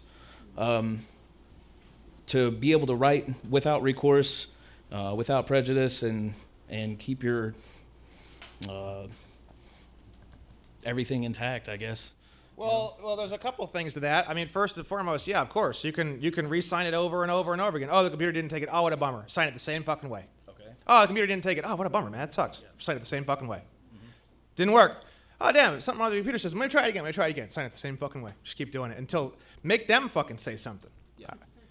Oh, man, maybe we should try something different. Oh, really? You think so? Can we print it out with Yeah, paper? no, let him say that. Oh, I can just do it in printer. Oh, really? You guys got paper? I mean, I'll sign this thing 400 more times if you want. Yeah. I mean, whatever. You know what I mean? Plus, keep in mind, even though you are releasing an instrument without recourse, keep in mind, a blank endorsed instrument that's not signed without recourse is still the same thing as cash. So without recourse means I'm never going to perform on the contract, plus, but I'm giving you this instrument which pays for everything, so you're okay. Even if you don't do without recourse and stuff, you can always still sue later. You still gave him an instrument, even though it's blank endorsed. When I hand you a Federal Reserve note, I'm handing you a blank endorsed instrument. Same fucking thing. Hey, one thing to add to that, too, I think we forget this. You have 72-hour right of rescission on any signature you put forward. In your His problem was he couldn't get it in. No, but he could still, let's just say he didn't sign it at all and it's just his signature. You could still now write out something after you and mail it in saying, hey, I'm rescinding the signature on April 15th. This is now replacing that signature with the proper endorsement that you want. I'd send it where whoever you were signing. Yeah, all of them. Both, everybody, and their mothers. Point out your state statute there too that gives you, and the CFR, that I think it's Regulation Z or whatever, give them with both the federal and the state to say, hey, I have 72-hour right of rescission in the state of Indiana, and here it is, and here's what happened on that. I'm anal about giving as much as I can to those who I want. So yeah, if it fucks up, I'm not gonna, who cares about the keypad? That happens a lot in DMVs, I hear this a lot. So you leave, who gives a fuck? Then you send the letter to the DMV and say just what I just said, so you're good. You could even say it was malfunctioning at the time. That's genius. We needed to sue for if you were trying to do a vehicle and sign for that, and then sue them because the signatures not showing up as without recourse and it's not properly signed, and you talked about with Sonny. Yeah. Well, we have a guy, Sonny is one, but we have another guy who actually has full-blown criminal. The DA actually picked up a fraud case. I don't know where it's at right now, but the DA actually picked up a fraud case on that. Yeah. I don't know where that's at right now, but yeah, that's a good question. I actually like that question. The real truth to a lot of these kind of questions too is that this is all brand new. No one's done any of this. I don't have all the answers for you, and nobody else has a fucking clue either. So keep that in mind. That's going to be the default answer for a lot of these kind of questions. But with that said, let's get some more questions on finances. Okay.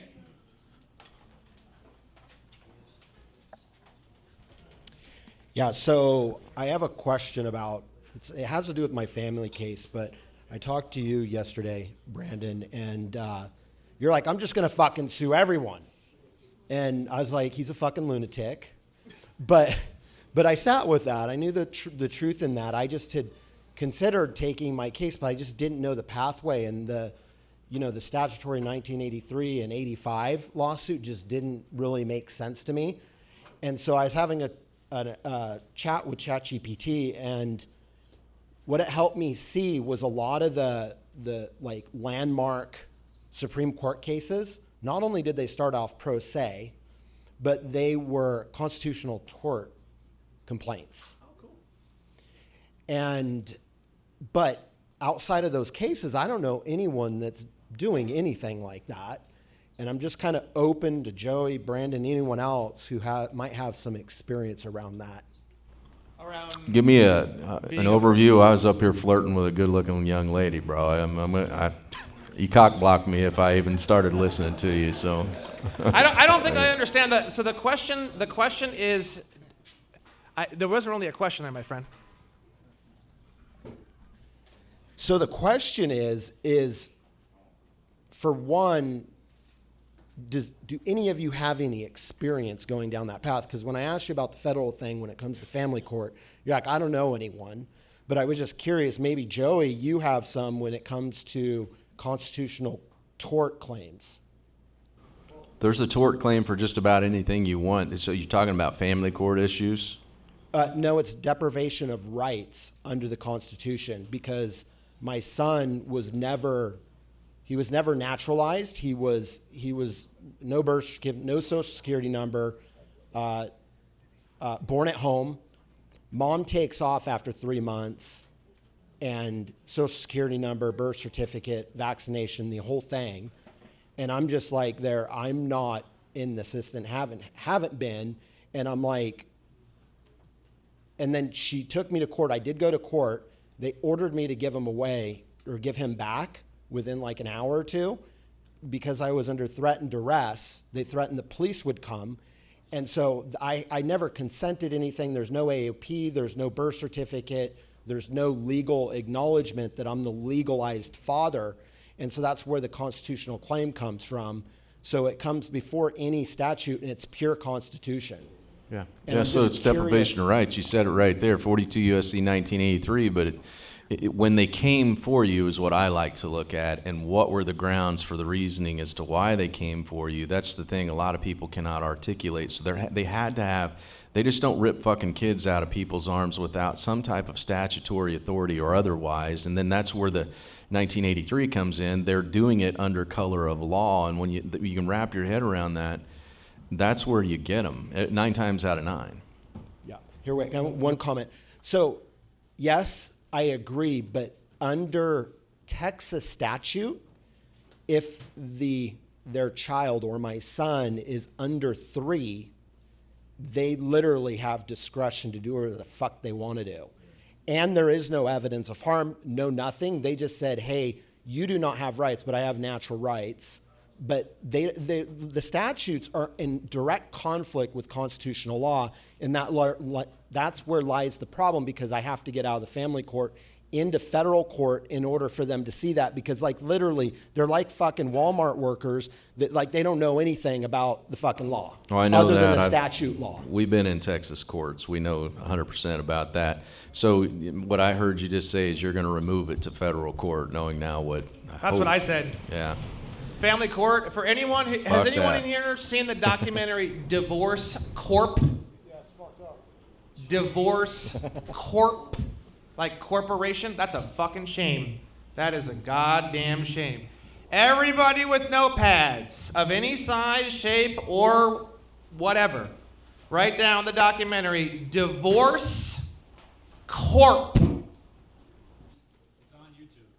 It's on YouTube, but isn't it kind of like a shitty quality? It's like a really, really awful. Spend the $4 or $5 to get the HD rental or whatever you need to do. Don't watch some shitty ass fucking 216 pixel piece of shit from 1993 on a fucking gateway. You know, don't do that. It's a really important documentary. I'm not giving you more than, one. So, just spend the HD, do the HD, get a good sound system, watch it maybe more than once. Family court is complete fucking bullshit.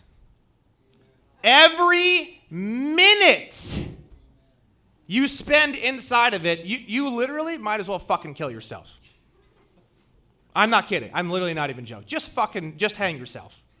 Either leave family court and sue everybody in a federal court or someplace else, or fucking hang yourself.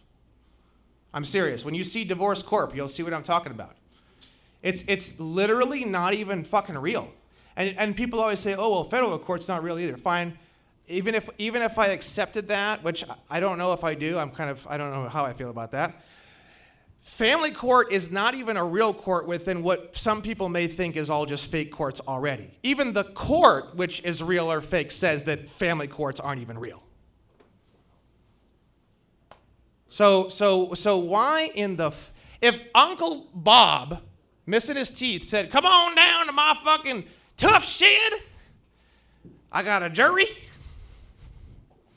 we gonna get this all settled, I heard you sent one of them negotiable instruments. You crazy sovereign citizen. You wouldn't show up. This guy's fucking crazy. Family court is bullshit, and you have to watch the documentary. That's why a lot of the family court questions, it's like you just get the same questions over and over again, and people start getting more and more emotional. Well, yeah, because you're dealing with, it's psychotic. It's a fucking insane asylum. It's not real. That's the problem. You got to get out. How do you get out? Well, work it out. Work out getting out. That's the answer. What was that guy's name back there that was talking about family court? Steve? Hey, Steve. Hey, I wanted to introduce you to Sydney and Matthew real quick. I'm going to let Sydney tell a little bit about her situation, and then we're going to go over what we did this weekend, okay? Okay, so I'm Sydney. Yeah, talk real loud. Hi, I'm Sydney. I have a son that is in Alaska. I have a son that is in Alaska currently, and I am going through a family law court situation. The court's trying to take my son away, and I was pro se, I guess, for a while until I went to a domestic violence shelter, and they gave me an attorney that they said was going to be wonderful. They'll help me. There's no way that I could lose my son. She made sure to have my son get taken away from me very quickly. She was self-interested in her career. Yeah, she took another job opportunity and kind of just threw me under the bus. Immediately after she lost your case. Yes, and so after that I was devastated and I didn't understand what to do because I've never done any type of court things. I started just doing my own documents as much as I could, and then I met a man. I think he's 88, and he was a judge for 30 years, and prior to that he was a family law attorney for 25 years. He started to help me out with all the documents, and he looked through my case and assured me that I would never lose. There's no chance, and that I should just be confident that I will get him back. This must just be like a glitch. There must be something wrong. So he helped me out with the documents. They were perfect. You know, he was like typing them all out, and it was awesome. I was so grateful. He did all that for free for me as a friend. And so he was confident, and I was confident because he was confident, you know. And then we got denials after denials on all of my orders, and all the motions got denied, and he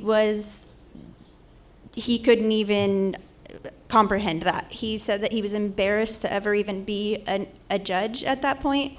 He's never seen anyone lose as much as I did. I did move away from Alaska. I went to Oregon, and then after that California, because my ex was a stalker, but that's a long story. Though after that I met Cam through Quentin and Matthew, and he's been super helpful. Just the other night we stayed up, I think it was 1 a.m. for a couple hours, and I sent him all of my documents, and he ran it through. I think it was called Manus. There was a website thing, and it was awesome. He submitted all the documents, all the court stuff, and a couple hours later all the documents popped up, and he's helping me throughout all this stuff. So I feel so much more confident that everything's going to turn around, and I'm so grateful for Cam for everything that he's done. And yeah, I know that everything's going to be okay. And I'm glad to have met all of you guys. You're also awesome. So thank you. Now, Steve, what I want to point out here is the aspect that we work together with our people. You see what I'm saying? And so when you're like, oh, well, what do I do? What do I do? Bro, that's what we do. Oh my God, it's not showing up. Why is it not showing up? Hold on. So what we do is we develop these documents in very great detail beyond anybody else. As far, like literally, bro, we killing it out here. So what you'll notice is for her situation, what she did is she's just submitted where she's at in her court case, gave me her situation. We got the answers or orders that are coming back from the judge, and then we start formulating using advanced prompts. ChatGPT is shit now. She's actually at the bottom of the list, just so you know. They did some updates last Wednesday and brought in 03 model. She ain't shit compared to 01. They've intentionally stifled ChatGPT. And I can prove it, but I'm not gonna go into that right now. But what we got going on is a motion for reconsideration with supporting documents, and as you'll see, this is gonna be submitted by her with all of her information. And then you'll see just all of the contents and then everything that we're doing in a really high legalese, advanced persona, sui juris aspect, right? And this is just like one document of several. So you'll see we have cover pages, we have our motion for a reconsideration already ready and prepared, very detailed and in great depths. If I had more time, I'd read through some of these so you can understand actually just how deep they are in relation to the doctrines that we're invoking, which is really huge because I think one of the things that we mainly forgot about is invoking doctrines, like, and how important those doctrines are, those maxims, those canons. Like, 80% of what the bar card attorneys actually end up learning is seriously just procedure, bro. Like, it's all procedure. And we go in and we always want to argue, oh yeah, I know I got this and I got that and I got that. But if you just hit them with a doctrine or two, you're going to discombobulate them all the way. So, like with her situation, what did you get? Where are you currently at right now? What's the situation? My child custody? Well, yeah, like what did you get last? There were two different things. They just told me that I have not been following the court orders and not submitting any of the my income, and I actually submitted it 2 times to the court, and the one time they told me that I incorrectly submitted it because I didn't give it to the secretary of my my son's father's attorney, and so I had to submit it again, and then they continuously said, oh, you still haven't submitted any income verification, and I'm like, I did it 2 times, so I'm not, they just don't read anything. I know that it was 26 pages, but they asked me for a lot of things. I was very brief, and I did everything that they told me to do, but they're still denying, and yeah, that's what's going on. Yeah. They make so many errors on their, they couldn't even spell her name right.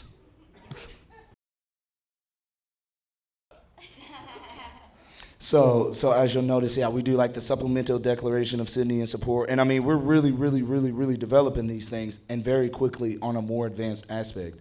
And that's because like Joey was saying, you got to know how to prompt these things. You got to know how to set it up. Once you know how to set it up, which is what we teach, then you get in here and you start to understand how to apply it, right? So it's not just developing the documents in and of itself, but then actually, like here, let me show y'all one more example. So like, this is just a little bit different, but it's for somebody else's situation. But what we do is we like to make sure that any hearing that you're going into, you're fully prepared all the way so that you know a hypothetical script on several different possible scenarios that could happen in the court, so that way you're not just discombobulated like, oh, I'm going into court and I don't know what to do, right? So we develop a lot of mock situations as far as court is concerned, where you have the judge and you have the prosecutor and then yourself, and then answering those on policies and procedures and rules, so that way you don't get you're not getting hicked up by like what the prosecutor may say. And it's not just in like one scenario. It's like, okay, the judge may go this way or the judge may go that way, and we're constantly preparing ourselves very deeply in the most advanced way possible, so that way, again, we're learning how to become attorneys, in fact, for real. Not just getting the documents, but actually learning and understanding the doctrines and how to apply them. I mean, who else could speak on this? Joe? Yeah, Joe, come on up real quick. I'm going to let Joe talk on this real quick, because Joe's been in the Operation Wisedome for quite a while now as well. And, like, dude's, like, hella beneficial to everything we're doing. And, yeah, hold on one second. Let him go ahead, Joe. Okay, yeah, so I have a couple cases that I'm helping my kids with, and one of them is, we haven't really followed court procedures in... Oh, sorry about that. Okay. I've been helping my kids with some of their court cases. They have traffic tickets, so nothing like custody cases. But anyway, my daughter, for example, I don't know if you have Discord up here, but my daughter has a court case. Hers was a speeding ticket, and we went through the whole process. We have the court transcript. I hired a court reporter to get the transcript. I loaded that into the AI model, And with the prompts that we've developed, that Cam really has developed, that I kind of just copied, with the prompts that Cam has developed for ChatGPT, I loaded that up in there. I loaded the whole scenario of the case, the timeline. You want to put in the details of, what happened on such and such date, what happened here, what the court said. Load up the transcript into ChatGPT, and then form a rebuttal. And the rebuttal that this formed, we're now going to actually send notice to the, I forget her name. She works for the county clerk, like in the collections unit. So we're sending notice to the agent of the collections unit and putting them on notice with a rebuttal to the presumption of debt that they're making against my daughter, who is standing on her rights to travel upon public roads and highways. And so the rebuttal, Cam, I don't know if you're in the Discord, if you have that up, you want to pull up Juliet's channel. I just want to, if you want to pull up that. Case 1, is she in 2 or 1? No, it's the collective one. Okay, collective? Yeah, expand that one. Okay. And then. Okay, boom. Yeah, I don't mind letting it go. But because they're persistent, I'm going to respond. So you always want to remain in honor. Which one? This one. It's the last one. Okay. Pull up the. Overleaf? Yeah, the overleaf document. Yeah, go ahead and hit join. So anyway, so this document is really was developed using Cam's ChatGPT prompts, loading all the details of the court. And then along with the transcript, because the transcript she has in there where she's standing on her rights. And so this affidavit of non-consent, rebuttal of presumed debt, and notice of fault and opportunity to cure. So my daughter Juliet is responding to Kimberly Gross, who's whatever her name is, who's a collection specialist. So makes the preliminary statement, the rebuttal of claims and rights. And now she's going to have to rebut this. And if they continue to harass her, we're making a record of everything that they're doing and that she's doing, so that if it does get escalated, well, we have all of our, just like Joey says, we have everything documented and in a record that now we can have some kind of a remedy to deal with for the harassment that's going on. So. You want to say anything else? So this is for me personally, I feel like to go through the whole procedural process, it kind of ticks me off a little bit, because I just want to be left alone, and I don't hurt people, I don't take their stuff, so why are you bothering me with these statutes? And so for probably 3 other tickets that I have that my son, my wife, and I have, I didn't really go through all of this. I just went up into court, made my statements, and left it at that. So I do have some open tickets, and I hope that they escalate that, because now I'm ready to, put the target on their back with these procedures. And so well, I forget where I was going with this, but so I didn't care about procedures. But now with this, with the process that I learned from Operation Wisedome and what Cam has put together, it empowers me to put these notices into their court, so that they have that you're just basically putting them on notice, and you're ready to go to war for your rights, and that's really what it is. So. Oh yeah. Hey, thank you. Great job. All right, so I was asked to come up and speak. I have met a few people here throughout the weekend, and I just want to say thank you for the opportunity. A little closer? How's that? All right, here we go. So over the past probably 5 years, my wife and I, some of my family members, we've been in the process of moving into the private, doing kind of the self-training type of thing. And over that period, did a ton of studying, and that included stuff like, has anybody heard of the Sovereign's Way class? Yep. Knowledge share? Great. Yep. It's absolutely fantastic. I do recommend it for anybody. Did that, and my wife and I had a business that that we started, I designed and built for her a distillery and restaurant. And over the period of time, this went through COVID and a bunch of other stuff, which really instigated our activity. And kind of learning about your rights, standing on your rights. We stayed open during COVID. We were one of the few in the area that actually did that. So, and Make them wear masks. nope, it was totally optional. Totally optional. And my wife could explain it a lot better. She gets really passionate about it. But this was in Pennsylvania. We had the Pennsylvania Liquor Control Board come in twice. We told them as soon as they came in that they were going to be recorded. If they could find any law violations, we'd be happy to hear about them. After the second time, he kind of left really nervous and stuff and left us alone after that. So it was really quite interesting. Anyway, needless to say, the whole COVID thing was very difficult for a lot of people. We ended up picking up some partners. It's a long story. My daughter was the master distiller for our restaurant, for the distillery side of the business. And she found some people that wanted first to poach her, because she had started to get a name for herself. And she turned that down, but she saw the opportunity to do contract manufacturing for them. Anyway, over a period of about a year of negotiations, we decided to do a partnership. Worst mistake we ever made. Let's just say that they were not the greatest people. I had just finished the Sovereign's weight class. We had recently finished all of our documentation on record for standing, deed of reconveyance, certificate of assumed name, all that stuff to make sure that you're just verifying that, oh, you can't presume this stuff. We did mandatory notice, which we do and provide for anybody we send a notice out to. So they're getting notice of liability immediately.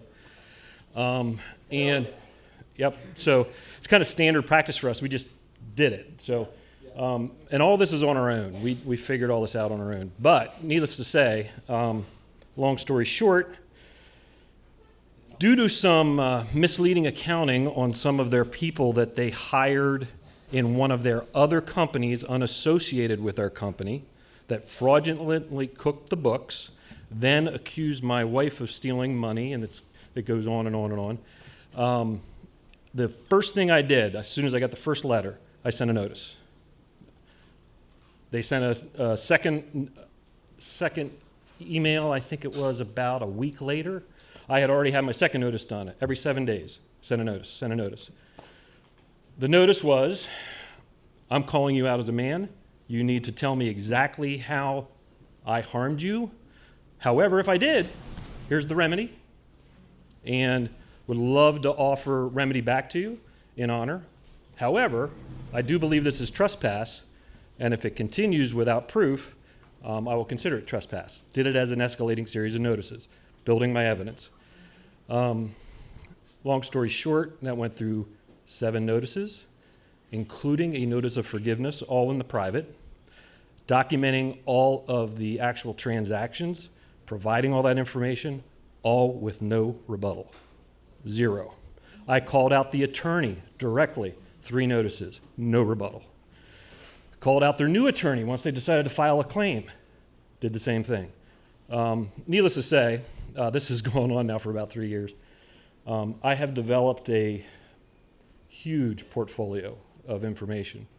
It also includes all the UCC stuff, SEC violations, federal code of conduct violations. They break their own rules constantly. They cite them while they're breaking them. It's hilarious. And you call them right back out on their same codes. What I've done is a little different. It's a merge of what everybody's doing here, Joey, Cameron, Brandon, and basically what I'm doing is I'm calling them out as men right out of the gate. I'm piercing the corporate veil, saying, now it's unique. We had no employment agreements. We had no executive role. So we had primary fiduciary responsibility from everybody else. So they actually owe us, from moment one, the highest fiduciary duty. And this gets into restatement of contracts,